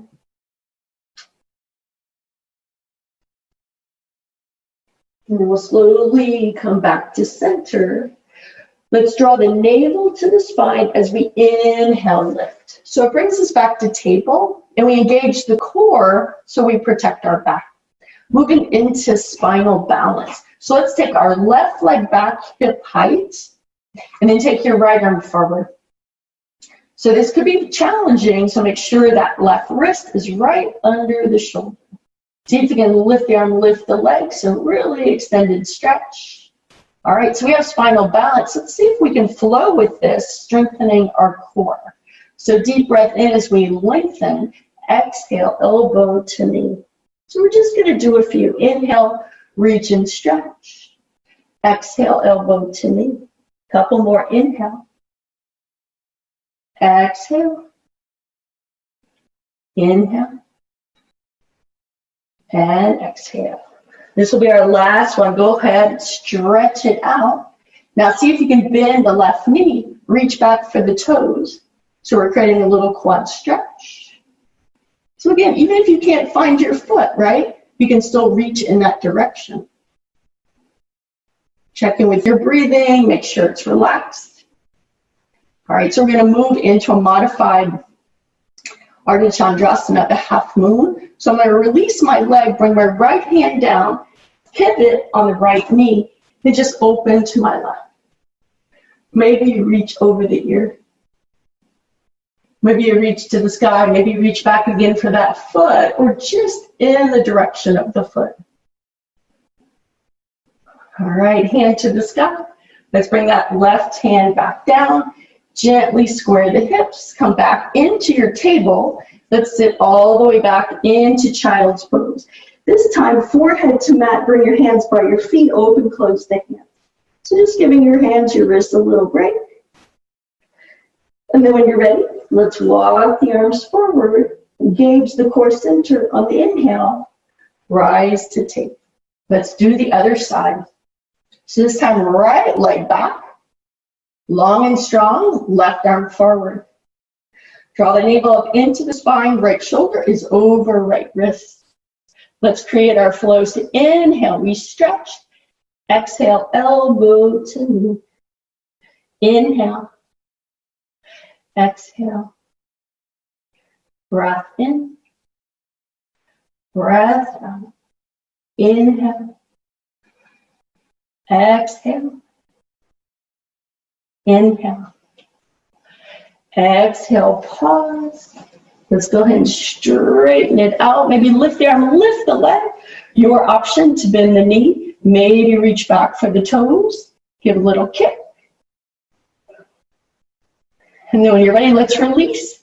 Left hand down, pivot on the knee. Open and stretch. Maybe reach over the ear and extend it, stretch. Maybe bend the knee, reach back for the foot. So you have a heart opener, back bend, quad stretch all at the same time. All right, nice and easy. Let's release. Right hand comes down. Take a moment, square the hips. We're back in table. Sit all the way back, child's pose. So now you decide you like your hands forward, or maybe you like them by your feet, right? And maybe just wobble the hips a little bit. All right, we're going to slowly make our way to standing. So take your time. All right, so on the inhale, let's come back to table. So coming to all fours. All right, so from all fours, let's just tuck the toes and lift the knees a couple inches. So you're hovering above your mat. And then nice and easy, just push into the hands. We're just going to walk our hands back. So now we're in a standing forward fold. Knees are very bent, so that protects your back. And just take a moment, the head can hang heavy. You can little wobble right to left, just gentle. And then we're going to draw ourselves up to stand. So you might want to just walk up the legs, right? And then just slowly rise. So again, taking care of your body, whatever that looks like to you. And once we get to stand, let's float the arms up.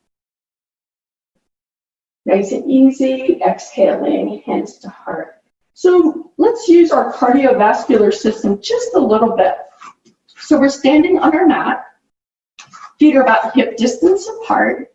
So just as we started seated, the flowing arms, we're going to do it standing. So inhale, arms up. Exhale, hands to heart. So we're going to flow with this a few times. Inhale. Exhale. Breathe in. Breathe out. Couple more. Inhale. Exhale. Just connect with your breathing. Inhale.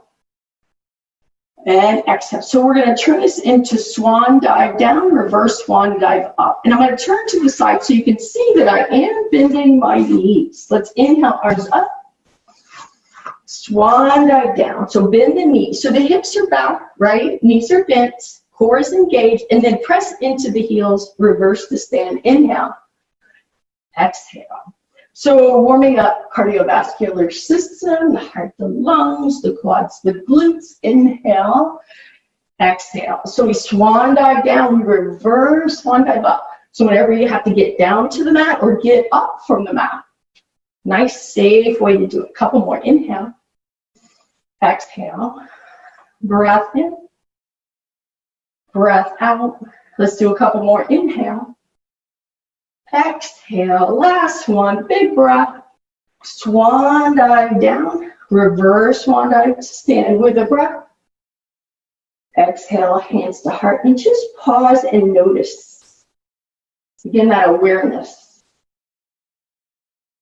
So what is the effect of just a few swan dives on your heartbeats, your body temperature, your breathing rates?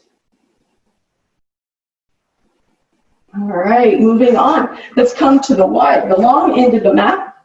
Have your toes point out toward the edges. So we're going to sink ourselves into double warrior. So just do your best. So, you know, if you can be done here and be comfortable, great. If you need to be higher to be comfortable, do that. All right, so cactus. First, reach for your side walls. All right, so inhale, reach up. Exhale, elbows into the waist. So make it really purposeful, almost like you had dumbbells in the hand, right? You're drawing them in. Inhale, exhale. Breathe in, breathe out. Inhale, exhale. Couple more. Breath in, breath out.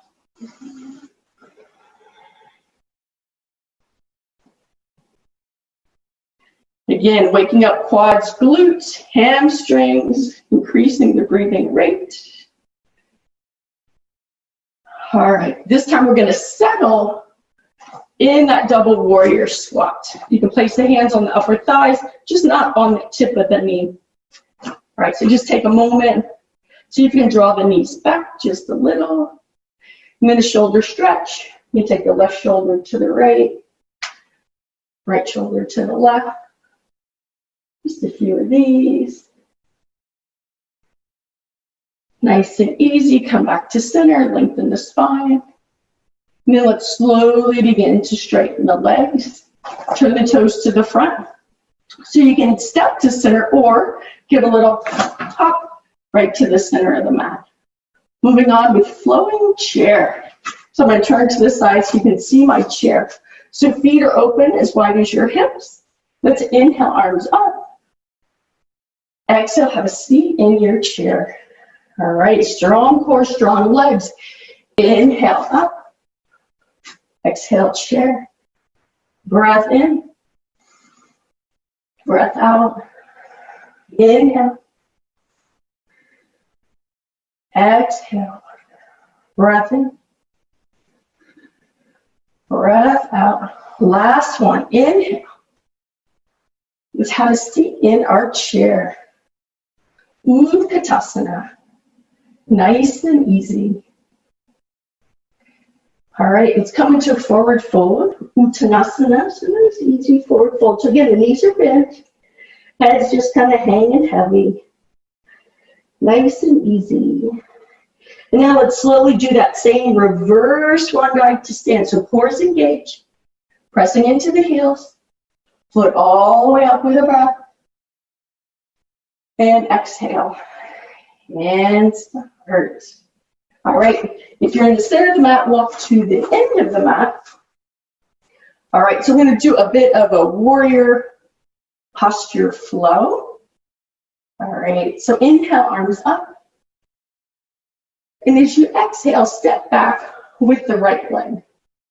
So if you look down, you see your left foot, your left toe, and the back foot is turned out about 45 degrees. Let's inhale, arms up. So your back heel is planted. So we're working on a warrior one. So take a moment. If you don't see the front toe, keep inching the foot out. And as you lunge forward, you'll feel a great stretch in your back leg. Now let's create some cactus arms. Right? Let's flow with this. So inhale. And then as you exhale, elbows together, similar to chest flies. Straighten the front leg, but don't lock the knee. Inhale forward. Exhale. Inhale. Exhale. Two more. Inhale. Exhale. Last one. Pausing here. Let's reach around so the hands can reach back or come together. Just get a little light back then. And then let's release the hands. Arms float up. Bring hands to heart center. And now we're going to open for warrior two. So I'm going to pivot. So now my foot is turned out parallel with the edge of the mat, and I'm trying to get this leg at a 90-degree angle as best we can. All right, so now you're going to feel adductor stretching. Let's add a flow with this. So inhale, arms up. Exhale, warrior two. So we're doing a flowing warrior. Inhale, arms up. Exhale. Breathe in. Breathe out. Inhale. Exhale. This will be our last one. Breath in. All right, breath out. So take a moment and pause. Really ground through this back leg. It's going to open this hip. Also strengthen your muscles. Let's take a reverse warrior. So right arm down, left arm up. So this is reverse warrior. Exhaling into side angle stretch, elbow to thigh. Right arm straight up. Maybe you reach over the ear. Make sure you're not holding your breath. Keep breathing. Let's keep that right shoulder open. On the inhale, coming back, warrior two. Starting to straighten the left leg, moving into triangle pose. So see if you can reach to your left. And then when you're not going any farther, lightly the hand comes down, right arm up. Triangle pose, Trikonasana. Keep breathing.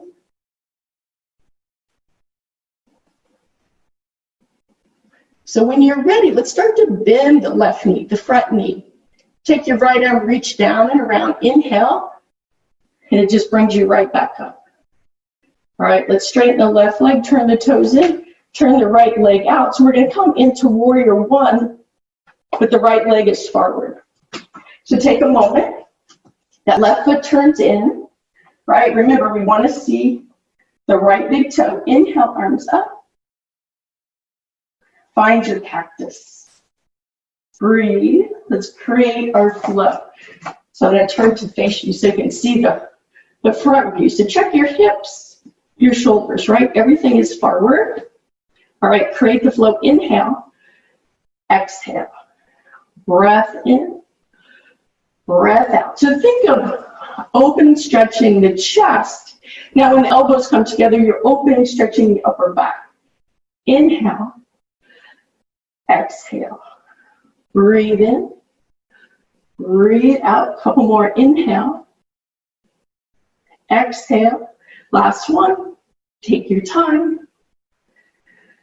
Pausing here. And again, just open the chest, reach back. Maybe hands come together. You can create that light little back bend.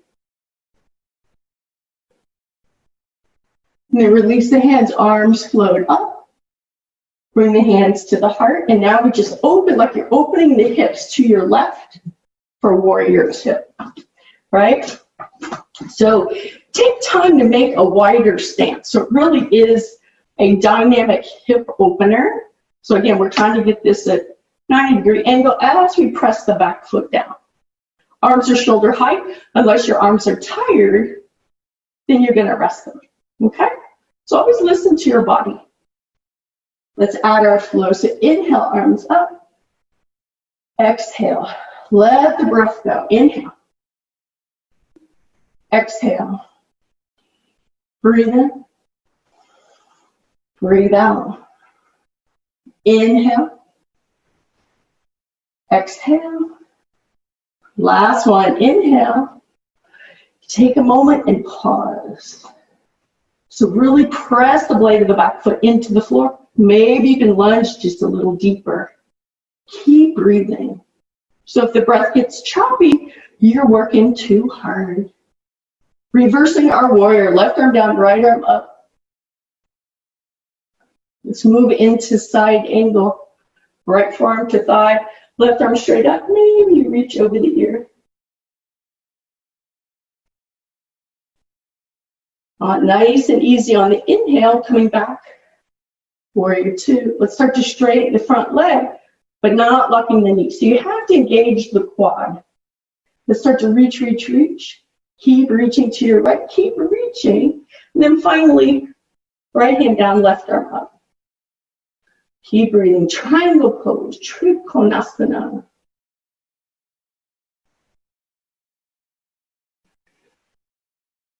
Do some deep breathing. And then as we make our way back to warrior two, just begin to bend the right knee. Let this left arm sweep down and around. Draw you right back into your warrior two. Nice and easy. Let's start to straighten the right leg. Turn the toes in. So we're kind of super wide. So walk the feet in maybe a little. And now you have the option. Take that hop to the center of the mat, or maybe just a couple steps. So moving into standing balance. So I've chosen tree pose, Vrikshasana, because it brings us into the present and grounds us to the earth. All right, so when you're ready, right foot at the ankle, calf, or the inner thigh. So just find your pose. Like always, make your body happy. Check in with your breathing. So again, making sure you're not holding your breath. Hands could stay at heart center, or maybe just express out to the side.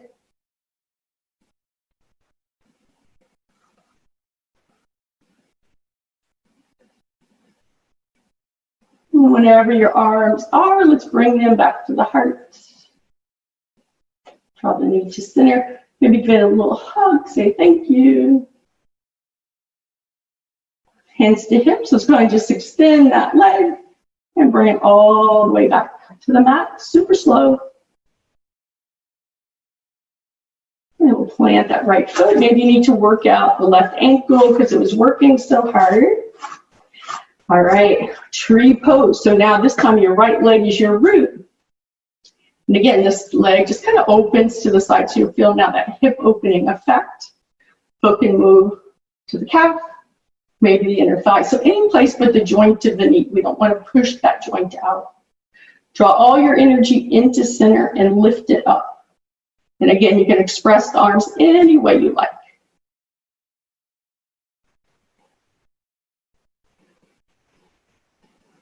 Connect with your breathing.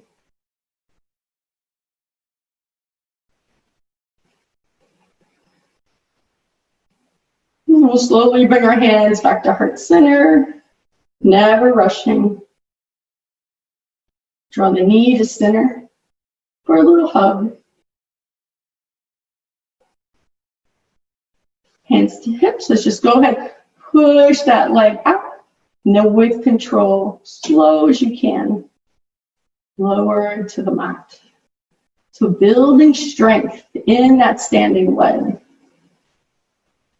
Left foot plants. Maybe now you want to roll out the right ankle. All right, so we're going to come down to the mat for some supine stretches. So walking to the front of the mat. Let's just gently do our swan dive down that we learned before. So inhale, arms up. Exhale, bend the knees. Swan dive down to the mat. And then you can use the hands to just gently walk your hips to the mat. So my feet are flat. I'm going to engage the core and roll all the way down. So take your time. If there's anything around you that you need to move, take time to do that as well. We're going to reach the arms all the way overhead. Just take a nice long stretch. So reach all the way overhead, interlace fingers, and just stretch in opposite direction. And then releasing that stretch, one knee at a time. Bring the knees to chest. So right now you're getting a nice little low back stretch, a little glute stretch. Your shoulders are on the mat, your hips are on the mat. Let's take our knees, do some circles to the right. And circles in the other direction.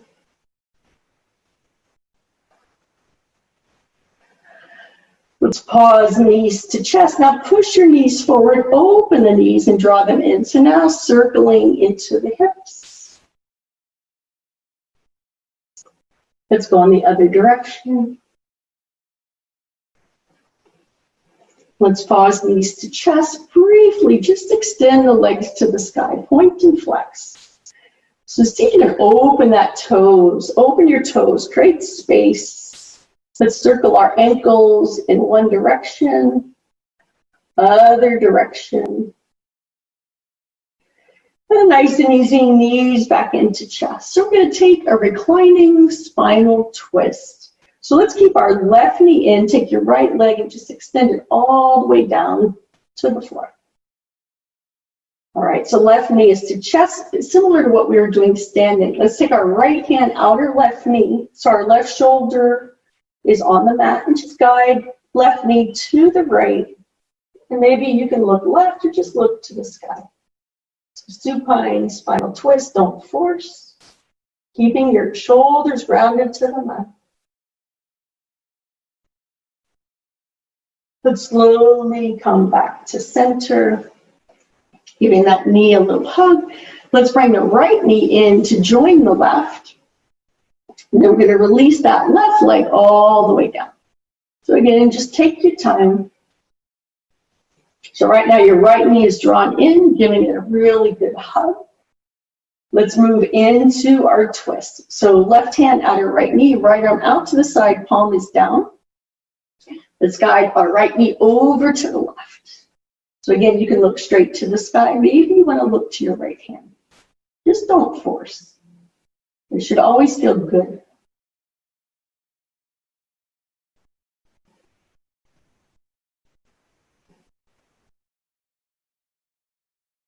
We're going to slowly make our way to center. Again, bring the right knee in for a hug. Bring the left knee in again for a hug. So today I'm going to add the supine pigeon, just because of all of our seated positions with, online Zooming and things like that. Sometimes the hips are getting tight. So let's plant our feet to the floor. Take your right leg, cross it over the left, so it looks like a 4. And our right knee, we're pushing it away. So you can say just like this, you might already feel your stretch. If you're not feeling too much, just lift the left leg. So both legs are kind of at 90-degree angles. You're drawing the left side in as this right knee. We're energetically pushing away. Just take a few breaths here.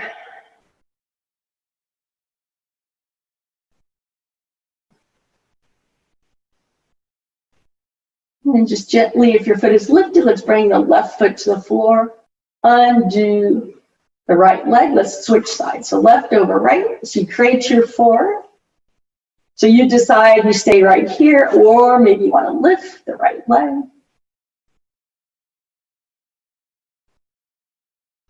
You just kind of breathe into that stretch.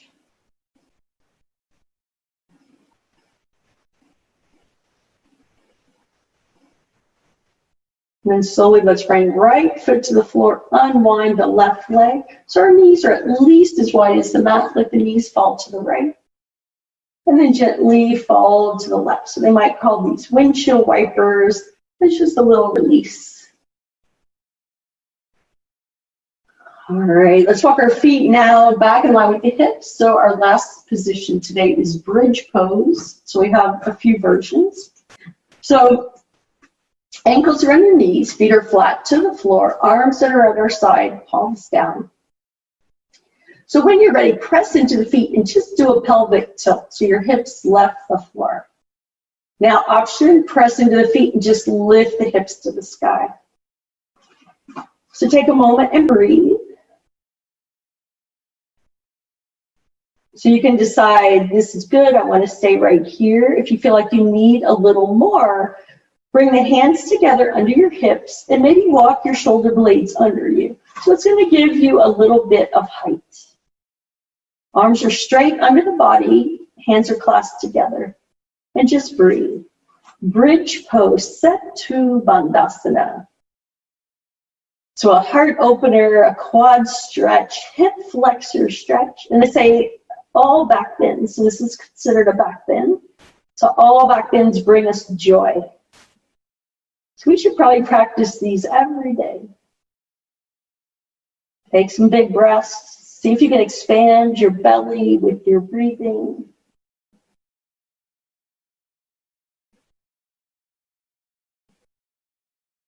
So just as we came into the pose in a slow manner, let's do the reverse. So release the hands.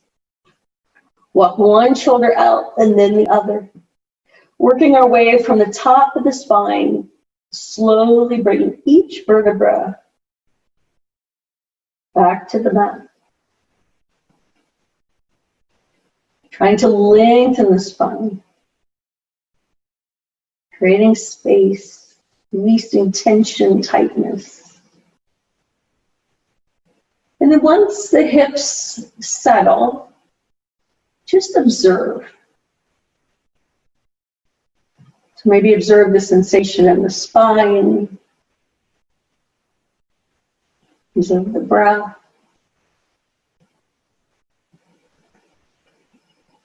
So we've come to that place in our practice today. They call it final relaxation, Shavasana. It's really what they say, maybe the most challenging pose, to find stillness, to do nothing. So please find time to rest. You don't have to worry about the time. I'm just going to have us here a couple minutes. I'll ding a bell. We'll bring our awareness back. This is how you integrate all the benefits of our practice today. So take up space, extend the arms, the legs.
Without creating any physical movement, bring the awareness back to the breath. You just follow your breath in and out. And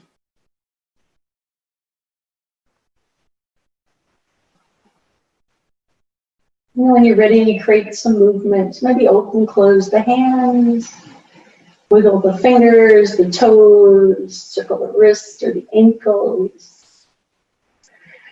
And then on your next big breath, float with the arms overhead, lengthen legs and stretch. And then releasing the stretch one knee at a time, knees to chest. Just give yourself a super hug for taking the time to attend our class today. So it's all about self-care. And then when you can, that gentle rock to your right. And if you're not ready to come to seated, please rest. This represents starting over, renewal. When you're ready, gently just slowly press to seated. So find your comfortable seated position. We'll close our practice today, hands at heart center. Let's take a big breath in together, arms float up.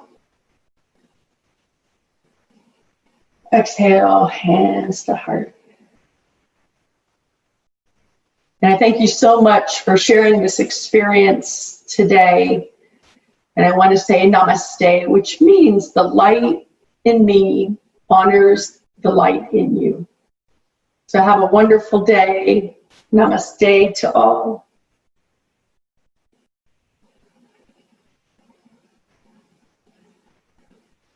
So after this pre-recorded session, we will have a live Q&A. So if you have any questions about dinacharya, the way to begin the day, tongue scraping, or anything maybe in our practice today, please join the live session.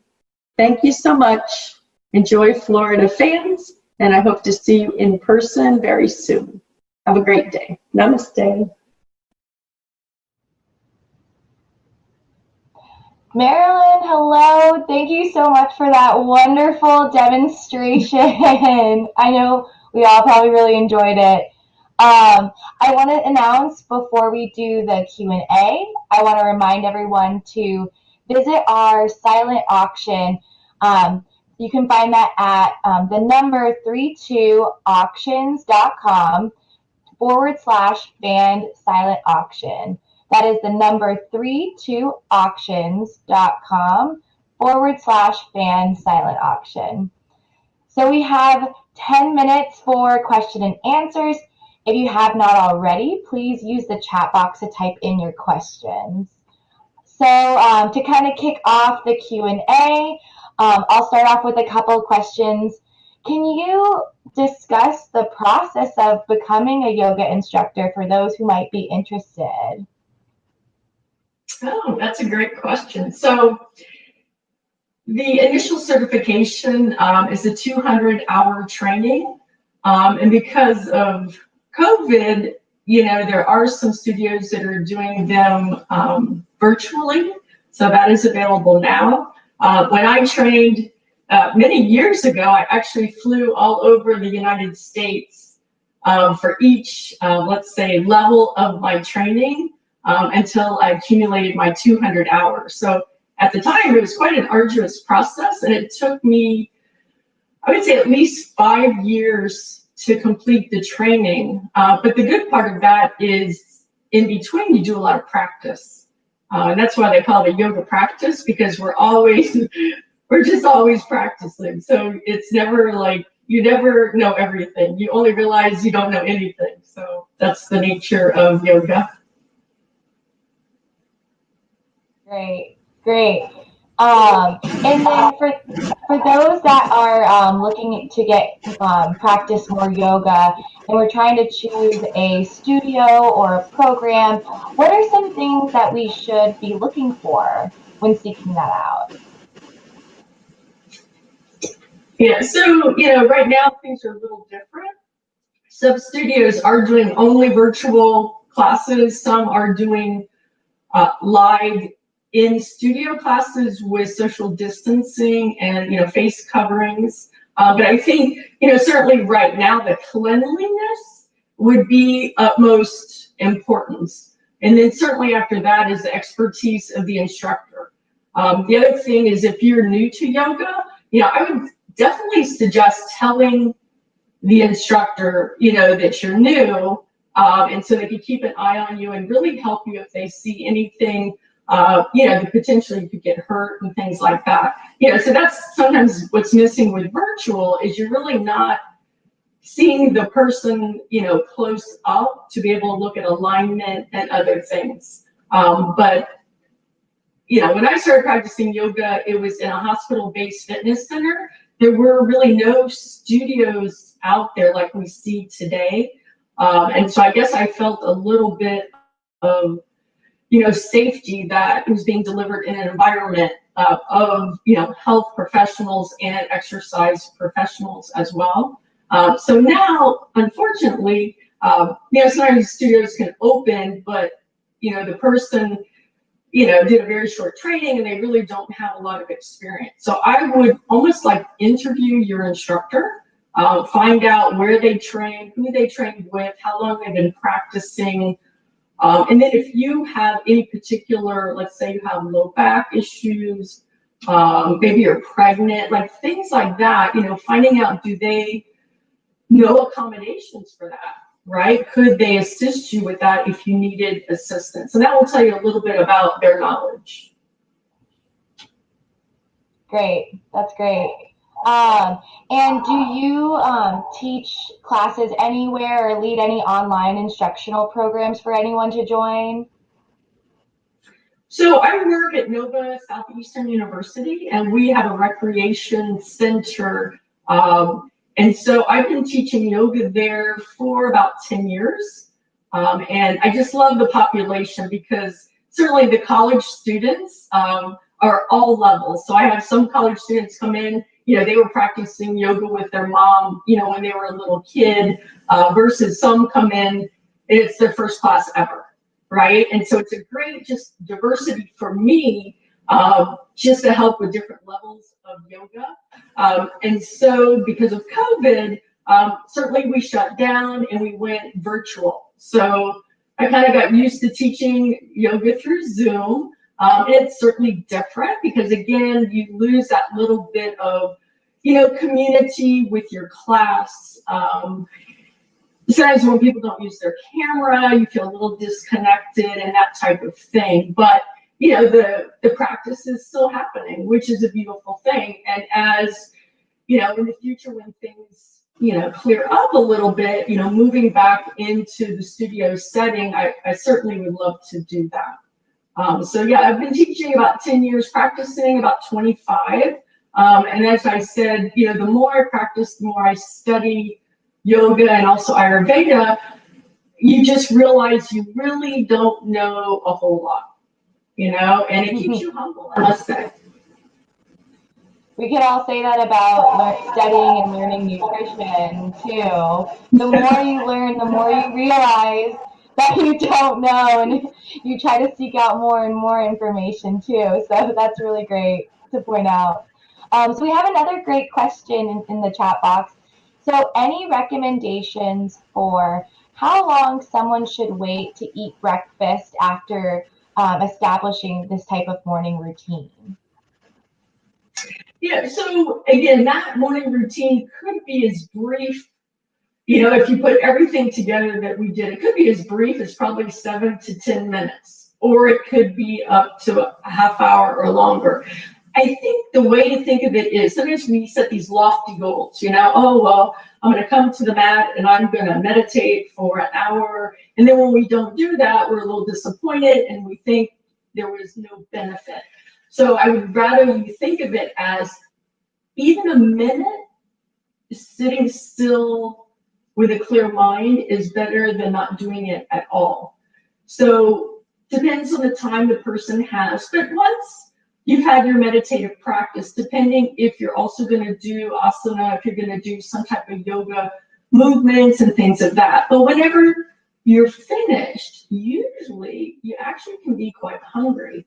I remember my first yoga instructor, and he would teach, all over, but he always had this big bowl of fruit handy when he was done teaching. And that was the thing that he went to really replenish his energy. And I vividly remember that. So I think after your practice, maybe you shower, but you'll become hungry. And so really any time to eat is fine. Awesome. Yeah, I know. I noticed that with myself too. Anytime I am working out in the mornings or if I do yoga, I'm always immediately hungry right after. But I know it kind of depends person to person too. Okay, and so our next question is, any recommendations for hand, wrist, foot or ankle pain during yoga, like modifications maybe that person should be making? Yeah, so especially the wrists. So sometimes I have wrist and thumb issues as well. So it's called fist for wrist. So let's say we were on all fours. Basically, you would make a fist, and you're straight down, kind of the knuckle to that next joint, but the arms are super strong, right? And so you could do cat-cow from this position. The other thing is sometimes people just need a little padding, and they do make, it's a product called jellies. So jellies, it's a little circle that certainly is like jelly, but there you can put the palm of your hand in it in certain ways. So it depends if it's like a thumb problem, a wrist problem, but it certainly is a lot of support. And sometimes, again, our wrist issues, if it's arthritis, you need to certainly have some cushion, right? Sometimes the issue is really more, we need to build the strength. So in yoga, we do a lot on our hands. We stand on our hands. We do, back bends and all kinds of things, headstands, handstands on our hands. So nobody usually falls out of bed and just does that automatically, right? They build up over time. So some of it is building strength in the hands, in the wrists, right? And again, listening to the body. So if I put my wrist down and I'm having pain, I'm just not going to continue to do it. I'm going to find a blanket, so now I've added a little padding. I might experiment bringing my thumb in a little more versus opening my hands a little bit wider. Another thing is weight distribution. So you might press the fingertips and the palms down into the mat. So it kind of distributes the weight throughout the hand, right? So rather than it just being on the thumb or just kind of on the wrist. Another thing we say is from a visualization standpoint, visualize that you're drawing the energy up into those strong arms and into the shoulders. So that's another way we can think about it. As far as, I think it was ankles, a lot of the ankles, again, weak ankles usually need to be strengthened. How do we strengthen them? Is really by, activities of daily living, walking, riding your bike, things like that. And sometimes people have laxity, we'll say, in the ankles. That probably needs to be investigated by a physical therapist, because then they can tell you if you need some type of supportive device, or actually just through muscle strengthening, you will, your ankles will get stronger, and all of a sudden, again, that sensation goes away. I always say, pain means something. So now we have to investigate, what is that? And always pull in your other health professionals when that's indicated. Yeah, I always tell my classes, you know what? I'm a dietitian, I'm a yoga teacher, I'm not your physician, I'm not, other health professionals. So I'm always one to really refer so we get the best health care. Great. And so while we're talking about different poses that we could do in certain situations, what would you say are the most beneficial poses that could be done in probably 3 to 5 minutes for those that are on the go or just live really busy lives? Yeah. Again, it depends if you're kind of trying to wake up or you're trying to calm down. But again, my favorites would be certainly cat-cow for the spine, so just gently, kind of flexing forward and back a few times. Child's pose is nature's, think of child, we're trying to relax the child, just lying down, your hands could be on your forehead. So that's a lovely one. If I need a full body stretch, I might do a down dog, so the hands are forward, tuck the toes, lift the hips, and just really stretch out my entire body that way. So it kind of depends what we need. For my students, I tell them, the more you come to the practice, the more poses you will know, and then you will know at what point your body needs that pose. Because even for myself, I might take another yoga instructor's class, right? But I know my body, and when it gets to maybe a pose that I know just doesn't feel good or work for me, I'm going to do an alternate pose. And when I teach, I encourage my students, sometimes they might just want to rest on the mat and listen, and that's okay too. So I think it comes back to, again, what do you need? Do you need to wake up? Like that downward facing dog, full body stretch with some nice deep breathing certainly will do that. But sometimes we're a little frazzled. We need to sit just like I'm seated right now, or take a child's pose, because that's going to ground you down to the earth, right? And calm us down just a little bit. And I think recently, we need more grounding than anything, and that's why it's nice to sit on the floor. If you have a backyard with wonderful trees and things like that, just sit under a tree or sit with your back on a tree. That really is a great way just to kind of ground and settle down. Those are really great suggestions. And I just want to remind everyone, we still actually have plenty of more time for questions. So please utilize that chat box, get your questions answered. But I have a question, maybe on a more personal note.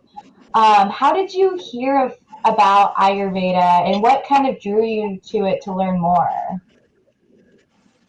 So this is interesting. So Ayurveda is the sister science to yoga, and both practices are more than 5,000 years old. So Ayurveda, if you think of it like as this big tree, yoga is just a branch, right? So Ayurveda is all encompassing, and it's basically, total health care. As we know yoga, especially in the United States, we only think of the physical practice, but that's a very small piece of it. So I came to know Ayurveda through yoga. And basically it's from kind of just very wise teachers that would mention different things. You may have heard of that term dosha, which is similar to like a body type, a body characteristic, but it's not just a physical body, it's a mental body, spiritual body. So it takes into many accounts. And Ayurveda also looks at food. So being a dietitian, of course, we're interested in food. And again, just through instructors over the years, one of my first yoga teachers always talked about the second brain, and he'd be pointing to his stomach. And I'm thinking, excuse me, I think we only have one brain, that type of thing. And now, 25 years later, all we can hear about really is the second brain, right? How the mind and the digestive tract, the microbiome, how all of this is connected. So wise. And so Ayurveda is rich in tradition, but just wisdom. And I love studying it. There's a huge food and nutrition component, because in Ayurveda, they eat for the seasons, right? So here in the United States, where we can get most foods anytime we want, right? It does not really align with Ayurvedic principles. So in Ayurveda, you would eat what's grown in your, locally, but also within your seasons. So we would not be eating certain foods year round. Like in Florida, we might be eating blueberries all year round. That's not an Ayurveda practice, because, blueberries are available year round, at least in Florida, right? So it's fascinating. I love studying it, and I started with Ayurveda through Yoga Fits. And this was many, many years ago.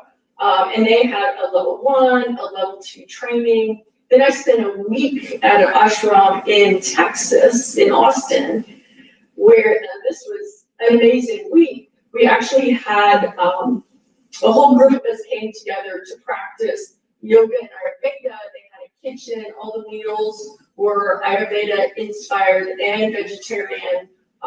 We ate a lot of what's called khichdi, which in Ayurveda is a very warming, soothing, but cleansing meal. And it's considered to be, you know, a complete meal. And it's lentils, some basmati rice, plenty of turmeric, ginger, and other spices. And they make this almost like a porridge, a soupy porridge. And you eat it, you know, at least once a day, if not more than that. And it's just energizing, but it's also not heavy. So it's a great way, you know, just to eat a little lighter, a little healthier, and maybe take some of the digestive burden off the body.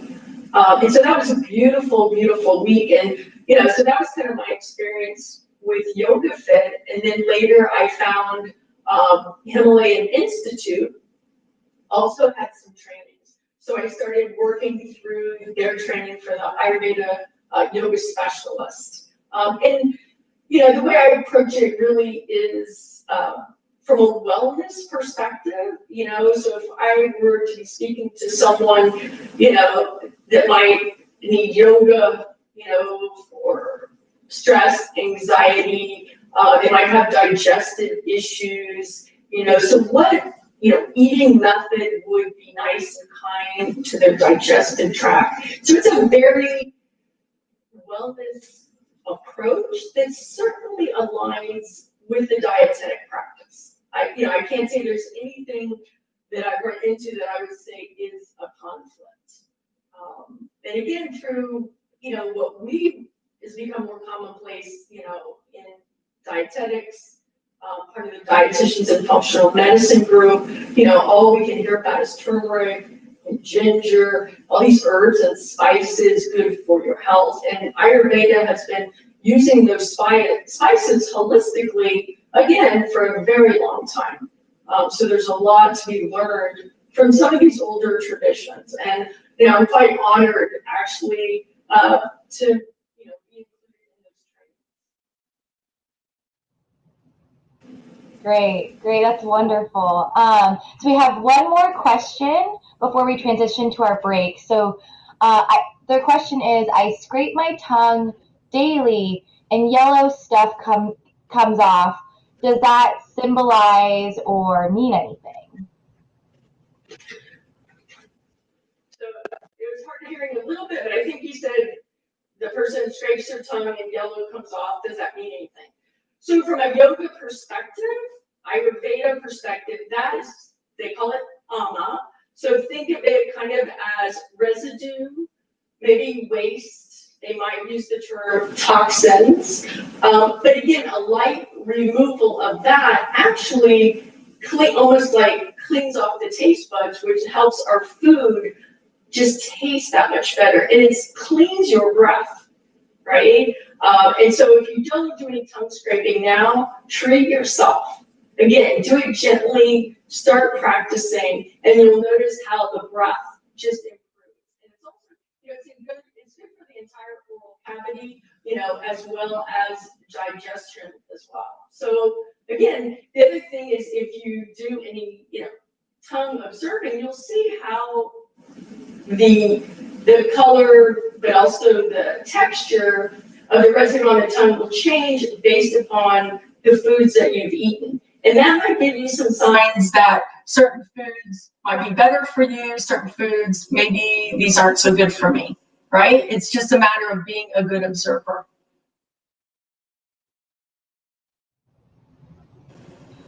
Well, Marilyn, thank you so much for the demonstration, for donating your time to serve and do this Q&A with us. I know all of us really appreciate it, especially during these uncertain times. So thank you again for everything.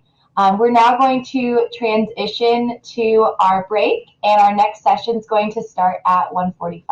Thank you, everyone. Thank you so much. You may not know that Abbott has been around for over 125 years, and during that time, we have been focused on helping people achieve their best possible health through the development of our products and technology that actually span the breadth of healthcare. Our commitment to helping people improve their lives has led to the development of advanced science-based nutrition products and solutions to support growth, health, and wellness. Today, our innovative science is behind many of the most trusted names in the nutritional marketplace, Names like Similac, Alimentum, and Isomil for infants, Pediasure and Pedialyte for children, Ensure to help people stay active, and Glucerna for people with diabetes. And we continue to innovate today by gaining insights from our customers to ensure our growing portfolio of products is meeting their everyday needs.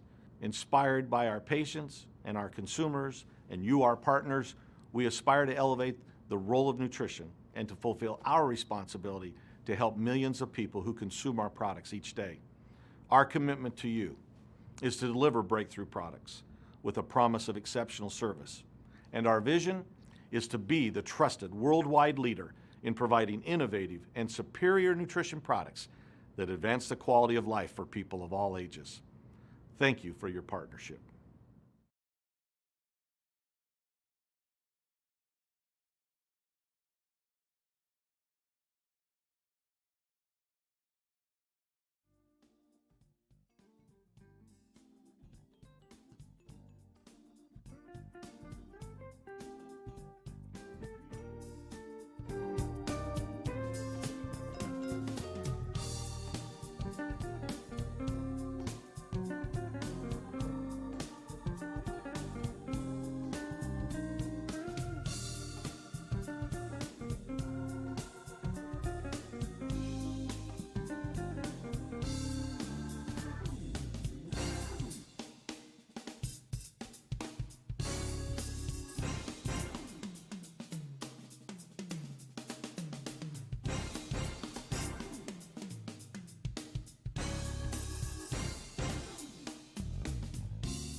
Hello, everyone, and welcome to the fascinating topic of intermittent fasting, effects of the mind-body.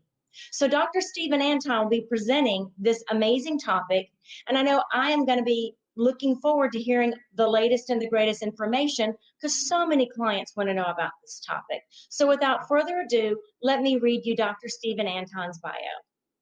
He is a PhD and has written over 150 published articles and 10 book chapters of a co-authored book over the past 20 years. He has received several awards for his research and publications, including being selected as an outstanding young alumni of the University of Florida, the recipient of the Thomas H. Marin Jr. Investigator Award, an award given to one assistant professor in the University of Florida College of Medicine each year, an invited member to the University of Florida's Leadership Academy, promoted to associated professor with tenure, recognized as a master mentor by the University of Florida's Mentor Academy, selected as an associated editor of the journal Obesity, and most recently, he was recognized as a university term professor, a distinction given to only top professors at the University of Florida.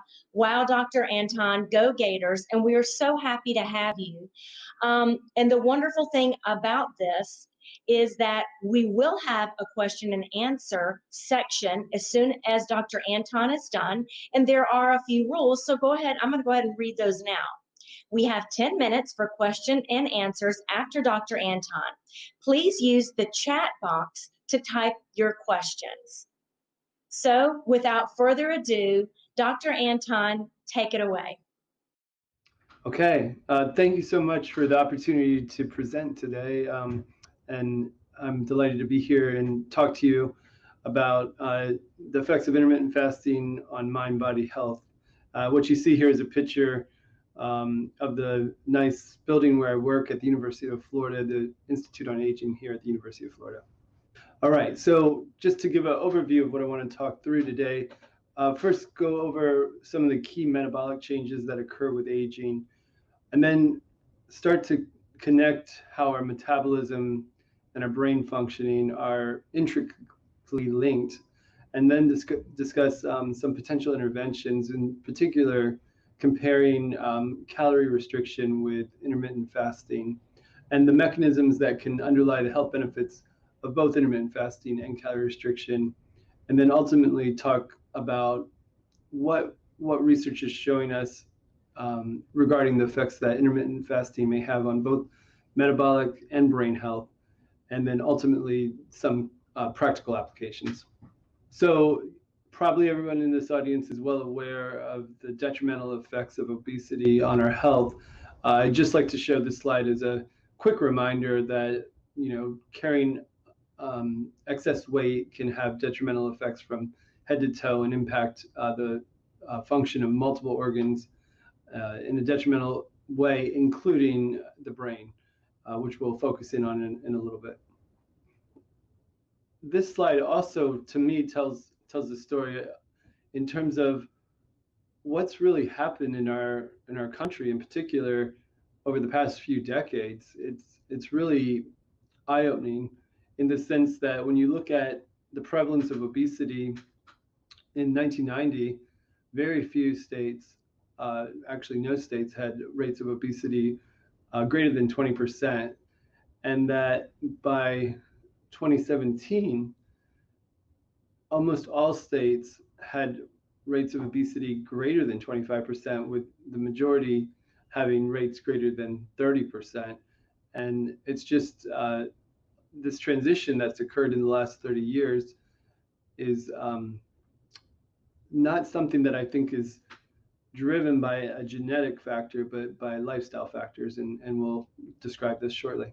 And I also like to point out that the increase in the prevalence of obesity is occurring across all segments of the adult population. It's not just younger adults or middle-aged adults or older adults, but in all cases, you can see the prevalence is clearly increasing. And it's a particular concern for middle-aged and older adults due to the detrimental effects that occur with aging and on metabolic function, which we'll go into shortly.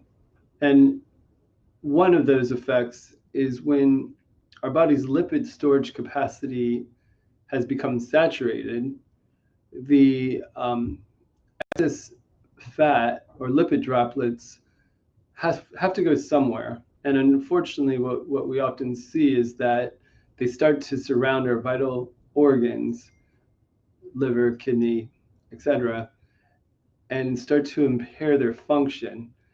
And as fat accumulates in the central region of the body, this has a number of detrimental metabolic consequences, which we'll go into. One of those being that lipids are not just an inert substance that just sit on the body, but that we now know they're actively secreting a number of inflammatory cytokines as well as hormones, and that by virtue of being located in close proximity to organs, including muscle, that can start to have a detrimental effect on the function of the organ and ultimately start to compromise metabolic and brain function. And this just illustrates what can happen over time with aging and excess caloric intake compared to expenditure. And it's kind of eye-opening, I think, where you can start to see over time lipid droplets can start to surround vital tissues such as the heart, the liver, and the muscle, which I was mentioning earlier. And when that happens, the composition of the muscle in particular starts to change from being, the majority of clear muscle tissue to now comprised of both inter and intramuscular fat. So the muscle quality starts to decline, and with aging, that can predispose individuals to develop what's called sarcopenia, which is the word to describe the loss of muscle, both mass and function, that can occur with aging. And so there's this clear connection between functional muscle tissue and excess body fat resulting from a state of lipotoxicity that occurs with aging. And the inflammatory state that is produced from both excessive unhealthy dietary consumption as well as excess weight seems to not just affect our periphery, but more and more research is showing that systemic inflammation is also having an effect on our brain, and in particular in leading to a state of neural inflammation, because the blood-brain barrier, the permeability seems to be lowered by elevated levels of inflammation in the body. And so what we're seeing is that it's not just a peripheral issue, but it's a mind-body issue, which is why the talk is entitled Mind-Body Health.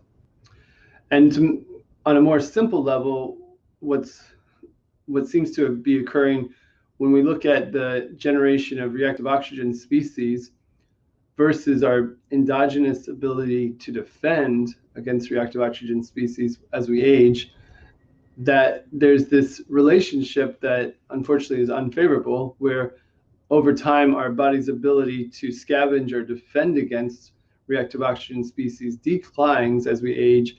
And unfortunately, the generation of reactive oxygen species from metabolic processes and or unhealthy lifestyle habits seems to decrease. And so at a very simple level, this is one of the fundamental drivers, I believe, for the development of disease processes with aging. And we also see that even among older adults who are not categorized in the overweight or obese category, there's a fundamental change in body composition such that the level of lean mass and fat mass change even within normal weight individuals. For example, this is a hypothetical person at age 25 versus at age 70.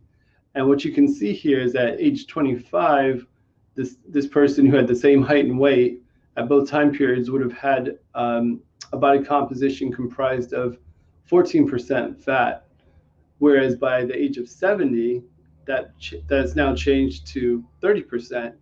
Conversely, their lean tissue and water, which was primarily comprised of water weight, but of other solids tissues, has also declined. And so this person now at age 70 is a fundamentally different person than the person at age 25. And due to the inflammatory signals that arise from levels of adipose tissue, of increased levels of adipose tissue, they're at much higher risk due to these body composition changes. And so I'd just like to point out, it's not solely about being overweight, but it's about the level of unhealthy weight in the body. And with these changes, in particular, the change in body composition that I was just mentioning, what can happen over time is the development of the metabolic syndrome, which is a syndrome that is categorized when diagnosed when someone has 3 or more of these metabolic risk factors: abdominal obesity, hyperinsulinemia, high fasting glucose or impaired glucose tolerance, hypertriglycemia, low HDL cholesterol, or hypertension. And this is a concern because we know that having this syndrome increases directly, I think in the next slide I'll show you, directly increases risk for a number of chronic diseases, including cardiovascular disease and diabetes. But also, I think in the next slide, I'll go into a relationship between this syndrome and disease mortality here, and cardiovascular mortality. What you can see clearly, and why this is a concern, is that at least from this study, individuals who were diagnosed with the syndrome compared to those without the syndrome had a dramatically higher mortality rate, both from all causes as well as cardiovascular mortality, basically a 5-fold increase in all cause and cardiovascular mortality compared to those without the syndrome. So it's a very important concern when someone is diagnosed with that syndrome. I'll show you what happens, unfortunately, with aging is that you see a clear progressive increase in the prevalence of this syndrome in both men and women, such that when we're, young adults have a relatively low prevalence of this condition, 10% or less.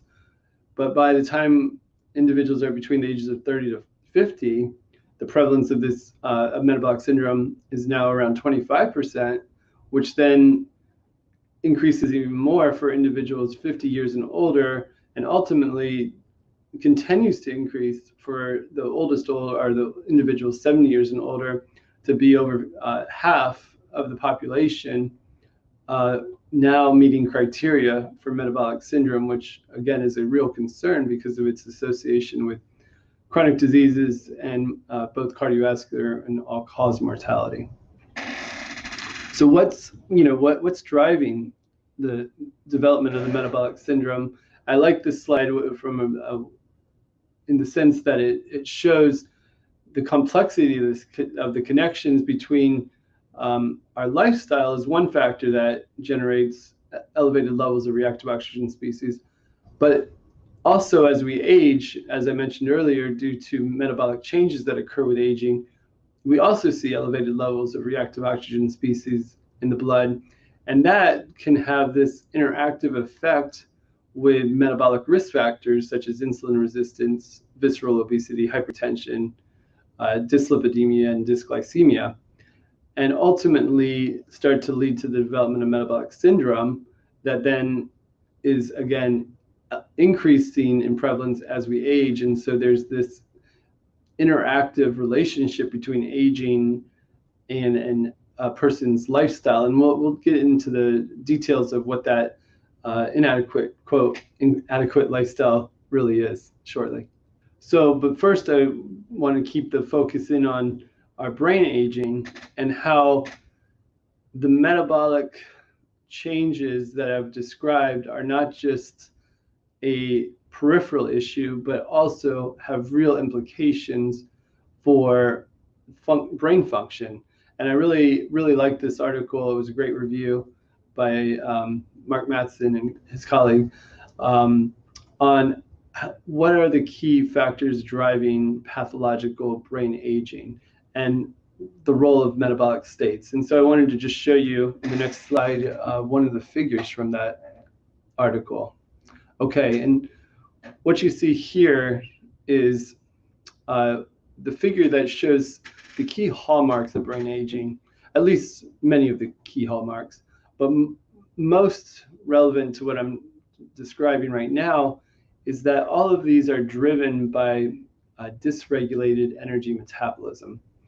And so underlying all of the known, or maybe not all, but many of the known factors that can lead to unhealthy brain aging, such as oxidative damage, mitochondrial dysfunction, impaired molecular waste removal, impairments in DNA repair, abnormal neurological activity or network activity, stem cell exhaustion, glial cell activation, and impaired stress response. They're all related to dysregulated energy metabolism. And so at a fundamental level, there's a clear connection between our brain functioning and our metabolic functioning.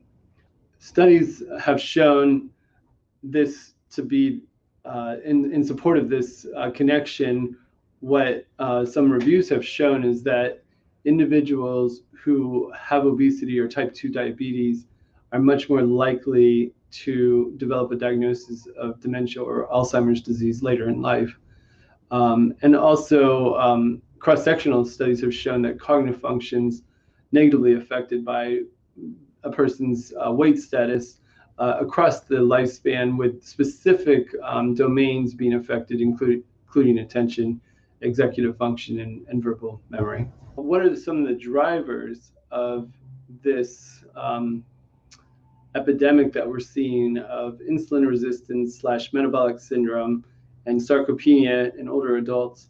And I'd like to highlight that the dietary drivers that underlie insulin resistance and sarcopenia have some overlap, though it's not a perfect overlap. And so on this slide, kind of put some check marks by the state of evidence, in my opinion, of the role of various dietary factors that can increase risk for one of these conditions. And what you can see is there's pretty strong evidence for high levels of saturated fat, high glycemic meals, refined sugars, excessive salt intake, or excessively low salt intake and a low fiber intake.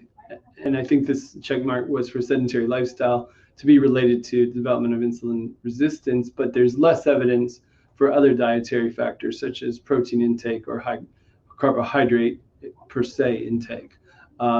Whereas with sarcopenia, there is a pretty strong level of evidence that protein intake, in particular low protein intake, is associated with the development of sarcopenia, as well as sedentary lifestyle. Whereas there's limited evidence for the other factors. So it's important to consider to what degree dietary factors overlap in the development of insulin resistance and sarcopenia, and to what degree there may be unique contributions.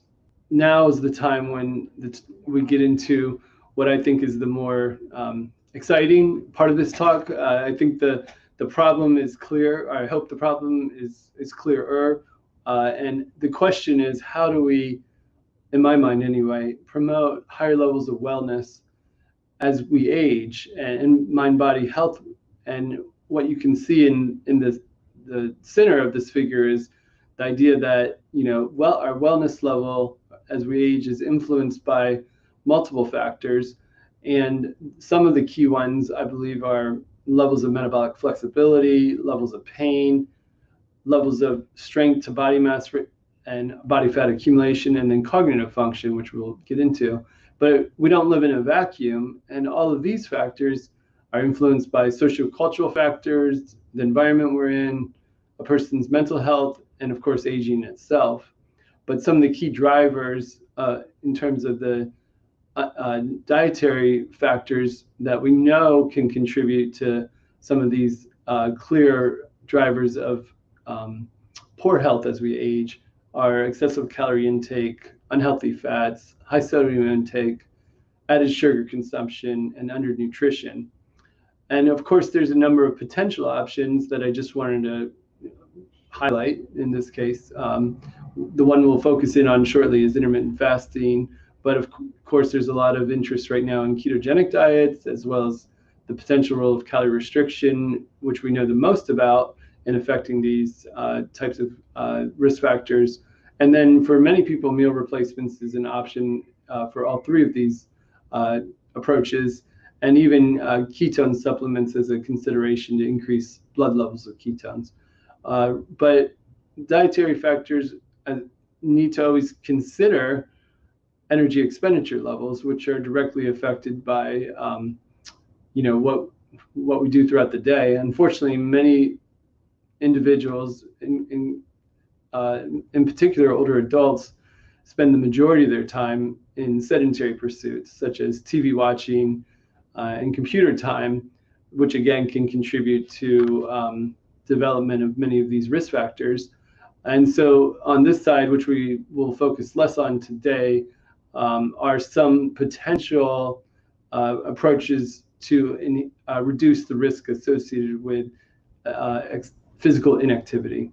So I always like to show this great review article because in the next figure, well, this was just published, but in the next figure, it will show you the overlap in the effects of dietary interventions involving intermittent fasting, calorie restriction, and or the ketogenic diet, and how they all can influence some of the key biological mechanisms of aging. The length of the arrow here illustrates the strength of the evidence from the literature of each of these approaches on the particular biological target. So for example, on inflammation, you can see there's pretty strong evidence for both fasting interventions, which are in green, and ketogenic diet interventions, which are in orange, and some good evidence, but not as strong, for calorie restriction interventions to lower levels of inflammation in the body. And then all three of them can, again, have a beneficial effect on levels of reactive oxygen species production, as well as autophagy. You can see in this case, the autophagy being the cellular process through which our cells remove waste products and or damaged particles so that they can then function more efficiently. And there's clearly a higher level of evidence, based on this review anyway, for fasting interventions to influence autophagy compared to calorie restriction and ketogenic diet. Then the mitochondria biogenesis is clearly affected by all three, as well as our immune system function. All three have clear evidence for reducing growth hormone and IGF-1 levels. And both fasting and ketogenic diets have pretty clear evidence for changing the microbiota. And my favorite is ultimately the hormesis hypothesis, which when I typically say this word, most people say they don't know what that means. And hormesis is a fancy word for saying that there's an optimal level of stress to induce positive changes.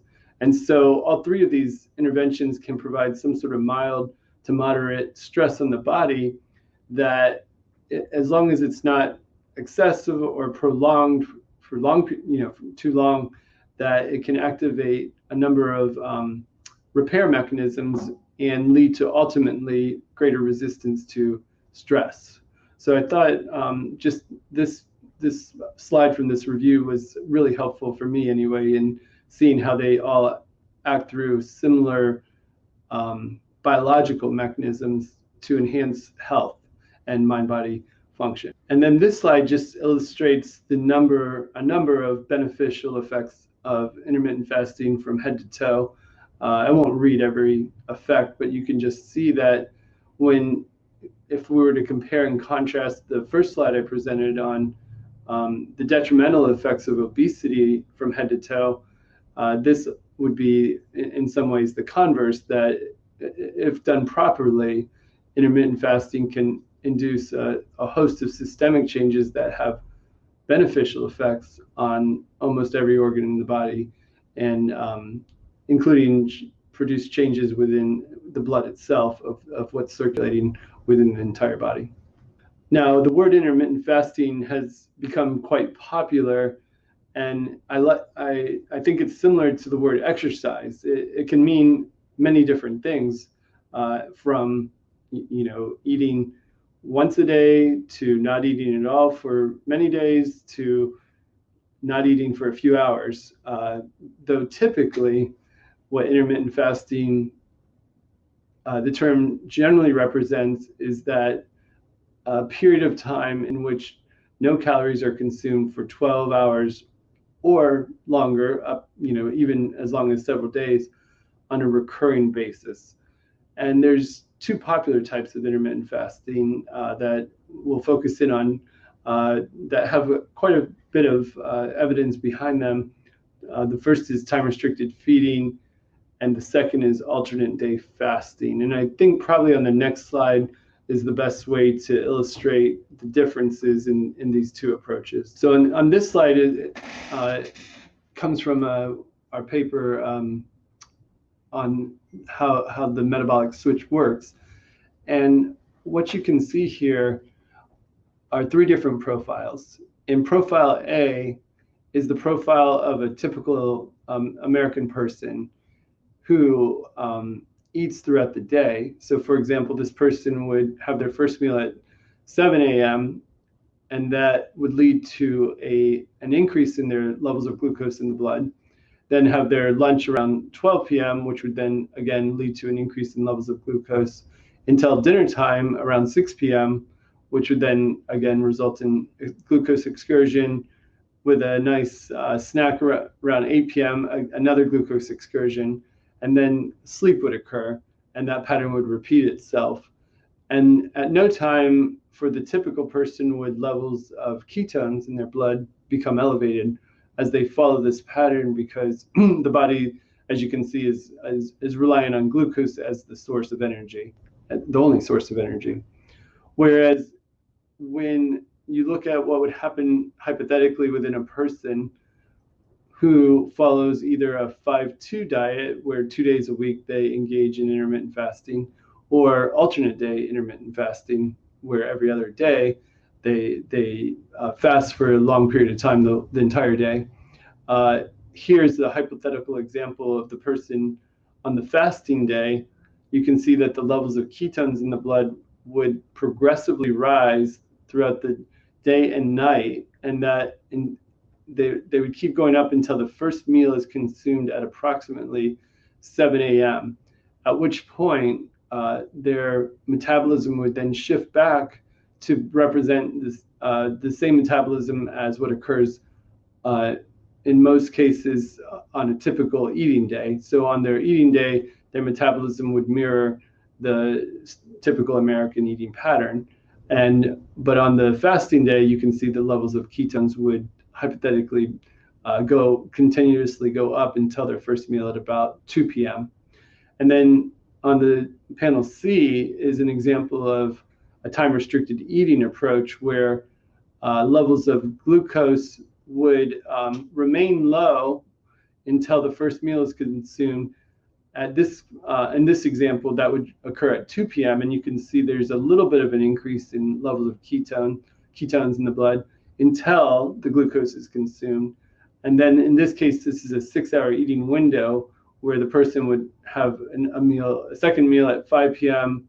and a third meal at 8 p.m. and followed by glucose excursions, and then repeat that on a daily basis for 5 to 7 days a week. That would be how these three eating patterns would distinguish themselves. And I always like to point out that when people say, oh, intermittent fasting is a fad diet, that when you look at eating patterns historically for the vast majority of our existence as a species, we've existed, survived and thrived on one meal a day.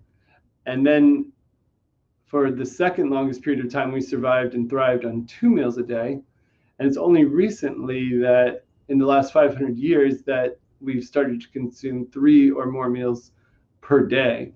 Now, I'm not saying that this was always by choice, but I am saying that it's clear that our body biologically functions and functions well off of less frequent eating episodes. So when we want to think about approaches, I mentioned earlier, calorie restriction is certainly an approach to consider, but I've entitled this section, The Good, the Bad, and the Frustrating Aspects of Calorie Restriction. So I think first we'll talk about the good, which probably everyone in this audience is aware that, calorie restrictions consistently associated with reduced risk of a number of disease conditions, and that in particular, when we think about the brain, levels of caloric intake have lower levels have been associated with reduced risk of Alzheimer's and Parkinson's disease.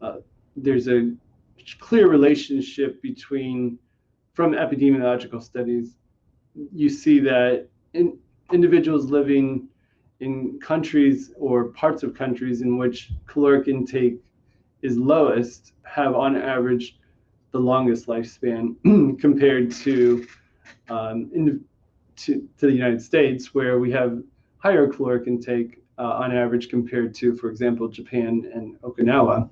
Now, of course, this is just epidemiological data, but it's still something to consider when we're looking at the connection between calorie intake and aging. A study done in rodents, but really a landmark study that essentially showed that comparing rodents who were runners to controls to calorie restricted runners or calorie restricted sedentary rodents, that what you see here is that on average, the runners, the rodents who were exercised, had a increase in their average lifespan, but it was only the 2 calorie restricted conditions that led to an increase in the maximum lifespan of the rodents. And so that really suggests that the calorie intake is what is driving the aging processes more than the exercise per se. But I think I'll show you some slides that may call that into question shortly. And for example, this slide comes from a human study, which I was involved in a number of years ago, looking at the effects of calorie restriction or various forms of calorie restriction on reductions in markers of DNA damage. And so this is findings from the Calorie Phase 1 study, which was a 6-month interventional trial. Participants in the control condition were instructed to consume a healthy American Heart Association diet. And it's interesting to see that, there was at least a visible reduction, but not a statistically significant reduction in the control condition. But in the caloric restriction condition, where they were instructed to consume 25% fewer calories than their baseline energy needs, there was a clear significant reduction in damage to their DNA or DNA fragmentation. And similarly, in the calorie restriction plus physical activity condition, where they achieved the same energy deficit of 25% through a 12.5% reduction in calorie restriction and a 12.5% increase in physical activity, there was also a significant reduction in the DNA fragmentation measure. And then in the low-calorie diet, participants in this condition consumed meal replacements of 890 calories until they lost approximately 15% of their initial body weight, at which point they went on a weight maintenance diet. But this also produced a significant reduction in DNA fragmentation. So all of that was pretty exciting, but what stood out to me was that the reduction that was achieved through 25% energy restriction looked pretty similar to the reduction that was achieved through 12.5% calorie restriction and 12.5% increase in physical activity, which led me to think, well, I wonder if it's the energy deficit itself rather than calorie restriction per se that's creating this beneficial effect. So I'll show you one more finding related to that. And in the next slide I was going to show you, but I think it may have been taken out, unfortunately, was that in a follow-up study, we showed that individuals who achieved a energy deficit through increased physical activity had a similar reduction in damage to DNA as those who achieved the same energy deficit as calorie restriction. So further supporting the idea that there's something about the energy deficit. Now, if you could go back one slide, that'd be great. And okay, so as good as wonderful as many of the findings on calorie restriction are, there's some challenges, and why I call it the frustrating side of calorie restriction is because we know that over the long term, many individuals have a hard time following continuous calorie restriction. And that's due to a lot of factors, some of which could be biological, such as hunger, some could be environmental, some could be psychosocial, but it's a complex array of factors that can affect long-term adherence. More related to the metabolic processes, we know what typically happens, unfortunately, is there is a loss of fat-free mass that leads to a slower metabolic rate. And this loss in fat-free mass creates lower total energy expenditure. And not only that, but there's what's called a metabolic adaptation, in which the rate of metabolism is even lower than you would expect for the reduction in metabolic mass. So these factors can contribute to the challenge of sustaining a very low calorie or a low calorie diet over long periods of time. Now, one might wonder, as I did, whether there may be a perfect diet out there that is easy to follow and that everybody can do. And at least from what I've gleaned from the literature, it does not exist yet. This is just an example study that looked at 4 popular diets that were popular at least 15 or so years ago. But the main point of this slide is that in all cases, participants in all 4 diets showed a pretty similar reduction in rates of adherence over the course of a year, just to suggest that it's not about a particular diet, but that just following any diet is challenging over the long term. So for these reasons, I think it's useful to look for alternative approaches. We know that with aging, we're at increased risk of metabolic dysregulation, and that unhealthy lifestyle habits can accelerate this risk. We also know that calorie restriction can produce beneficial effects on oxidative stress levels and a number of metabolic processes, including the postprandial metabolic state. But we also know long-term compliance is not good for many people. There are some people who can sustain this, but not as many as we would hope. So new approaches, I think, are worth considering to help people derive some of the many benefits that can be achieved from calorie restriction. So back about 5 years ago, I had the thought, well, I wonder what the literature is telling us on the effect of fasting interventions on changes in fat-free mass and other biological factors, and whether they have similar effects as calorie restriction or not. And so I think I'll show you the rationale for looking at different types of fasting approaches and what they whether they could produce even more significant benefits or similar benefits as calorie restriction. And so here, just showing through the processes of both intermittent fasting and exercise, that can activate what is termed here a glucose to ketone switch and lead to an elevation in a number of repair pathways. And you can just see here, and ultimately increase cellular stress resistance.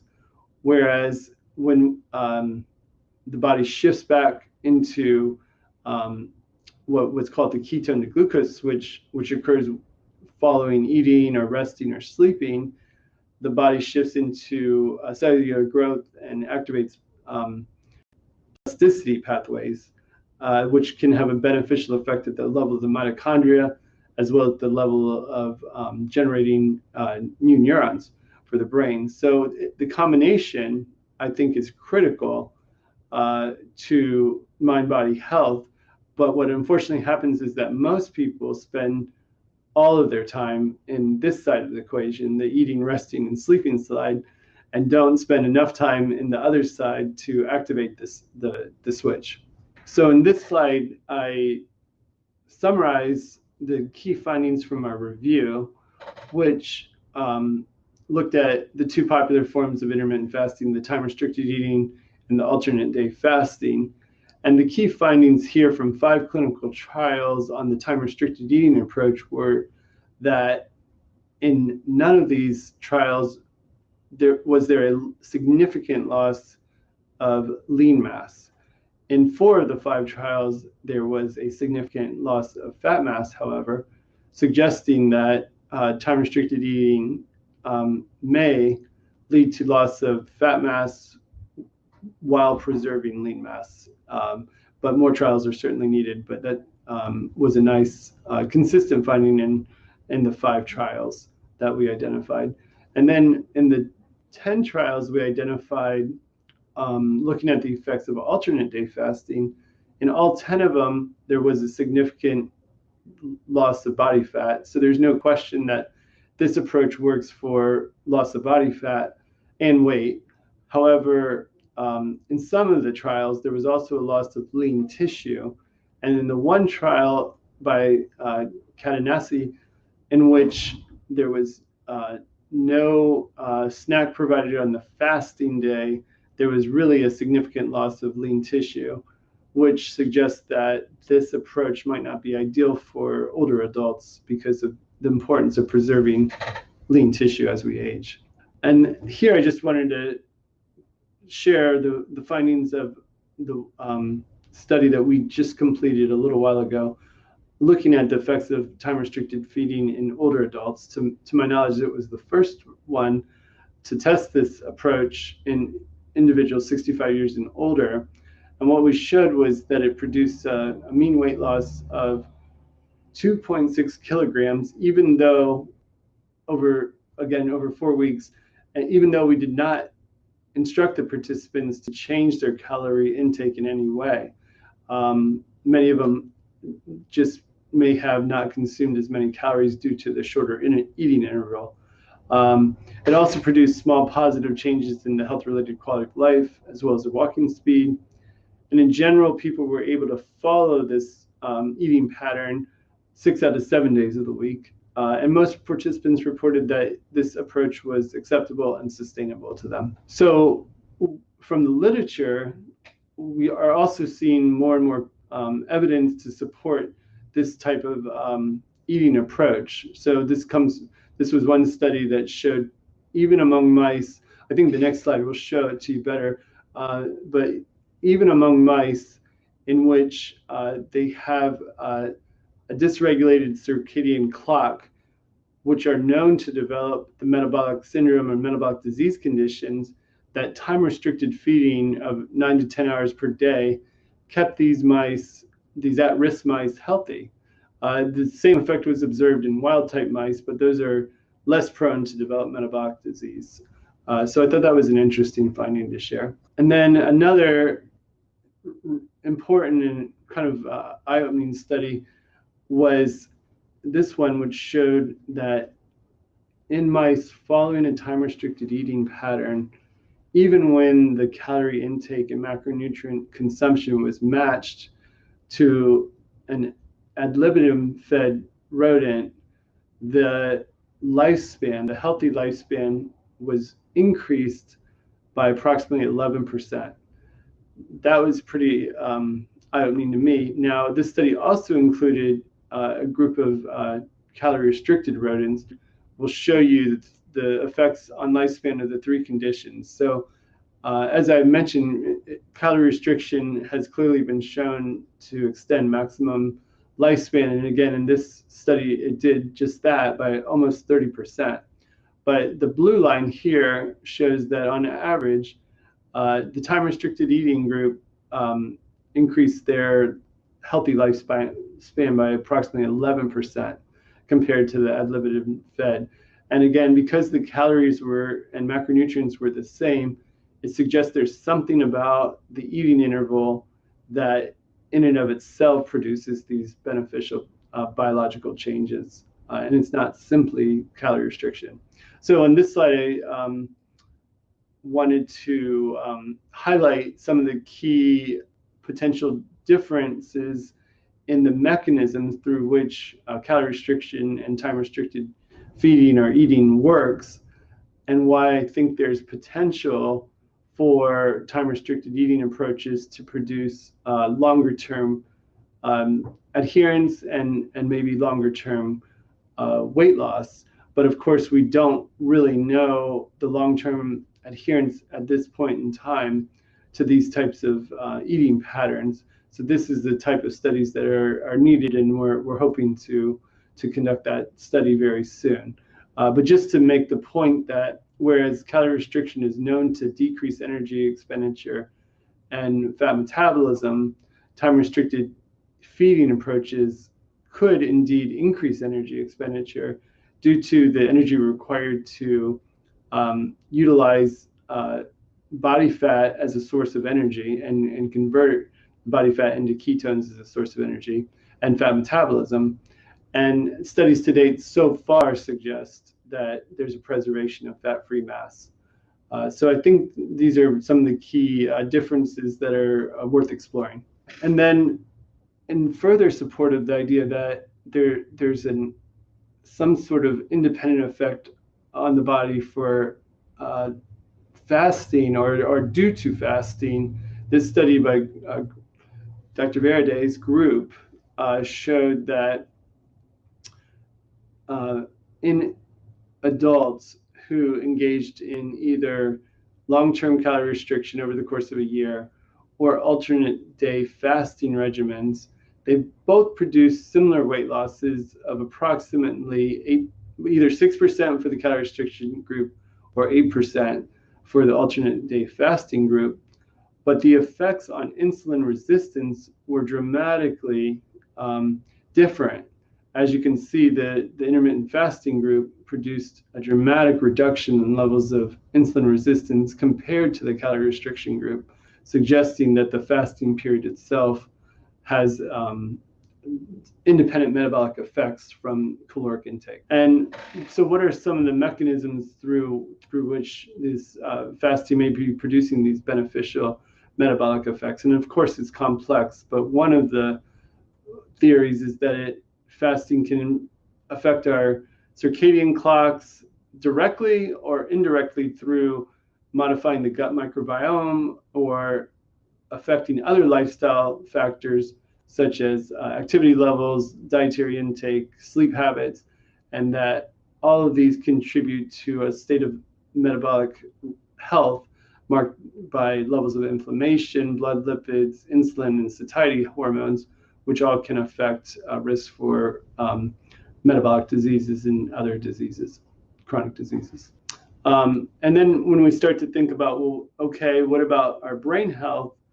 There's, at least I'll show you a little bit of evidence from preclinical studies that intermittent fasting has the ability to affect the expression of certain genes that are known to be related to either better memory function or executive function. And here you can see the levels of BDNF in rodents who were fasted for either a 12-hour period, a 16-hour period, or every other day. just are dramatically and significantly higher than those that are fed ad libitum. The effect isn't quite as strong for another gene expression here, but it is for those two conditions. So the 16 hours and every other day fasting were significantly higher than the ad libitum, to further support that there's an effect of this fasting period. And then another study basically looked at, can intermittent fasting protect against loss of cognitive function in rats who were basically put at risk for Alzheimer's due to an estrogen deficiency. And I'll just show you those findings. And essentially what this slide shows is that compared to the rodents who were fed ad libitum, those who were and at risk for the Alzheimer's disease, those who were at risk for the Alzheimer's disease but practiced intermittent fasting had dramatically faster times in finding a platform, which is a measure of short-term memory function, and knew how to stay within a zone of the platform much better than those who were fed ad libitum. And you can see the effect was even better, or I shouldn't say better, that those who were not, the rodents who were not at risk for Alzheimer's disease found the platform even a little bit faster, but not dramatically faster than the rodents who were at risk but practiced intermittent fasting.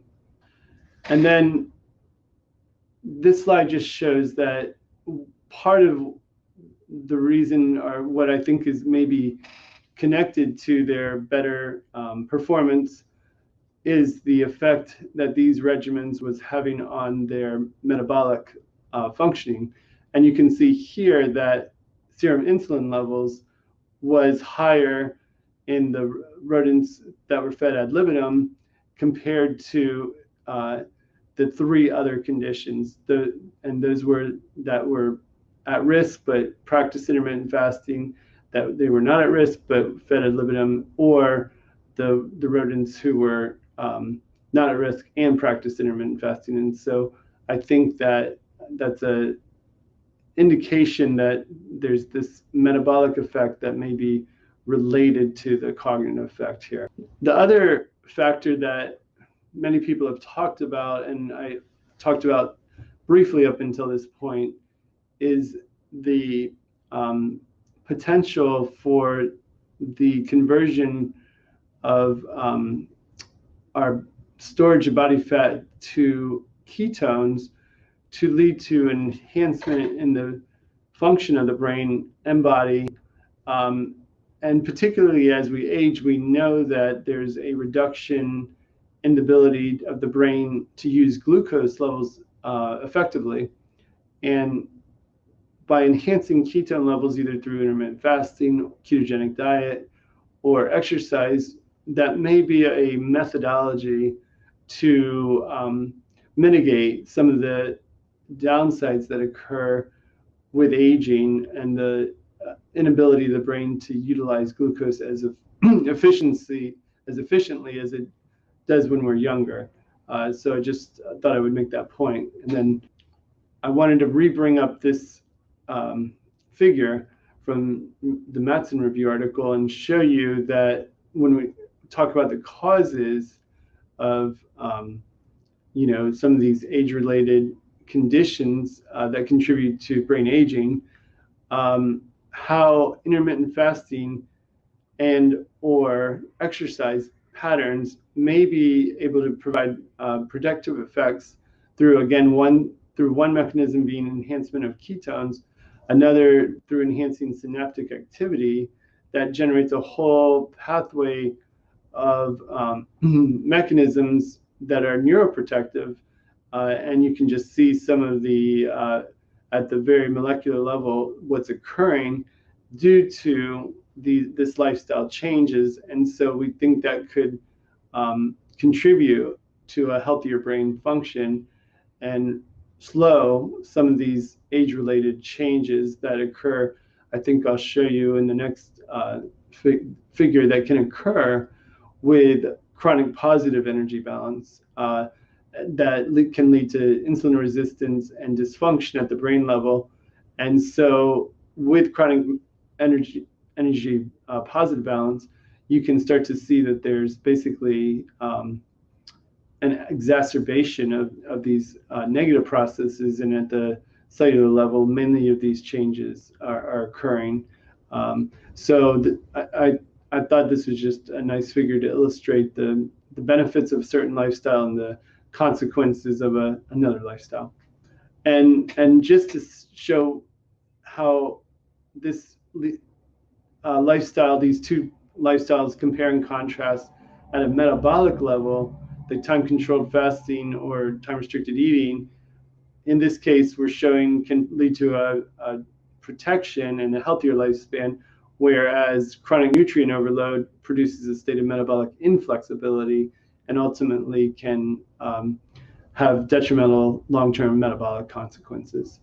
So practical applications here are that intermittent fasting, both time-restricted feeding and alternate day modified fasting, have significant promise for improving body composition and brain health.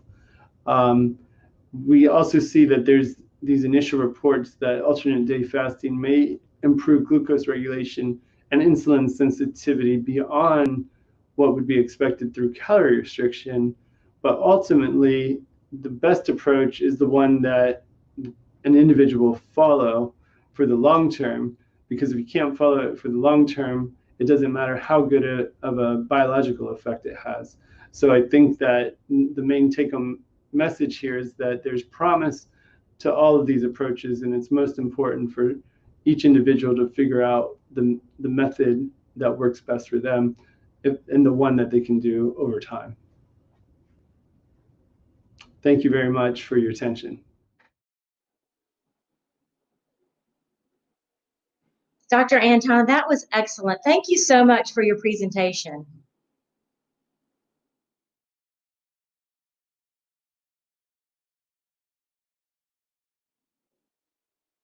Okay, as you can imagine, our chat box is blowing up with questions, so I don't want to waste 1 second of your time. I'm going to go straight to questions.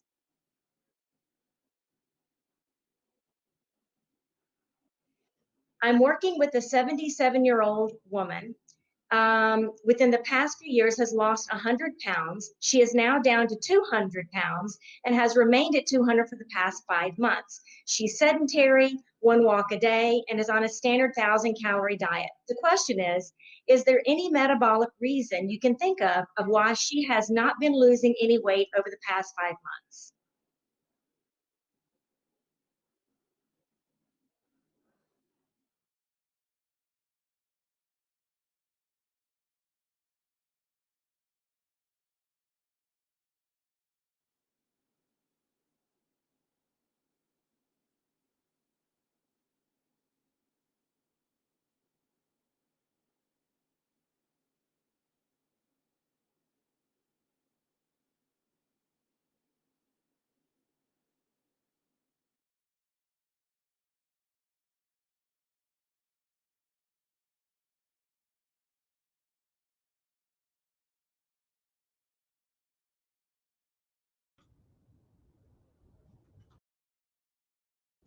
Can you hear me?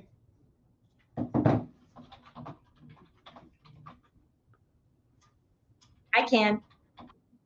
Can you hear me now? Yeah. Yeah. Oh, okay. So sorry. Okay. That's okay. So all right, now we can communicate. The question is a good one. The potential reasons why this woman, it sounds like she lost over 100 pounds or almost 100 pounds over the course of a year and is now hitting a plateau. That's a great question. I think part of it could be due to the reduction in metabolic rate that would have occurred from the weight loss itself, because when you lose weight, you're not just losing fat mass, but often fat-free mass. it's also the case that she's older. And so with aging, unfortunately, as I mentioned in the talk, the metabolic rate is likely to be lower. And so at 1,000 calories for a sedentary individual, there may not be that much of a difference between their total energy expenditure and their intake.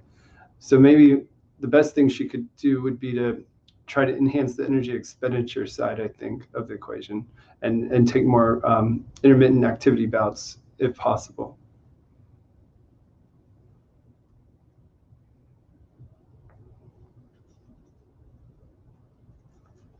Okay, next question.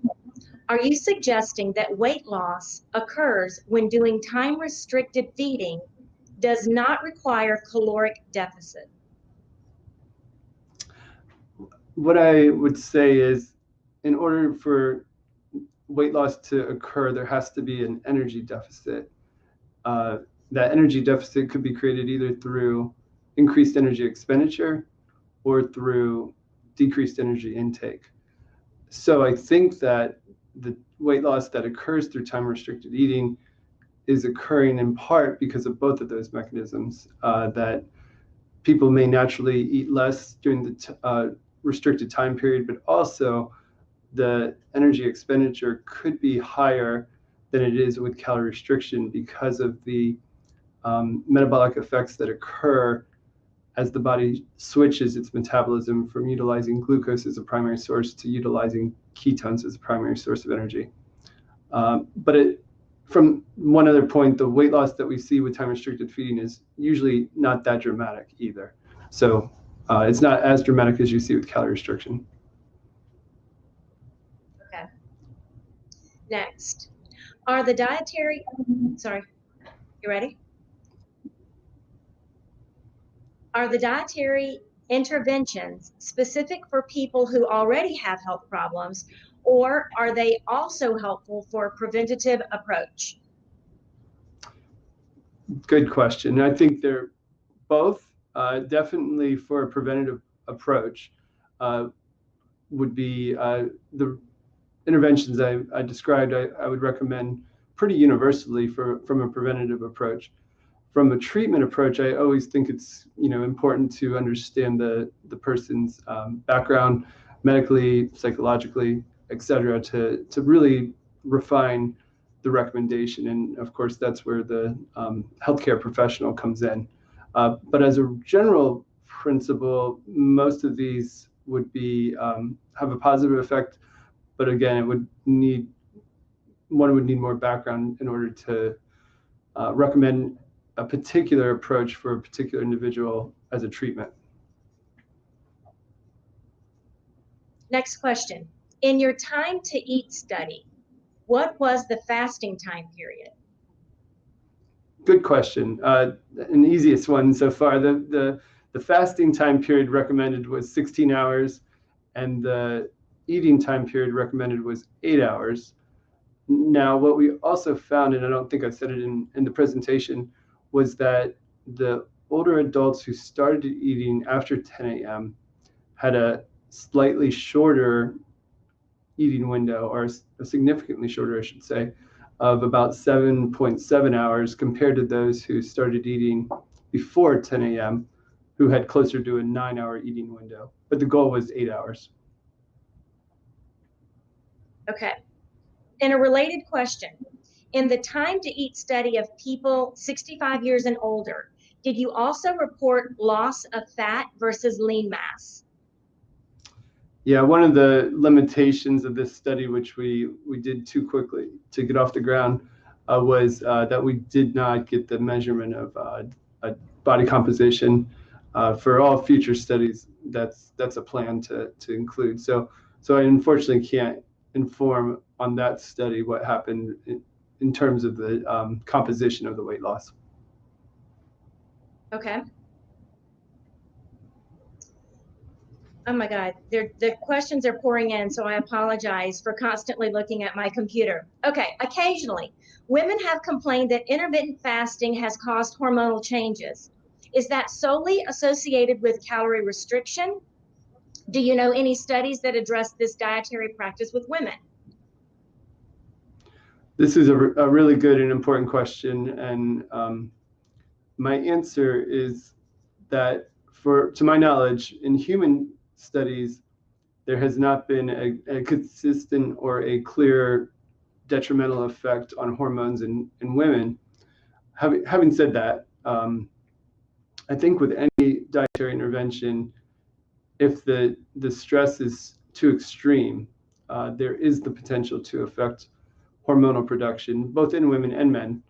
And why I think it's really important to pay attention to what's being recommended. If the calorie restriction is at a very severe level, or if the fasting is at a prolonged or level that's intolerable for an individual, then it is possible that adverse effects can occur at the hormonal level.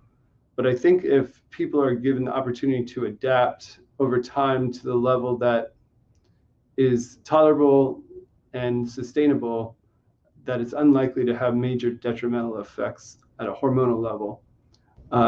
There was one preclinical trial that showed when female rats were fasted for very long periods of time that it did affect their menses cycle. But that's the only adverse trial, or let's say adverse report of intermittent fasting on hormonal production that I'm aware of. And it was in rats for a prolonged period of time. Okay, so I'm being told I have a 1-minute cutoff, and I can't even begin to tell you how many questions are still left on the table. So I feel slightly like I might, have my head chopped off. But I want to take one more second to say how much we appreciated your presentation. It is so great that you were here with our Florida fans online. Thank you again. And obviously, we need to have a section just for you, just a private presentation just with you, due to the overwhelming outpouring of interest. So thank you again. And we'll resume our program at 3. No problem. Thank you.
Good afternoon, everyone. My name is Bonnie Watson. I'm a licensed and registered dietitian and a certified lactation counselor. I work for the Florida Department of Health in Hillsborough County within the WIC and Nutrition Division. I have the honor to serve as your member at large in FAND, and I will be presiding over this presentation on integrating newer technologies into weight loss management. During this presentation, please type your questions into the box located on the landing page of this webinar. At the conclusion of this webinar, the speaker will have about 10 minutes to answer your questions before the next session starts at 4 p.m. So without further delay, I have the pleasure of introducing the speaker over this presentation, Dr. Catherine Ross. Dr. Catherine Ross is an assistant professor at the University of Florida in the Department of Clinical and Health Psychology and College of Public Health and Health Professions.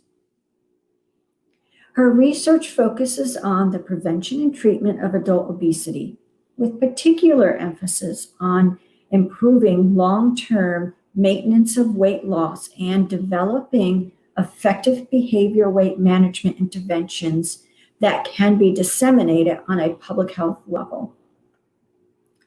Towards this aim, much of Dr. Ross's recent work has focused on the integration of newer technologies into behavioral weight management programs as a way to lower cost of treatment delivery and increase in intervention reach.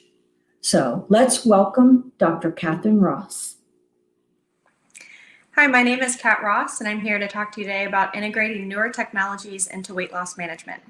I'll start with a bit about who I am and my experience integrating technology into weight management programs. I'll zoom out and talk broadly about how we change behavior, how technology-based tools can help us change behavior, and then give tips for implementing some of these newer technologies in your clinical practice. To start, by training, I am a clinical psychologist. I specialize in clinical health psychology, and I study how people make health behavior changes and how they maintain those changes long term. I did my postdoctoral work and had my first faculty job at Brown University, where I worked at the Weight Control and Diabetes Research Center. Since 2016, I've been at the University of Florida, the College of Public Health and Health Professions, and I am the PI of the Health Promotion Lab and continuing to do work integrating newer technology into our behavioral weight management programs. I have quite a bit of work in this area. I'm happy to share any of these papers if anyone has any interest, but I wanted to explain who I was as I came to this audience. It's my first time talking at this conference, and hopefully this will help give some background into the approach that I'm taking when I integrate this sort of technology. So as a psychologist, before I talk about how we can use technology tools to help people change behavior, I'm going to zoom way out into how do we help individuals change their behavior in the first place. Before we get started on individual behavior change, I also want to broaden the context and talk about how the changes that we make do not occur in a vacuum. Our eating and activity behaviors are influenced by a complex constellation of factors, including our genetics, physiology, our social and environmental influences, and what resources we have access to. And so while I talk about individual behavior change throughout this talk, I want to place that in the broader context that not all individuals have the capacity to make the same changes, and that we should recognize that as we are helping individuals make changes in their eating and their activity. So how do we change behavior? I'm going to give a simplified model of one of our base kind of core psychological theories called self-regulation theory, and I'm going to talk about it in plain English. So first off, when we want to make a change, we set a goal, we track our progress towards that goal, and then we evaluate whether we've met the goal. And we use that to evaluate whether we've met our goal or not. If we have met our goal, it's reinforcing. We are excited about that, and perhaps we stay there if that's our ultimate goal. If it's a smaller goal that we make in context of a broader goal, we might then up the ante and make a larger goal for the next time. If conversely we have not met our goal, that gives us feedback that we might need to make changes, either in how we're approaching our attempts to change our behavior or potentially changing that goal itself. And so that leads us to this final step, setting new goals. Again, either goals that are moving us closer to our goal or goals that are helping us reevaluate and make steps towards that initial goal that we had. So self-monitoring, tracking our progress towards goals, is considered a cornerstone of behavior weight management treatment. In these interventions, we typically encourage individuals to self-monitor 3 key things: their weight, their dietary intake, and their physical activity. And we ask folks to do this using standard tools. This is what we have used in our interventions for quite a while. So we'll have folks weigh themselves using whatever home bathroom scale that they have, track that in a paper intervention diary or self-monitoring log. As you see here, you could open up a log like this and see a place to put your weight, and then to track what you've had to eat and drink over the course of the day, writing down the portion size, and then you would look up in a reference manual like this one here the amount of calories in those foods and drinks, and so you can sum up through the day how much you've consumed and how far away you are from your goal. And similarly, at the end of the day, assess whether you met your goal for that day or not. And physical activity, we would traditionally track using a standard step counter like you see on the bottom right here. And we have folks do this because there is a very strong evidence base behind self-monitoring. So to start with self-weighing, I'll talk about each component separately. To start with self-weighing, we know that more frequent self-weighing is associated with both greater initial weight loss and less weight regain long-term. Our evidence shows that daily self-weighing appears to be the most effective, and this is a shift. It used to be that we would encourage folks to weigh themselves once a week. But now with that model that I mentioned earlier, that self-regulation model, weighing more regularly helps people get feedback on how their eating activity choices are affecting their weight very proximally, and basically gives better feedback than weighing once per week does. And really importantly, and I want to say this coming to this group as a clinical psychologist, there's been a vast amount of literature done or research done looking at potential adverse effects of self-weighing, because we were concerned about this early on, that having people weigh themselves more often might increase disordered eating or increase mental health challenges, but we have not seen that. There's been several studies of this now, even randomized controlled studies looking at different prescriptions of self-weighing, and we don't see any adverse effects of frequent self-weighing in treatment-seeking adults with overweight and obesity. In fact, we've seen several studies that show the converse, that making these behavior changes in context of these sorts of interventions can decrease disordered eating patterns and decrease feelings of stigma and judgment. So before I move on, just talking about kind of that recommendation I think is important. And I think it's also important to hear from participants themselves from these studies, and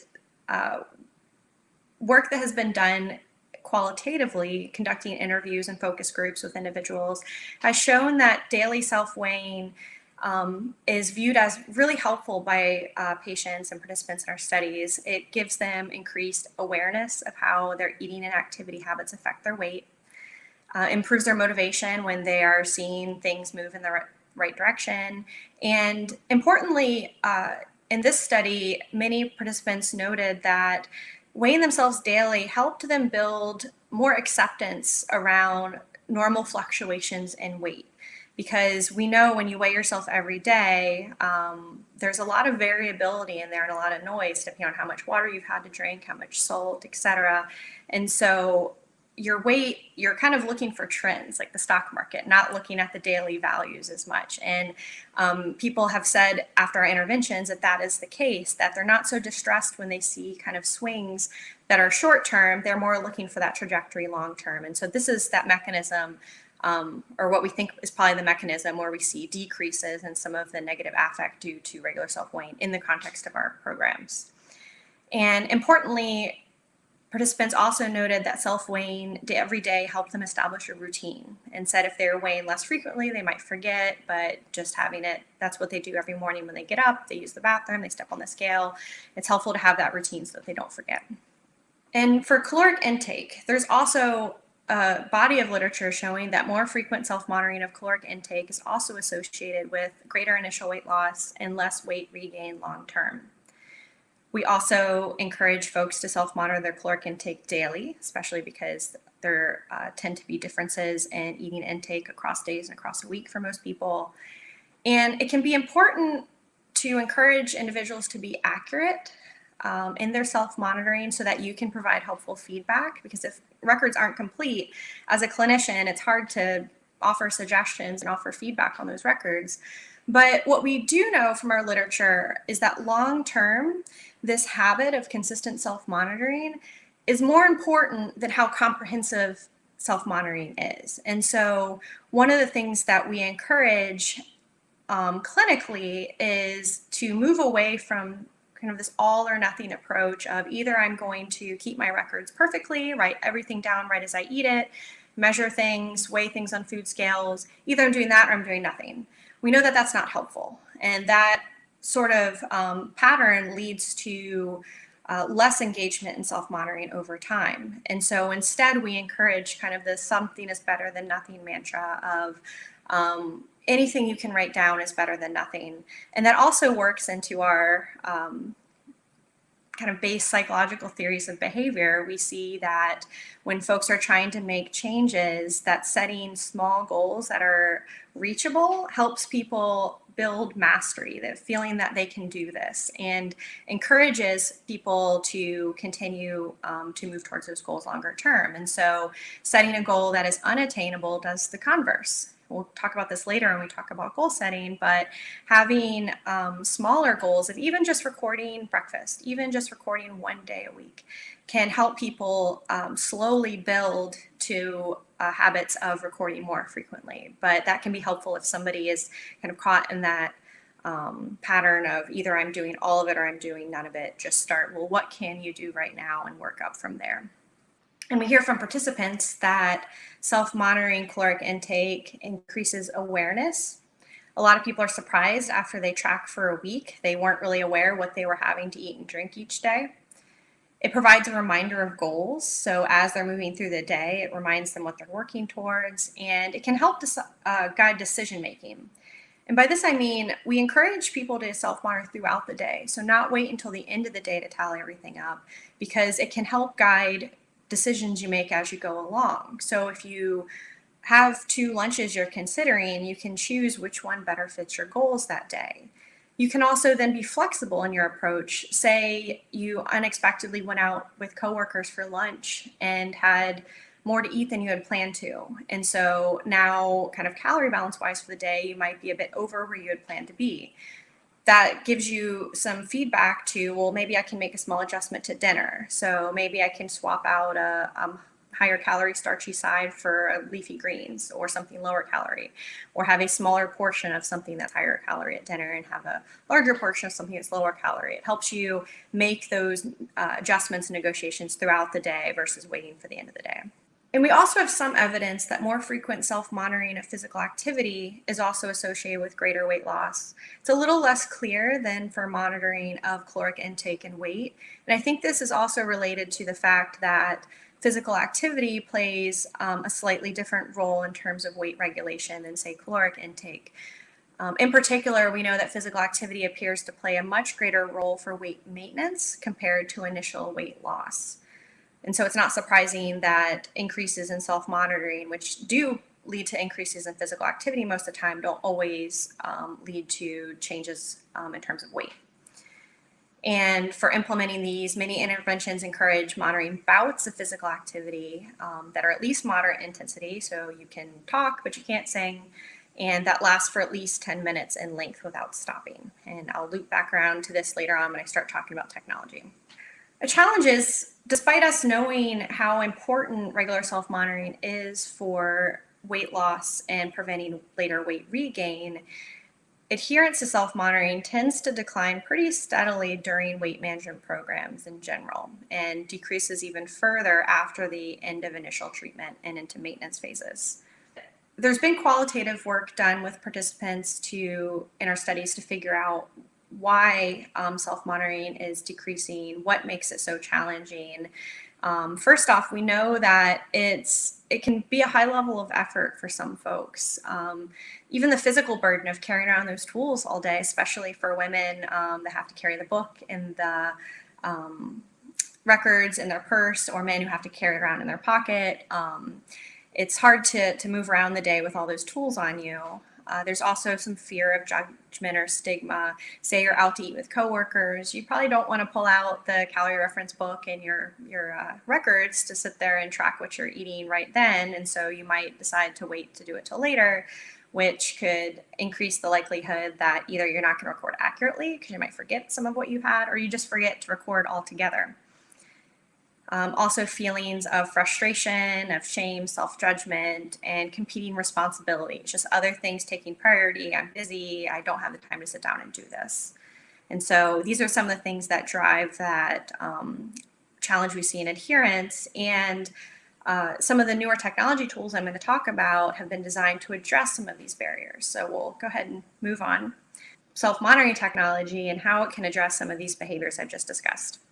So there are tools that exist now that have been designed to overcome some of these barriers when individuals are tracking their weight, their dietary intake, and their physical activity.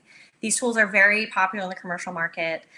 Most of you have probably interacted with at least one of them in some way. If I was talking live, this is normally when I would ask folks, if you're wearing some sort of activity monitor, raise your hand. I get a lot of hand raises at that point. If you've ever tracked your eating using an app, if you've ever used a smart scale, these are popular products, but I still want to go through each briefly and talk about the basics to make sure that we're all on the same page as we go into the next parts of the talk. So smart scales, also called e-scales, use the internet, cellular networks, or paired Bluetooth devices to sync user weight either with smartphone apps or websites or research servers.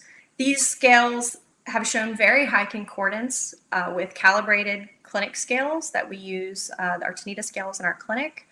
And importantly, they provide a more accurate assessment of self-weighing frequency versus paper and pencil methods. Some of the work that I've done with my team has shown that there are days where people will weigh themselves using a smart scale, but not necessarily write their weight down in the record. And on those days, weights tend to be higher. So potentially signaling that individuals are less comfortable with writing their weight down when it's not going in the direction that they are hoping it will go in.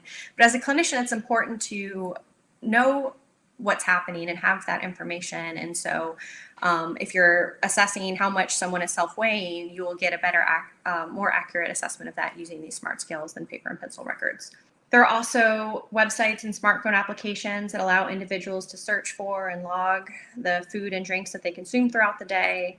Important for the work that you all do. Most allow users to track not only towards calorie goals, but also macronutrient goals, and some track micronutrients as well.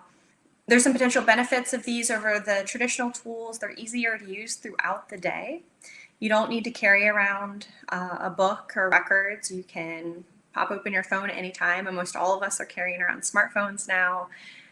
They take less time to complete. You don't have to first write down the food, then find it in a book, look up how many calories it is, potentially do the math, serving size wise, add that up over the course of the day. This does a lot of that for you. You can even scan in barcodes of commercially available items to pull nutrition information up very quickly. You can save meals in most apps that you eat often. So if you have the same thing for breakfast every day, you don't have to sit and write it down every day. And it might be more acceptable in social situations. It's kind of normalized to pull out your phone while out with coworkers or out at a restaurant. It just looks like you're texting. You can look up the nutrient information and what you're about to eat and log it without having the stigma of pulling out the reference book and the paper logs. These have been validated against doubly labeled water, objective energy expenditure, and 24-hour recalls, and shown to be fairly accurate for food intake. They're more accurate for caloric intake than for macronutrients. And there's evidence that they are more accurate than traditional paper and pencil records. So the self-monitoring logs we have people do on paper and pencil. And I think that's largely due to what I mentioned on the previous slide, that they're easier to use. So we get higher adherence to them. It's also harder for people to actually make mathematical errors. Everything is added up automatically on the app side. And important for clinicians, there isn't a need to decipher handwriting. So we don't have to sit and try to figure out what someone wrote. The logs are much easier to read because they're typed text. And finally, for measuring physical activity, we have a range of devices from fancy step counters, like a digital pedometer, smartphone apps, wearable devices such as smartwatches that track steps, minute of activity, some track heart rate. Many estimate energy expenditure as well. So these activity monitors have shown to have good validity for step counts, especially for hip-worn devices, so devices you wear around your torso, like ones that clip onto your waistband. Wrist-worn devices have been shown to be a little less accurate for steps. These devices unfortunately have low to moderate validity for measuring minutes of moderate or vigorous physical activity and low validity for measuring energy expenditure, both energy expended in a particular bout of activity and over the course of the day. It tends to overestimate that in a lot of occasions. I did want to put that in context, however, that even if these aren't particularly useful as research grade devices for assessing energy expenditure, there is utility in using them in the way that they were intended, as is quoted from this study that I show here, that they can still be helpful to help people self-monitor physical activity, see where they are activity-wise, and make changes to their own activity. Again, even if the actual measurements aren't as helpful for research assessment of energy expenditure minutes of activity. Besides some of these things I mentioned earlier about these tools being a little easier to use, just taking out time burden, you're writing down a lot fewer things through the course of the day. What else does technology add? I'm going to talk about some potential mechanisms in the next couple slides. So fancy ways of saying, how does this work to affect behavior? One is that they provide immediate feedback on goal progress. So especially if you're tracking your caloric intake throughout the day, you can see how many calories you have left. It's doing the math for you. You can make those decisions on your meals and snacks later in the day. With your weight, you can see trajectories and change over time. With activity, you can see your step count right on your watch. If you have one of the watch models, sometimes they'll have little smileys, or if you're on track, or reminders to be active if you're not on track, but giving you that immediate feedback. And importantly, it's also giving you immediate reinforcement for goal achievement. In psychology, we know that reinforcement works better when it's delivered as close as possible to the behavior that you're trying to reinforce. And so it's a lot more reinforcing to get a positive message right after you've achieved a goal, say your step goal for the day, versus hearing it a week later when you go to meet with your clinician. And so having that experience can build that behavioral mastery again, improve motivation, and improve likelihood of future behavior change in that area. And finally, the integration of all of these data into a dashboard allows individuals to gain insights into how their behaviors are proximally affecting their weight. So they can see, for example, say I've decided to swap out my breakfast. I normally have eggs and bacon and toast every day, and I've decided to swap out a bowl of oatmeal for the next 4 days. I can see what that change does to my weight. I can see what adding an extra walk in the afternoon does. I can see the relative impact of the changes I'm making, and that helps me decide what changes I think are worthwhile to make, I want to keep up, what changes maybe aren't producing the impact that I want, and maybe are too much work, and so I want to do something else. And so it helps you inform, this helps inform patients which changes are helpful and which changes are not as helpful, and helps them gain that insight. Okay, so we have this new technology. How do we implement it in a clinical setting? I'm going to walk you through a subsection of the tools that are available right now and talk about things that might be important when you're selecting tools to use in your clinical practice. Starting with smart scales, I've provided a summary here of models that have been used in my studies, my colleagues' studies, other research studies, and also some scales available on the commercial market. And these slides will be as a handout as well if you want to look at this information more closely. I will say for any of the tools that I'm describing on the next couple slides, always check their website or their information. Call the company before you decide, because one of the downsides of technology is things are changing all the time. Features come and go, prices change. New models come out. So this is accurate as of today, but things change all the time. So first, the body trace scale is one that we use in our research studies quite a bit. It's set up for use in clinical practice. It's not really set up for use by individual users themselves. It uses a cellular network. So one thing that I like about this scale is that it doesn't require any setup at all by your patients. You send it to them or have them pick it up from your clinic. They open it, put the batteries in, set it down, and step on it. And it works. It connects to the cellular network. It sends weight automatically to the body trace servers. It doesn't have anything for participants per se or your patients per se. So it doesn't show them anything. It doesn't sync to any commercial apps, but it does provide automatic clinician reports. There's a clinician dashboard that you can view to see someone's weights over time. And then there's also something, this last column, API access. This stands for access for developers to connect with Body Trace to pull that data into their own system. And so if you work in a health system that has a programmer or you have access to a programmer, they can set up a pathway for you to pull Body Trace data directly into a program that you're using. So in some of my current research studies, we are combining Body Trace weight data with dietary intake data from another tool, pulling that into our system. And so we have our own app that shows people their weight change over time, their weight when they weigh themselves, but we do that from our end. Body Trace doesn't show that, but they do allow that data to be pulled free of charge. Some of the other scales that are commonly used are either Bluetooth scales, such as the Fitbit scales have been used quite a bit in research. Those do require some sort of Bluetooth device that folks need to have so it can pair, such as a smartphone or an iPad. They sync with a phone app. And then the last three scales on here are Wi-Fi scales. And so they don't require anyone to have a Bluetooth device, but they do require people to have Wi-Fi at home. So it's important to check with your patients what sorts of access they have when selecting a scale. For implementing these tools, as I mentioned earlier, we encourage daily self-weighing. With that said, I do want to note that we don't encourage folks to weigh themselves more than once per day. We encourage people to weigh themselves first thing in the morning after they've gone to the bathroom, but before they've had anything to eat or drink, because that is, in general, for most people, the most stable weight you'll get in a day.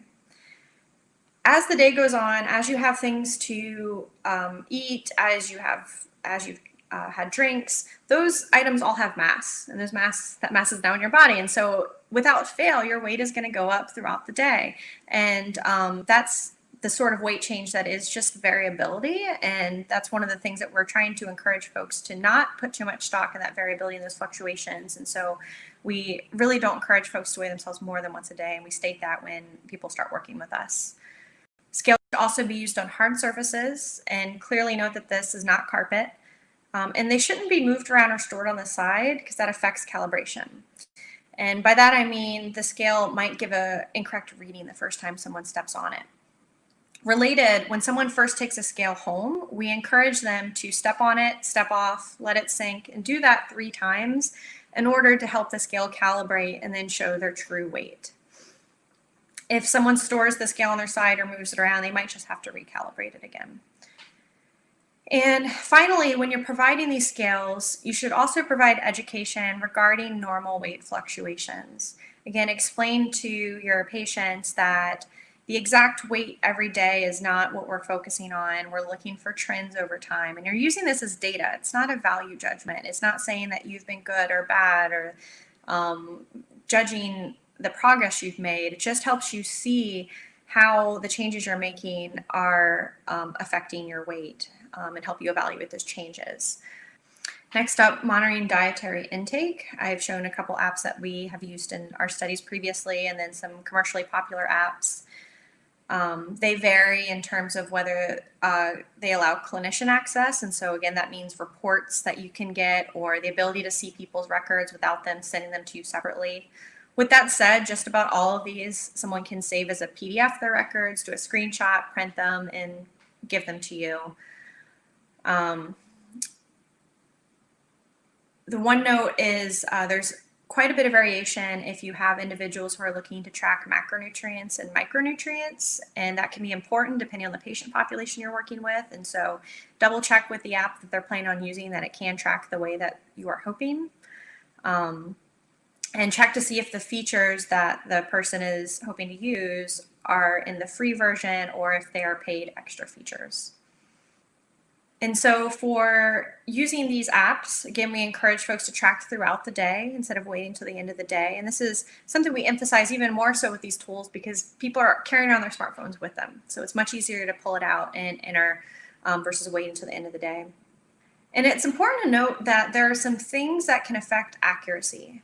So when we encourage people to start using these apps, we don't just say go download the app and put your food in. We sit down with them, have them download it, and have them enter some foods with us to practice and to problem solve with some of the common issues that we'll see. And so one is, here's an example, you type in blueberry bagel and you get 100 different blueberry bagels you can pick from, and they're all different. And so the accuracy can be affected if someone is not picking the food that is accurate to what they're actually eating. And so we encourage folks to use the barcode scanners if it's something that is commercially available because it's quicker at sorting through this. Otherwise, to look at the food itself, at the name, to see if they're matching it up. And if they aren't seeing the exact food that they have had in that database, to pick something, if there's a nutrition label on it, you can enter it yourself most times. Or find something that is as close in nutritional value to the item that they're eating.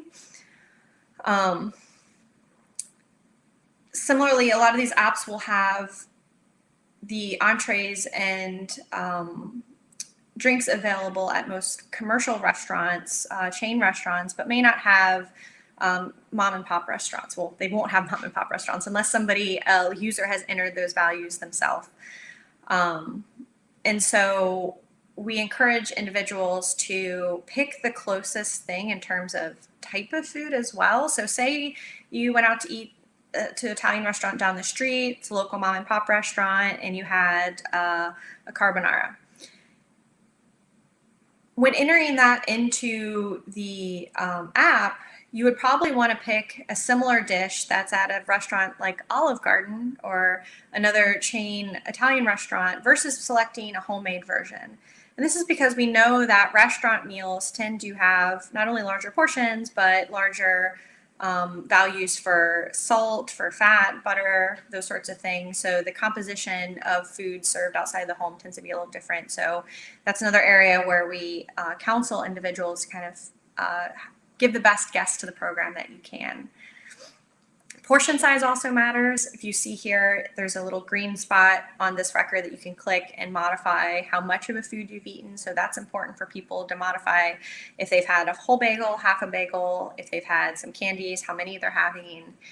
And it is important to encourage folks to keep an eye out for inaccurate nutritional information, especially for tools that let other users add foods to the database. Someone might enter something and leave the last number off. And for this, we just encourage folks to keep an eye on kind of comparatively, if there's 10 bagels and one is a tenth of the calories of all the others, if something's too good to be true, it probably is. And so to just keep an eye out for errors and select another option if the one that they're seeing isn't accurate. And finally, as I noted before, accuracy can be important, but again, something is better than nothing. If somebody is really busy with work, they have a very busy home life, they don't have time to dig around and spend time looking through each item to make sure they have it perfect. Like, again, just getting something down has been shown in our programs to be more important than the absolute accuracy of those records. Finally, with activity monitors, there's a list here. These range from phone apps, so the Apple Phone Health app, an Android phone, Google Fit app. Those are apps that don't require you to own any additional devices. If you already have the phone, there are triaxial accelerometers built into most smartphones now, so they can track steps. They often can't track other metrics because they're just counting the movement you're making while the phone is in your pocket. There are smartwatches, more basic activity monitors that are just worn around the wrist. And these also vary in terms of features, whether they have clinician access, API access. And so again, I encourage you to look up at the time that you are looking to implement one of these tools, what's available and the prices and the features then, but here's a place to start. It's important to consider the type of activity that your patients will be engaging in as you're selecting monitors for them to use. If they're just walking, they might want to just use a basic step counter or even the app that's in their smartphone. If they are swimming, the monitor would need to be waterproof and probably something wrist worn that can count swimming strokes. If they're biking, they might, a device that counts steps or movement of the wrist isn't going to pick up activity. And so you might need a device that has global positioning, GPS tracking. There's also different accuracy for different monitors. So waist-worn monitors are more accurate for walking. Wrist-worn devices have been shown to be more accurate for jogging or running. And finally, another group that I did not include here was for older adults or adults that walk very slowly. Even waist-worn or torso-worn monitors might not pick up steps for walking. And so in that case, one thing that you can do is attach the monitor to someone's ankle so it picks up slower moving steps. Finally, we encourage providers to discourage individuals from relying on device calculated estimates of energy expenditure. And this means that you don't want someone looking at their Fitbit, for example, and seeing, oh, that walk I just went on when I burned 350 calories, and so I'm going to add that to my calorie goal for the day. Because these estimates of energy expenditure are overinflated most of the time, it could lead someone into modifying their calorie balance in a way that actually leads to maintenance or weight gain if they're then eating more than they truly expended. And so we encourage folks to pay attention largely to the relative increases in the number of active minutes and not focus as much on the calories that are estimated from that. Another note also with the active minutes is that most of these monitors consider any minute in which someone is in what they consider a moderate intensity or vigorous intensity threshold. Again, every system has its own algorithms for that. That's why there's variability across them. They consider any minute a valid minute of activity. Note earlier in this talk, I mentioned that clinically, we encourage individuals to track minutes of physical activity that are in bouts of at least 10 minutes at moderate intensity without stopping. That is based on evidence that that's the threshold we start to see a lot of cardiovascular benefit to activity. And so someone might have more just single minutes accumulated throughout the day that wouldn't necessarily be considered activity in our traditional interventions. And so having folks be aware of that and as they're tracking their physical activity is important. So we talked about how to implement these devices. Now, how do we use them to promote weight management? To date, our intervention outcomes have shown that compared to our traditional tools, so that book, the paper and pencil records, standard pedometers, standard bathroom scales, evidence has shown that these newer technology-based tools promote greater adherence to self-monitoring. There's mixed results, however, regarding whether this then leads to greater weight loss outcomes. We do see across studies, regardless of the self-monitoring tool used, that the more someone self-monitors, the more successful they are with their weight loss or weight maintenance longer term.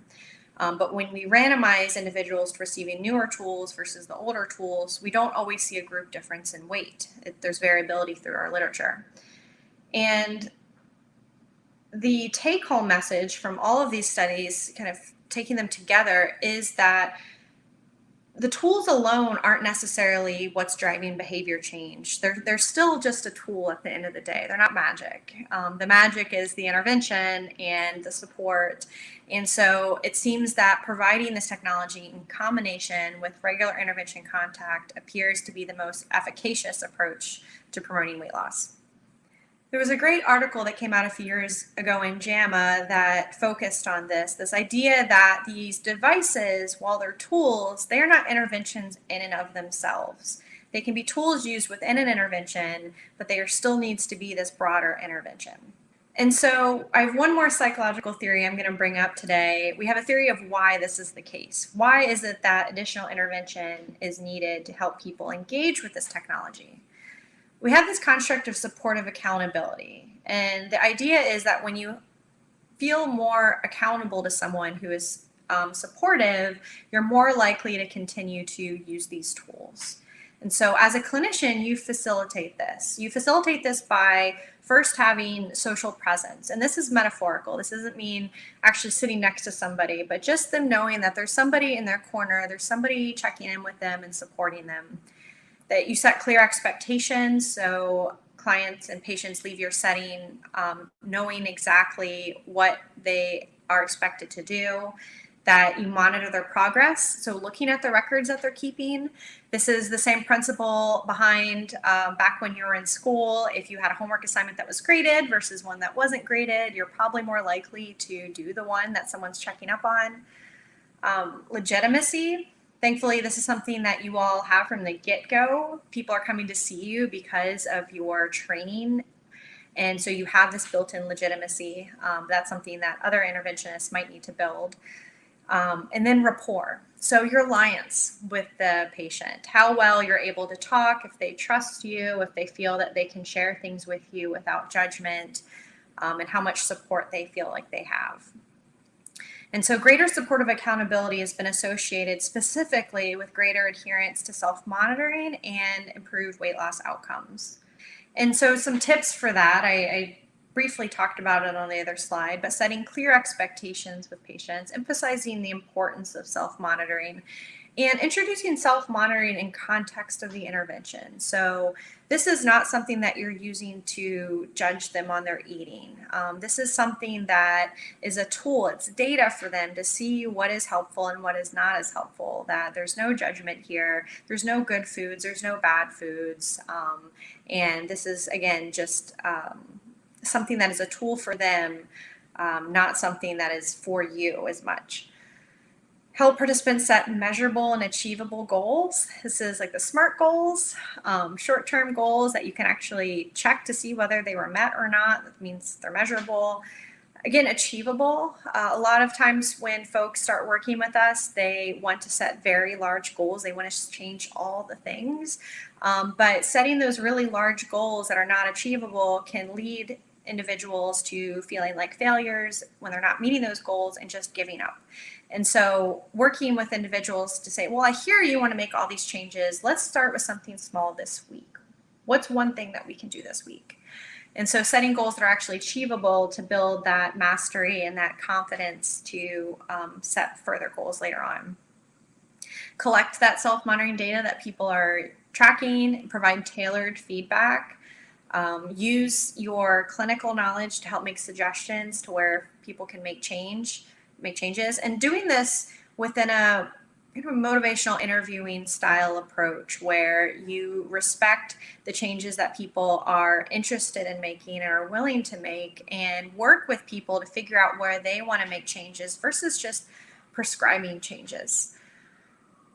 And in this, it's important to use weight as data. We are having people weigh themselves regularly, but we don't focus our discussion on that. We don't talk about this is a good week or a bad week because of weight. We talk about behaviors.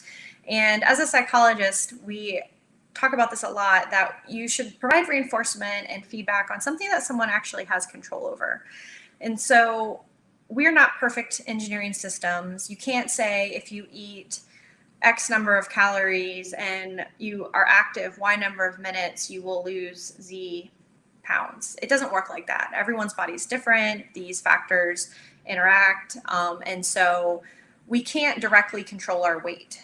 We have a lot more control over our eating and activity patterns. But that said, that slide that I had at the beginning, talking about how our environment can support or constrain our behaviors, our social, our physical environment, our access to resources, there are still constraints that people have to their individual behaviors and the changes that they're trying to make. And so this final point that leads me right to that, help people identify those behaviors and overcome them. Avoid blame, avoid shame. Shame does not help people make behavior changes. In fact, makes it harder to make behavior changes. And so take a non-judgmental approach when working with individuals, and really work as somebody in their corner trying to help them figure out where and how they can make changes. And as a final note today, I want to talk a bit not just about initial weight loss, but also promoting long-term maintenance. And this is actually my bread and butter in terms of research. This is my primary research area, is not just how do we help people lose weight, but how do we help people keep it off long-term. And so I'm happy during the Q&A or during another time, if you want to talk any more about maintenance. But it's important to, first off, use tools that people can continue to use long-term. So we've actually seen this from a couple of research studies where folks were given tools as part of the study, and then those tools were taken away, and then a follow-up period was done later on.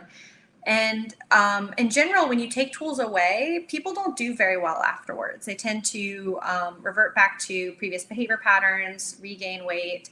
And so the reason I'm mentioning this is that in a clinical context, it is important to identify tools that either a participant or a patient's purchase and they keep, or that you supply that patients keep. That's not something that you take back after a certain period.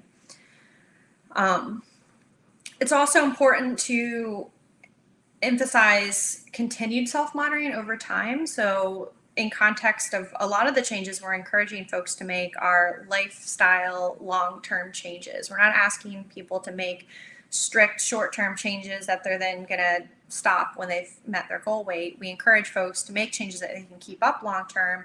And similarly, we encourage people to continue to engage in the self-monitoring long-term. I mentioned that self-monitoring of weight and intake have also been shown to be very important for promoting weight loss maintenance.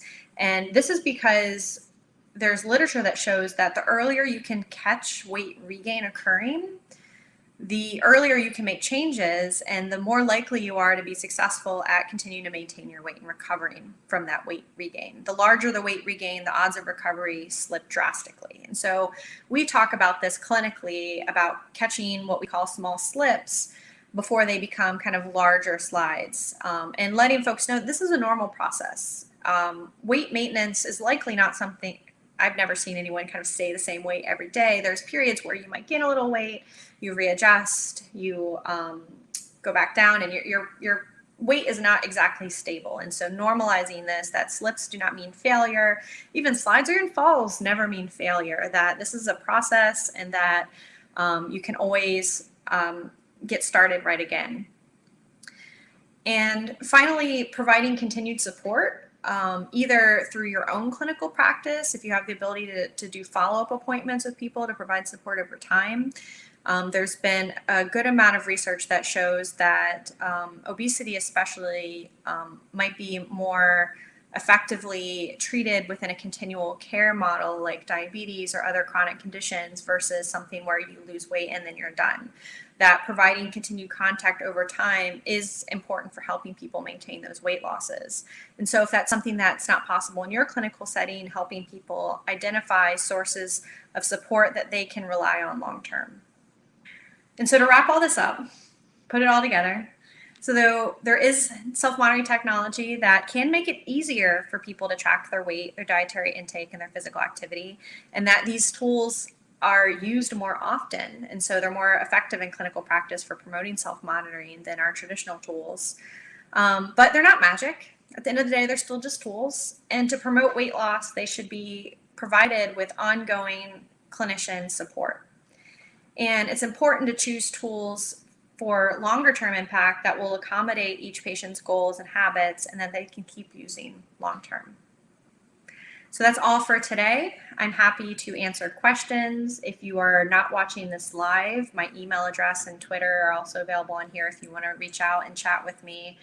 But I'm happy to chat more about any of these technologies. I've used several of them in research settings, and I'm happy to chat more. Thank you. Okay. Thank you so much, Dr. Ross, for your time. And this was such a wonderful and informative presentation. So thank you very much. So now we're going to go on into the question and answering session. The first one, there's like two statements and then a question. So let me read the whole thing to you. It sounds like your work with these individuals to improve nutrient intake and physical activity And two, the behavior-based strategies we know directly improve health outcomes. So what was the added value of focusing on weight as well? So I guess I'm talking about this in terms of added value, but I will say that the way that our programs were developed initially, weight has always been included, but I do get what you're asking of, do you need to include weight as a metric if you're looking at nutrition intake and physical activity? And I will say that overall, our research does support that having folks regularly self-weigh can improve outcomes and improves longer-term maintenance after the end of our interventions as well. When taken into context, as I mentioned earlier, of this is data. We don't ever use weight as an outcome on a weekly basis, so we don't have folks focus on their weight when we're meeting with them clinically. And in fact, when people bring up their weight, if they say, oh, this week I lost it, we redirect immediately to the behaviors, the eating, the activity, because again, that's what folks can control versus the outcome that they can't. Where it is helpful to have weight is when folks are making changes and they might not be seeing the impact of their changes if they're not weighing themselves. So I have had experiences clinically where people will come to me and say, you know what, I've been doing all this for weeks. I've been changing my eating. I've been more active, and I just don't see any benefit. And then when we look at their outcome data, we actually do see substantial weight loss. Some of these patients, we see metabolic improvements in glucose regulation, and improvements in cardiovascular outcomes. And so for some folks, it can be helpful to see a more proximal change because weight is kind of a proxy for these measures in our patient population. And so seeing that change shorter term can help folks see before we're meeting these longer term clinical outcomes, how their changes in eating activity are changing their weight. And when they're weighing more frequently than weekly, weighing themselves once each day, even more so, the attention can be put on kind of proximal changes. As I mentioned in my talk, you can kind of do little experiments on yourself and see what each change does, and if it's something that you want to keep up long term, or if it's something that isn't producing the outcomes that you are looking for. I hope that answers the question. So we have some more in here. What about the percent of error with activity trackers? I have read studies that show the activity accuracy can be off by about 80%. Any insight into an app or a website or a wearable device that is more consistently accurate? Yeah, that is one of the challenges of using these activity trackers is the accuracy tends to be low. I will say I don't think there's a device out there that I would say for sure, like this is the best one to use. What I think is really important is to consider what you're trying to track in terms of the actual type of activity. And so if you're trying to track someone's movement and steps, a waist-worn pedometer, whether it's a old school style with a little weight in it or a newer digital pedometer that has smart features, might be best because those tend to be the most accurate for step counts. The wrist-worn devices, like our watches, they tend to inflate step counts. Because you can think, I'm swinging my arms around when I talk, and it can register that as steps. For biking and for running, the GPS devices tend to work a little better. It's really hard to say, again, overall, kind of in general, this is the best device. So I would say thinking really closely about what you're trying to measure and trying to find the best device for that is the best way to go. And just also, when you're working with these devices clinically, informing folks of their inaccuracy. And that's why we normally kind of try to disentangle changes in activity from changes in eating, because otherwise folks can overcompensate and end up adding kind of more food back in when they feel like they've burned a certain amount from these activity trackers and that sort of thing. So, hope that answers. Okay. There is a great deal of consumerism around these online programs, like Noom, for example. Can you narrow down to three must-haves for choosing one of these monitoring type programs? Yeah. So it would depend on whether these are things that are being integrated with clinical practice or there are tools that you're just encouraging folks to use out in the wild by themselves. With if they're being integrated with clinician monitoring, either phone support, in-person support, really any tool that lets you track your eating and activity, and like there's tons of free apps that let you track your nutritional intake. Those are all sufficient. Where you start getting the differences in terms of pricing and the bells and whistles are for specific features, like some of the food tracking apps that let you look at macro and micronutrients. Like I mentioned, for certain patient populations, those might be important. But for most folks, you probably don't need to buy those extra features. Some of the paid subscriptions as well too. So Noom, WW, some of the paid coaching features now that Fitbit is doing, and I think MyFitnessPal has. Those are features that some of the preliminary research has shown that can improve outcomes largely through improving adherence to using these tools. So we know that if you just give folks, actually one of my early studies looked at this, if you just give folks these tools and give them kind of basic education and send them on their way, the tools themselves don't do a whole lot. People play around with it for a couple weeks and they get bored of it and stop using it. And that's kind of like just about every app and any new tool. And so you need something to help promote sustained engagement and to help encourage folks to keep using it and to help them understand all the data that they're getting. So that's one challenge with this kind of movement to quantify everything and get tons of data on ourselves is the data are only as useful as we have ways of understanding it. If we have a bunch of numbers about ourselves, but we don't understand what they mean, we don't understand how to interpret them to make changes, they're not going to be helpful. And so some of the more additional commercial features of these apps have been trying to build in support, which if you're using these in a clinical context might not be necessary because you're that support and you're probably better support than what is available in most of these tools in terms of your training and availability to provide the type of help that folks would benefit from.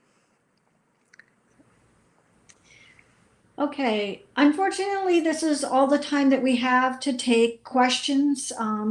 We have to move on to the next session that begins promptly at 4, and we are so close to that.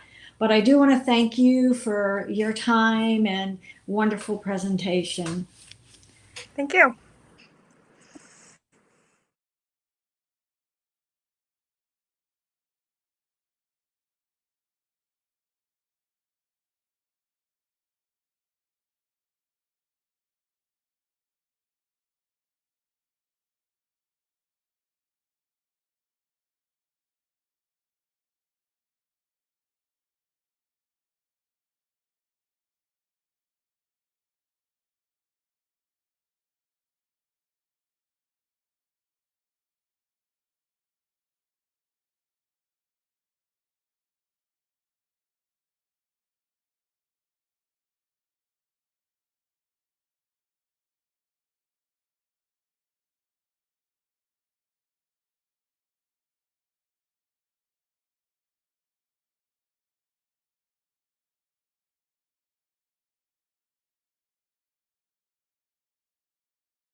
Well, welcome to the benefits of consuming lean red meat in a Mediterranean style eating pattern, sponsored by the Florida Beef Council. We are so fortunate as the Florida Academy of Nutrition and Dietetics to have the Florida Beef Council as our sponsor. And more exciting than that, Sarah Krieger will be presenting for this particular topic. So let me roll right into Sarah's bio. Sarah Krieger has a master's in public health. She's an RDN and LDN, a registered dietitian nutritionist, and owner of SBK Nutrition, where she is a consultant for a variety of nutrition and weight management venues. Sarah reviews recipes for corporate, private, and facility venues and is a personal chef to medically fragile clients. She also provides corporate wellness seminars and speaking engagements of any current nutrition topic. The larger the audience, the better. And we all know that about Sarah Krieger. She also contracts with the Florida Beef Council, where she educates healthcare professionals, students, and consumers in a fun culinary environment. Sarah's office is in St. Petersburg, where she is a partner at Healthy Lifestyles Tampa Bay with Dr. Quinlan, a clinical psychologist. Together, they guide a person's goal with emotional, nutritional, and physical health as a priority. March 2020, all business has been virtual, including individual and group cooking sessions from the office. Sarah is a past president of our Florida Academy of Nutrition and Dietetics and is also a past media spokesperson for the Academy of Nutrition and Dietetics, the largest professional organization for nutrition experts. She has interviewed with local and national television, radio, print, and podcasts in a variety of venues and covering the topics from childhood obesity, food safety, pregnancy, pediatric nutrition, as well as all things culinary and lifestyle nutrition goals. Sarah is on Tampa's Fox 13 monthly and daytime NBC. Sarah is a graduate of Central Michigan University, where she received a Bachelor of Science in Dietetics, and she has a Master's of Public Health here from USF. She is a certified in food safety, and Sarah resides in St. Petersburg, Florida. I am so excited to have Sarah today as part of our Florida Academy of Nutrition and Dietetics virtual meeting. So Sarah, take it away. Hi, everybody. It's so great to be here talking about Florida Beef Council and the benefits of consuming lean red meat in a Mediterranean-style eating pattern. Over the next 30 minutes, I know this is the happy hour part. This is the fun part. You guys have been in sessions most of the day. So we're going to talk a little bit about research, and then I'm going to dive into a really quick, tasty recipe, and then we'll do a little bit of a Q&A. So why don't we get started? There's a lot of information about the Mediterranean diet, and we're very smart registered dietitians. We know about the Mediterranean style eating pattern, but today, this afternoon, I just wanted to talk real quickly about where we started with all of this, a little bit of the history, and where we're moving forward. And that's the exciting part, because I know a lot of us have gotten used to saying, oh, I don't know, maybe the same things over and over again when it comes to the Mediterranean diet. But when we're communicating with our customers, our consumers, our patients, we want to be on the cutting edge of what research is out there, because they're reading a lot of stuff online, and we want to be right there answering those questions. And it can be really easy just to say, yep, everybody should be following a Mediterranean style eating pattern, a Mediterranean diet. Let's dive a little bit deeper. The cool thing about the Mediterranean diet is that a lot of people know about it, right? It's the #1 best diet overall rated in multiple places. And when people ask, what if I want to lose weight, if I just want to be healthier? And again, we're just talking about health today. This is not necessarily a weight management way of eating, but you will see that it is number 14 on the best weight loss diets. And why is that? Obviously, because we all know that it has a lot of fruits and vegetables, which are naturally low in calorie. We already know that.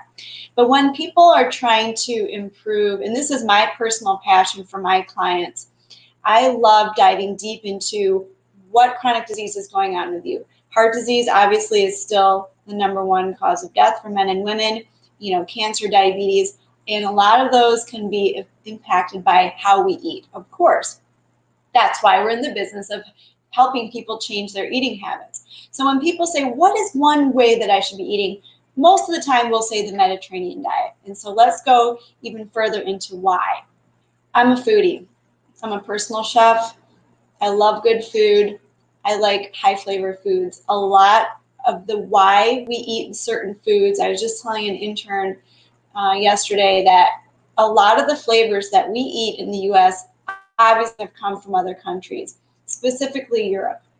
And when you talk about Mediterranean diet, it could be not just, Spain, not just Italy. A lot of people think Italian food, but all of the countries all around.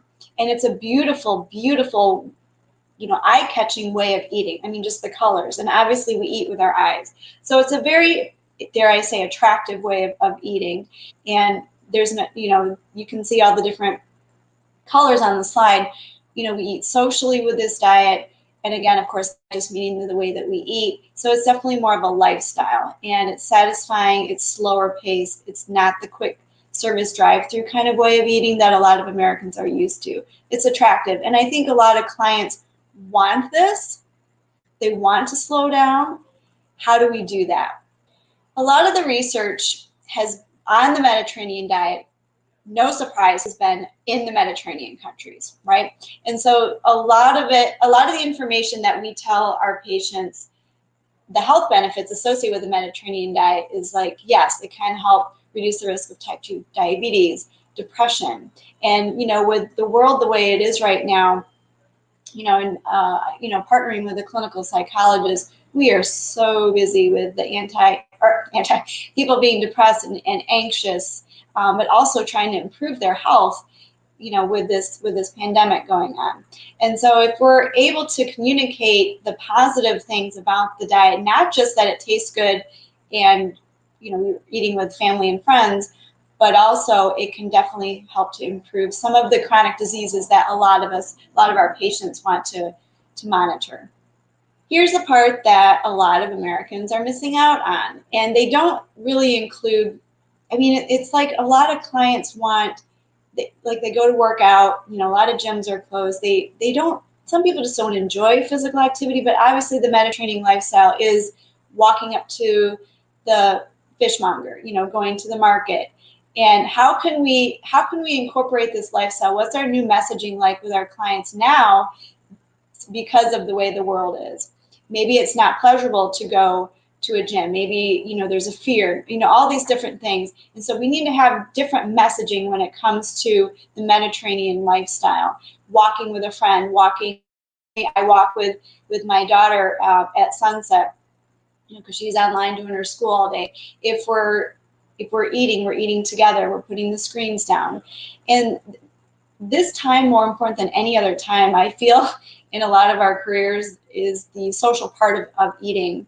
When I talk to my clients on the phone about who are you eating with, a lot of people are living by themselves. Can you at least Zoom and eat with somebody? And I don't want to say unfortunately, but that is reality for a lot of people. So including meals with other people, slowing down the pace, getting away from that screen, because we are in a screen all the time. That messaging has to be shifted a little bit so that the Mediterranean lifestyle can be the 2020, 2021 version.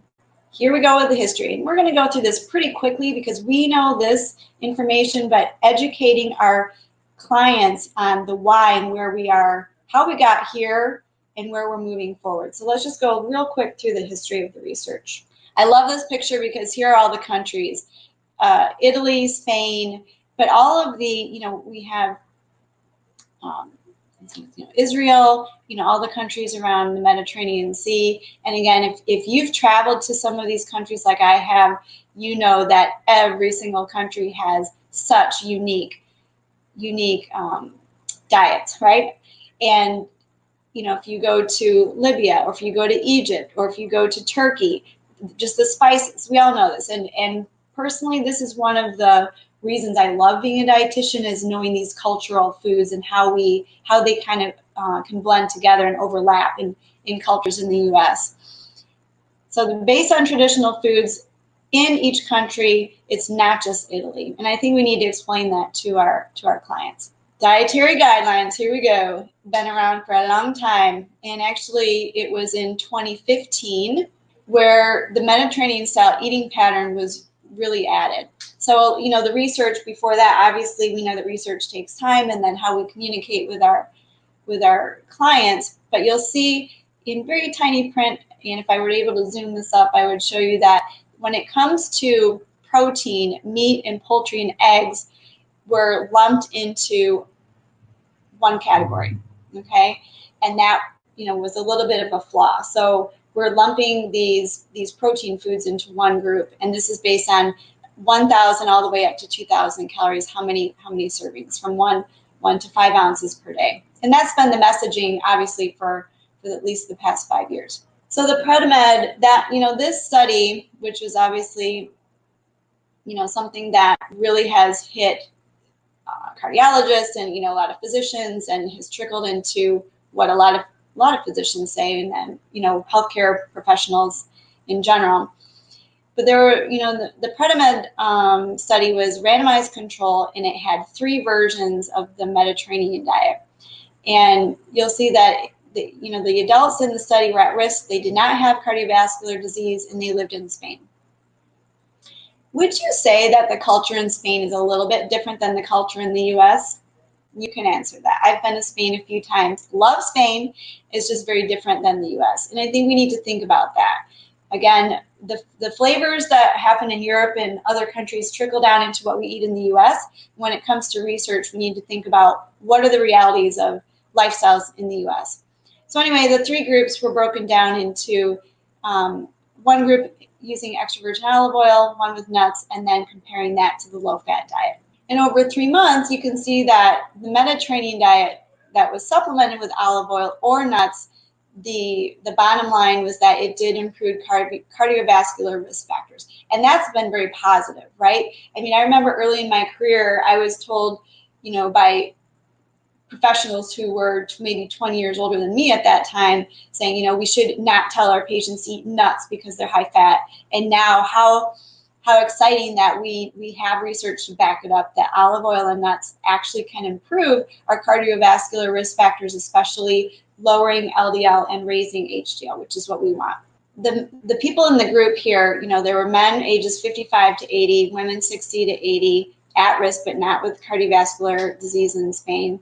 And again, another one where same but larger group, same thing, EVOO, the nuts, and the low-fat diet. Let's see what happens. We saw that fish and legume intake had increased, extra virgin olive oil and nuts were really like a very small amount. And meat intake did not change significantly and did not differ across the groups. And the meat that was included was usually chicken.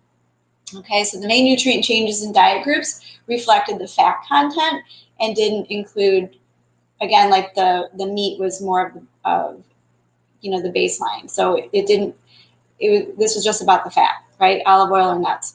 And so the conclusion was that among persons with high cardiovascular risk, the Mediterranean diet supplemented with olive oil or nuts reduced the incidence of major cardiovascular events. So this is exciting. But you know what happened? I mean, I had a lot of clients, remember the bread dipping in the olive oil? I mean, it's so good. But I would have, you know, people, I don't know why I can't lose weight. So again, this is cardiovascular. This is not a weight loss diet because obviously people can gain weight, really a lot of weight. They eat too much bread and olive oil. And I've had clients who seriously will eat, or I had one client who will get like the Sam's Club nuts, number 10 can, you know, have one a week at his desk. And it's like, that's a lot of calories. And so that messaging again, this is cardiovascular, not necessarily weight management. And so this is the problem, that there was lost in translation. This happened in Spain, and then once it got into the US, again, we're comparing a low-fat diet to Mediterranean with olive oil or nuts based on cardiovascular disease. Lean red meat was not compared to other protein sources, and so the messaging was that we could have 1 serving of red meat allowed in the Mediterranean diets each day. So the takeaway here is that U.S. red, in the United States, red and processed meat intake is actually lower when you look at surveys and intake of patients, consumers. The intake is actually lower in the U.S. than in healthy Mediterranean diets. So in the U.S., on average, people are consuming about 3 ounces a day, and they're consuming, it's 2010 dietary guidelines, we're saying only consume about 1.8 ounces. So why do dietary recommendations for the Mediterranean style eating pattern limit red meat? Let's go to the research. So this was in the American Journal of Clinical Nutrition in 2018 at Purdue, and the hypothesis here was that a Mediterranean style eating pattern with lean, unprocessed red meat had cardiometabolic benefits for adults who are overweight in a randomized crossover controlled feeding trial. So with me being in the media, and I know we have a lot of awesome media dietitians in Florida, red meat always gets lumped in, not always, but a lot of times lumped in with bacon and sausage and hot dogs. And so the communication is separating that out. And a lot of cardiologists will tell people 2 things: cut out salt, cut out red meat. And a lot of patients are thinking bacon and sausage and steak, obviously, and lumped into one. So here's the hypothesis, which I just said: consumption of the Mediterranean pattern would improve. We want to improve cardiovascular disease, and instead of just being neutral or negative, can it improve with the inclusion of higher amounts of red meat, but also taking into the factor of cardiometabolic risk factors. So in this study, people were a little bit younger, 30 to 69. They were overweight or obese. You can see the cholesterol, LDL triglycerides, fasting glucose, blood pressure. They didn't lose weight recently. They were a non-smoker. They did not have diabetes, and they had normal liver and kidney functions. So overweight, healthy people. At the end, they're looking at total cholesterol, HDL, triglycerides, blood pressure, fasting, and ambulatory. On this slide, you can see that there are a few questions that they ask the participants. And when it comes to the meat part, question number 5, how many servings of red meat hamburger or meat products from ham, sausage do you consume per day? 1 serving equals 3.5 to 5.3 ounces. So you can see that it was all lumped together as the screening process, but then we're going to see how it differs. So you can see that it was a 16-week study, and after 6 weeks, that there was a measurement, and then they went for another 6 weeks. They would do just regular eating, like a washout, and then in the last 6 weeks, they would compare the Mediterranean, including red meat, versus the control, which did not have red meat. I love this slide because you can really dive deep into what they were eating. So you'll see that there was a control for the fat content, right? So the monounsaturated, polysaturated was very, very similar. Carbs were similar. Total protein was similar. And then when you break it down into the control versus the lean red meat group, again, you can see fruits, vegetables. When it came to the red meat, 18 ounces per week versus 7 in the control, and everything else was the same. So apples to apples with everything else. Olive oil, dairy, you can see that. This one's the complicated one. However, this one is basically the menu that the participants got. And you would see it would be basically a Mediterranean chicken breast would be served for dinner to one group, and then it would be beef tenderloin, again, same amount. And then you can see that they were, everything else was controlled. Results were at moderate risk for cardiovascular disease. Okay, and you can see that the bottom line is there wasn't any difference between baseline 1 and baseline 2 values, indicating a successful washout period. Weight maintenance was achieved. So again, we are not necessarily saying that this is a weight loss diet. We just, it depends on the individual. I don't, we have massive messages that we say to everybody and then breaking it down into the individual. Because of course we can have individuals lose weight if they're, adjusting their eating patterns. But when it comes to just trying to improve their cardiovascular health, we can't necessarily say that you'll lose weight at the same time. Blood pressure, fasting and ambulatory blood pressure improved from baseline with the Mediterranean patterns, except during sleep and independent of the red meat intake. So there you have that. So how do these results stack up when we compare the Predimed EVOO to the mixed nuts, to the Med Control and the Mediterranean diet with the red meat? Cholesterol, you can see that the LDL had improved, total cholesterol improved. Obviously, with the nuts that improved, but we're talking about the red meat, that also improved. So the conclusion here is that adults who are over or moderately obese may improve multiple cardiometabolic disease risk factors by adopting a Mediterranean-style eating pattern without or with reductions in red meat intake when red meats are lean and unprocessed. And that's the messaging to our clients. When I ask clients, who told you or where did you get that information? What is your understanding about lean red meat? Oh, I don't eat pork, or they're very confused. And so we need to have consistent messaging to our patients about the different cuts of meat, whether it's pork, chicken, turkey, beef. What are the leaner cuts? What does processed mean? And when we're taking a raw product, obviously that doesn't have a lot of sodium. And when we process it, whether it's a beef hot dog, a turkey bacon, we need to help our patients understand that lean red meat is not the same as a hot dog or sausage. So now for the fun part. I love talking about, I'm going to talk a little bit more about some research that's a little bit new, but at the same time, we're going to be cooking. And most of the recipes that I use are from the Beef It's What's for Dinner website. There is a American Heart Association section that shows you low fat, low saturated fat, high flavor foods. And so the recipe that I'm going to be making today is on there, and it will definitely have the American Heart Association logo. So at this point, we're going to switch over to the cooking part. Finally, I'm in my comfort zone right here. This is my office where I do a lot of cooking for my personal chef clients, and now it's Zoom cooking classes or individual cooking lessons, and also a lot of corporate events for groups.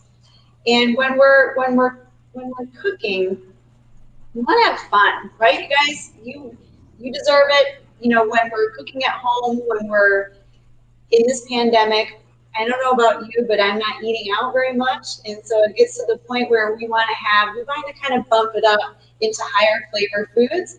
And even for myself, I love recipe development. I love cooking. But after a while, you want to try to change it up. And maybe we need a little bit more inspiration.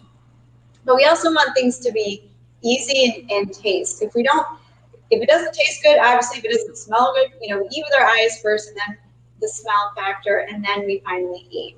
And when it comes to beef, I find that a lot of people, they don't know how to cook the leaner cuts, or they usually overcook it, right? They usually overcook it, or they think it's like indulgent or should be just once in a while. So yes, I work for the Florida Beef Council, but also, in our home, we eat beef most days of the week. I'll just be honest. Whether it's ground beef or steak, very thin steaks.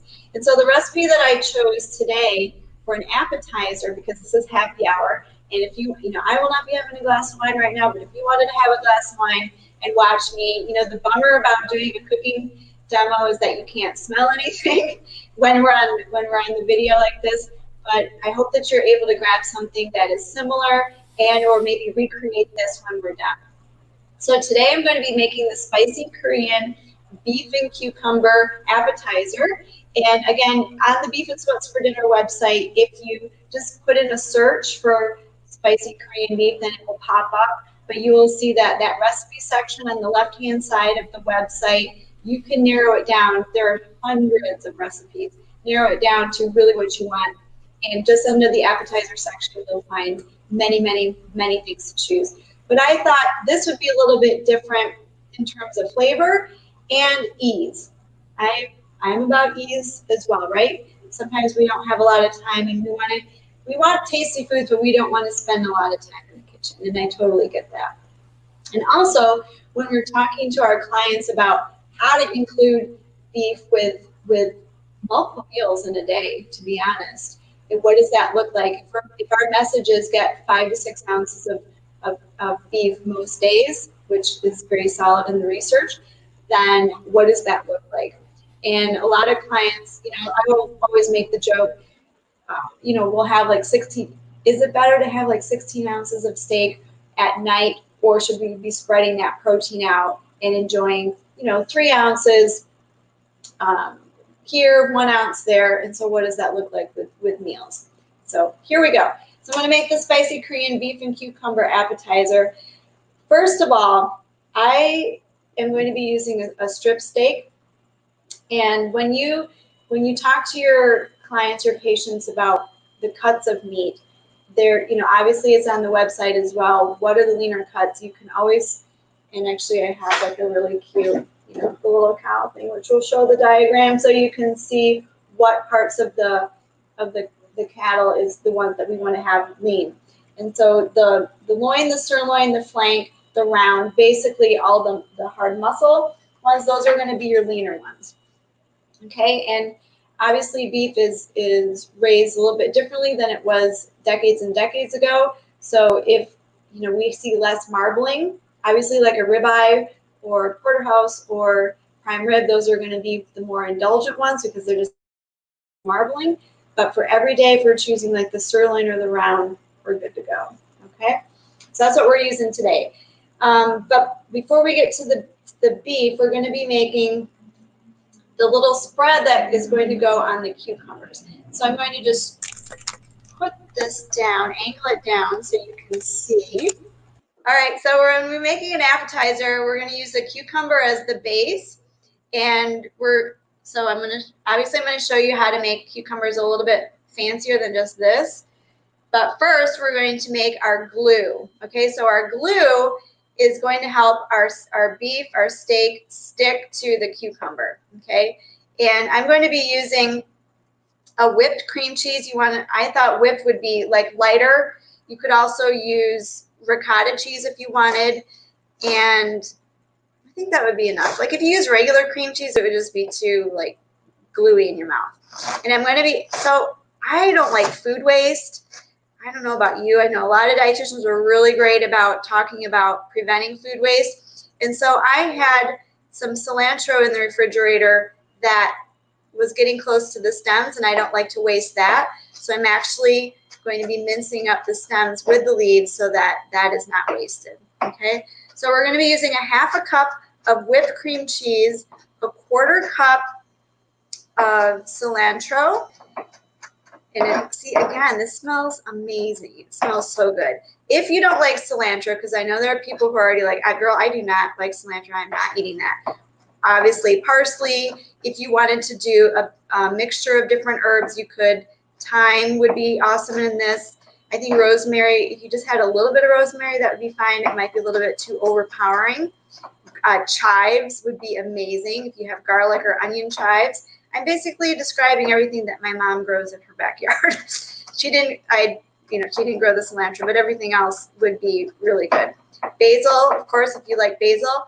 My mom has like 3 different kinds of basil. I found one that, that sweet, thicker basil is what we're so used to with like caprese salad. But there's an Italian one that's very, very thin and mild, and that would work very well here. All right, and we all know chopping, right? So you saw how I did that. We're basically mounting this into a nice little ball, going back and forth. The tip of the knife never leaves the cutting board. It always stays. We're not, when I see people, look at my left hand is way off in the distance. We're just going like this. That's not correct. And what an awesome opportunity for us to be cooking with our kids. I'll just brag on my kids because, they're advancing their skills, and it's just fun to watch because we have this time to eat together so often. So, this would be something that they could do as well. I like to use fancy dishes, so I'm going to use my antique green bowl here. We're going to use half a cup whipped. Oh my gosh, this is so good. So this has been sitting out for a little bit. I'm going to say like 30 minutes so that it has gotten really, really easy to spread. Mix first, obviously. If you just use regular cream cheese, it would just be way too thick, way too thick. This is really nice. How many of you have had burrata, that whipped mozzarella? Oh my gosh, that would also be amazing in this, if you wanted to do that. So actually, I might do that next time. So we're going to add the cilantro. You could add green onion, chives, whatever you have. That's really the point. And then I'm going to be adding in, I don't know if you can see that. There we go. Reduced sodium soy sauce, whatever. There are so many brands out there. And we're going to be adding a teaspoon of this. And actually, I'm going to, just to keep it real, I already spilled that. So you can see I already had to wipe that up. So I'm going to add a little bit more so the flavor is balanced. Okay. All right. What I love about cooking is that you can add as much as you want. This recipe is just a baseline. Use up what you have, okay? And mix it all together. It smells so good. And I'm really recommending the whipped. That is not in the recipe. Regular cream cheese is in the recipe. So I'm just sharing what worked better for me, and it's just beautiful. And it smells amazing. Okay. All right. So you're going to put that in the refrigerator while you are doing the next part. All right. So spoiler alert, I already cooked the steak because that would take a little bit too much time. I'm going to show you. I use a grill pan, okay? I use the grill pan, and I don't know if y'all know that I'm from Michigan originally, but I just have to say this steak, when that was done, totally looks like the state of Michigan. Isn't that cool? Do you guys see that? This is like the Upper Peninsula, and then the little thumb. It turned out really cool. Anyway, so this steak came from Publix, and wherever you buy your meat, whether it's Walmart, Whole Foods, Fresh Market, there's Winn-Dixie, your own butcher, you can get the leaner cuts wherever you go. This is a sirloin strip, and what I like about the grill pan is that if it's raining outside, I can use this. Will it give the charcoal flavor? Of course not. However, it gives the grill marks, and I already got accolades by the people who are in my office with me. That would be my partner. Wow, that looks beautiful. And so again, we eat with our eyes. And so when we have those grill marks, that it just makes it more appealing, okay? So when you have a steak that is an inch thick like this one, I cooked this, and again, just using salt and pepper. And when I say salt and pepper, I mean, here, I'm gonna pull you up just for a second. Hi again. I'm gonna show you the different seasonings, okay?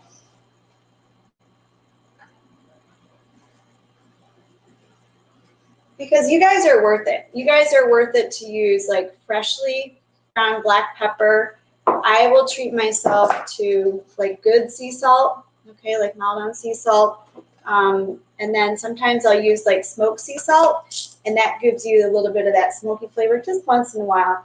But use really good spices because it's just going to bring your food to life, okay? So let's go back down to the meat, and we're going to chop it up, okay? So you season it right before you cook it. This one was about 8 to 9 minutes each side because it's 1 inch thick. And then for medium rare, obviously like 155 is about the temperature if you would rather go by that, okay? And then once it's done, this is the fun part. It's all fun though, isn't it? I'm going to use my cutting board, and we're going to take the steak.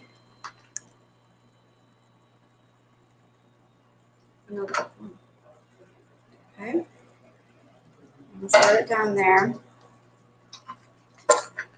Oh, you know what? I lied. We're going to do the other part first because I need to have my mixture ready so I can put this in.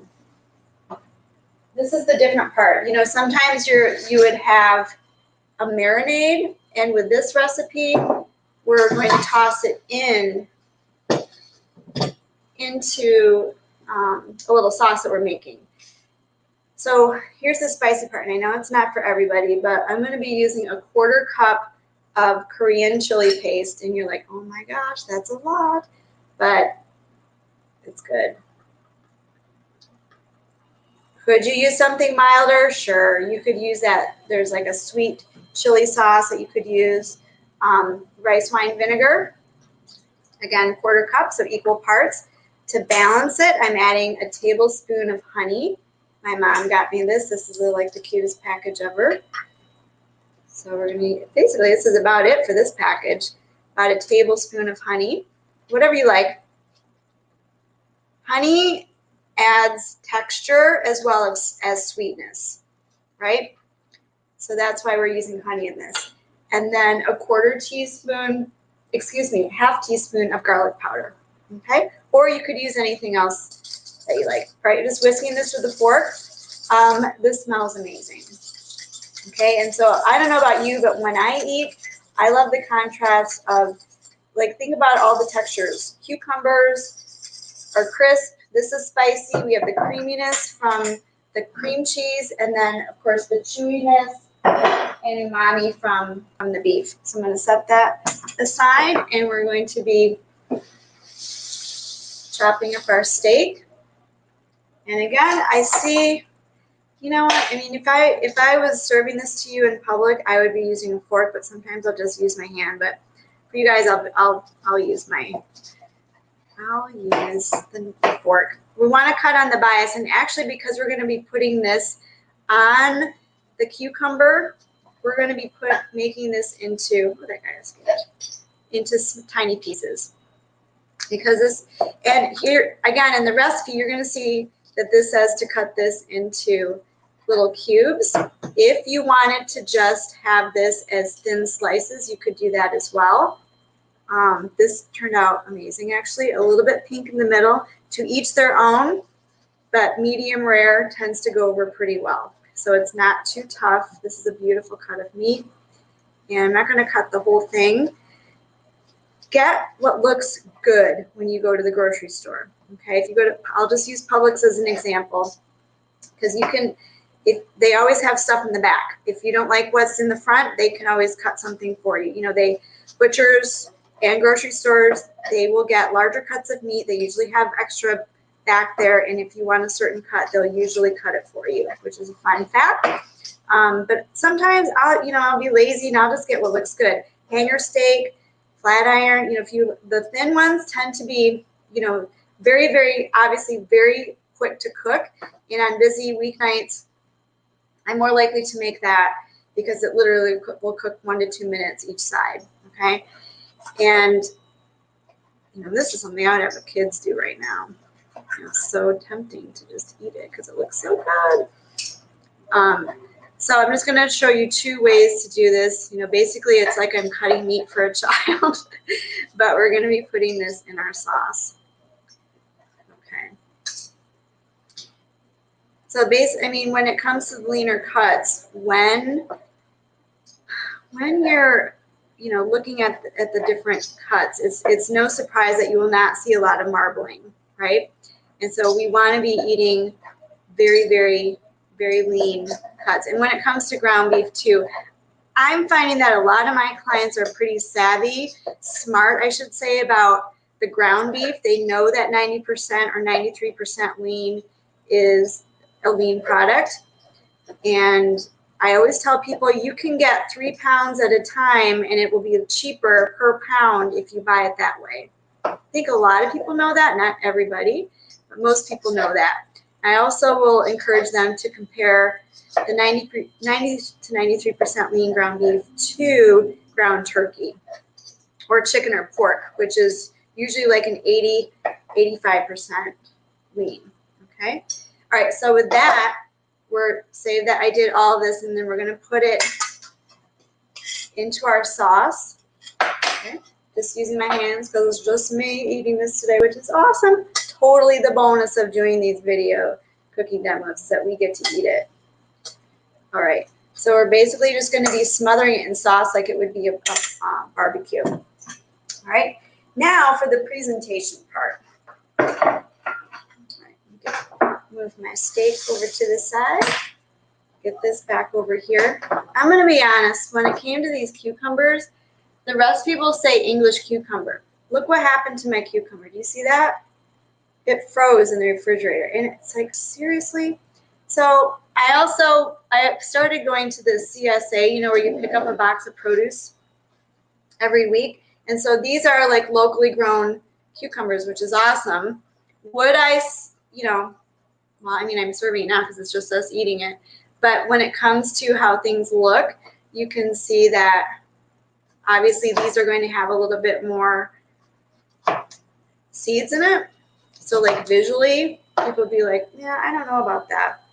Oh, and by the way, I just did not cross-contaminate. I want the flavor of the beef on there too, and it's already cooked. So I'm using the same knife. So, and then with the English cucumber, look at this. Like it's soft. Like this is not spoiled. I would eat this, but it's almost like turned into like a, like it's, frozen. So I'll eat it. That's so good. That's so good. So, but I'm just saying visually, some people would look at this and be like, I'm not eating that. So we eat with our eyes. So when it comes to the presentation part, and if you're in your own home, use your hands, right? If you're serving to others, wash your hands. Okay, so here's the glue, right? Here's the glue.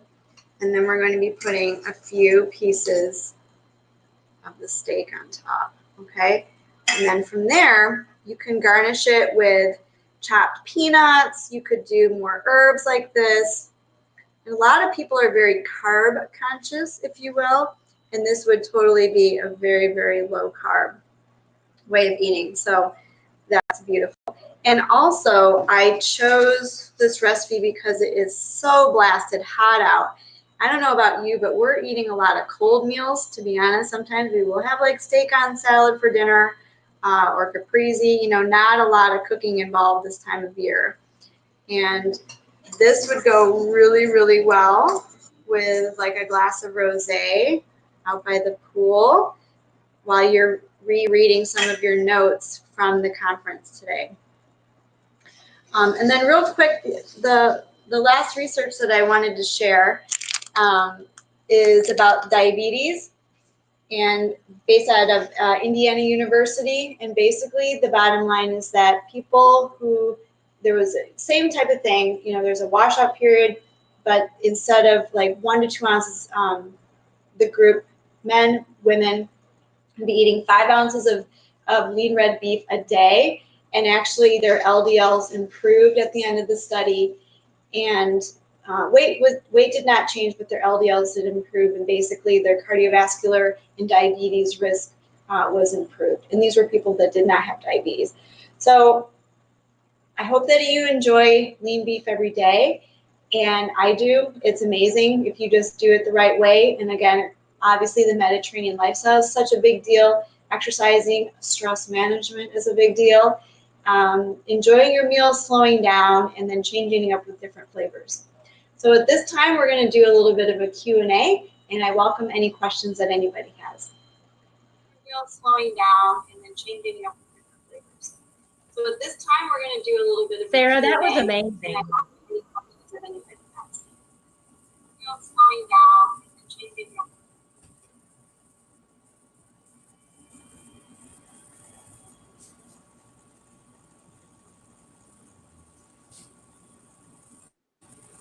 Can you hear me? Yeah, I can hear you. Oh, good. That looked phenomenal. Remind me, when we get off air, let's you and I create an app that we can smell food through the computer. Exactly. That's the best part of doing these demos. We get to eat it. Exactly. Darn, I want to be there. All right, so I've got some questions for you. Okay, here's a really good question. I'm intimidated sometimes by beef other than ground beef. What is your go-to cut of beef that is versatile and easy? Love this question. In our house, we eat beef pretty much every day. And when you stick with the leaner cuts, the beauty is that you can eat it very, very quickly. So the recipe that I made, it's usually like a very thin sirloin. You could also be called like a flat iron or hanger. But again, if it's like quarter to maybe a third of an inch thick, then you're going to be able to cook it in, say, 2 to 3 minutes on a Monday through Friday. That sounds delicious. So, okay, next question. Oh, sorry. Go ahead. No, I was going to say, if also the other option is if you wanted to get like a lean round roast for the weekend and roast that for a couple hours and then thinly slice that during the week, that would be an economical way. Basically, anything that, just like with vegetables, if we have to buy a large head of broccoli or cauliflower, make it into smaller pieces ourselves, if we put in the time, it's going to be less cost, right? Same with beef cuts. If we choose a larger cut, then we cut it ourselves, it's going to be a little bit less per pound. Anything that has been trimmed, we're paying for that liberty to have somebody else trim it for us. So it's how much time you have, really. Understood. Okay, next question. Do you recommend buying meat out of the case or going to like a specialized butcher shop or even talking to the butcher there at the store? What are your recommendations? Wherever anybody shops, there's going to be beef. Whether you go to Publix, Winn-Dixie, you have a butcher, you know someone who owns a ranch, and you can get a half a calf or half a cattle. Whatever you can afford is what you want to be able to do. Say you go to Publix, for example. If you want to have like a specialty cut, say like a tri-tip, those usually will sell pretty fast, but they always will have some in the back. So just communicate with your butcher. Your butcher may be at Winn-Dixie or Publix, and they're very happy to cut whatever you want, because when they actually get the larger cuts of the cattle, right? And so they're trimming it anyway. So if there's a specific one that you've read about, maybe in Food and Wine magazine or Bon Appetit, you're like, why can't I get that? We already have it. It's just you have to ask for it to be cut in that specific way. All right. So if you love to support your local butcher, I'm a huge fan of that as well. So I said, if you know a ranch in Florida where you have connections, then tap into that and see what kind of deal you can get there. Some families will go in and get a cattle and then split it and then have enough for, say, 6 months to a year. And that's actually a very economical way to enjoy beef most every day of the week. I agree. I remember we used to do that when I was a child, and one of our friends was a beef farmer, and we used to split a cow, so they say. Okay, so the next question. In the recipe, do you think, the one that you did today, do you think plain Greek yogurt would be a good substitute for the cream cheese that you used? I purposely chose whipped cream cheese for its texture. If you wanted to use Greek yogurt, it would have to be, I don't know, even strained even more. It's just going to slide right off. So if you can see here, this is the whipped, and it just holds on. If you had Greek yogurt, it would slide, So that would be my only thing. But I'm also very pro food, avoiding food waste, excuse me. So if you have cream cheese or if you have ricotta, which would also be awesome, if you have cottage cheese and you just blended that up and made it thicker, you combine that with, say, sour cream, cream cheese. I've done all the above when it comes to what texture I'm looking for. So whatever you have, if you want to use up, when we're going through this quarantine life, if you want to take bits and pieces of whatever you have, obviously when I made this today, it looks a little bit different. I just used up things like celery leaves. If you're out of chives, use thyme. Just use whatever you have. Nobody knows. And when you're looking at a recipe, I find that there are two kinds of people. Those that will follow it to a T and say, oh, I can't make that because I don't have exactly every ingredient. And those who can look at a recipe and say, I don't have soy sauce, but I have Worcestershire sauce. I don't have whipped cream cheese, but I have ricotta. I don't have cucumbers, but I have endive. And you can recreate, because your audience or the people who you're feeding, they're not going to know. They just really are loving that you're making something for them. So just kind of use what you have. And that is the skill set that a lot of dietitians that we can translate to our patients, to our clients, is how to create what we have in our so that our audience, our family members can enjoy something. They don't care. They just want to eat something tasty. I agree, Sarah. And talk about sustainability. In this pandemic, we've all learned how to literally take everything that we currently have and not one thing spoils. So that's a really good point. Okay, well, I have another question. In this recipe that you made today, what type of steak was that? So that was a very thin sirloin steak. And again, so, if you're reading a recipe, like on the Beef It Sweats for Dinner website, you can put in very specific cuts. But then if you go to the store and they don't have it, especially if something's on sale, some people get kind of piggish and will kind of hoard all of the meat if it's on sale and freeze it. So be flexible. As long as you're using lean cuts, and there are over 27 different lean cuts, it's all beef, right? So if you just compromise, cut it a little bit thin that way. The one that I made today is about 1 inch thick, so we slice it even thinner. And if you already have, the one that I've made was very, very thin, took like literally 30 seconds each side. So just kind of, use what you have is the whole point, so that you're not wasting anything, right? And that's the message to our clients too, is enjoy it every day. Lean cuts, you're going to see them everywhere that you shop. And when you look at the price per pound, especially if something is marked down, take advantage of that. That just basically means there's a surplus. Buy it, put some in the freezer, and then you can enjoy it every day. Okay, great. This is a comment, not a question. Thank you for the excellent review, explaining that the cardiovascular diet is not a weight loss diet. So thanks again for that, Sarah. Yeah, and working with physicians, as we all do, they basically tell two things to patients: cut out red meat and avoid salt. And when people are going to their cardiologist, obviously and with the Mediterranean diet, right? As we learned today, it is like one of the fastest growing, which is good, diets, air quote. But diet, of course, just simply means the way that we eat. And we share that message with our patients. If somebody is looking to lose weight, can they do that with a Mediterranean diet? Absolutely. But we all know that there are studies that show that we can gain weight eating nutritious foods as well. Apples, for example, or carrots. And I've had clients who will eat a bag of apples and say, yes, sir, you said apples are good, right?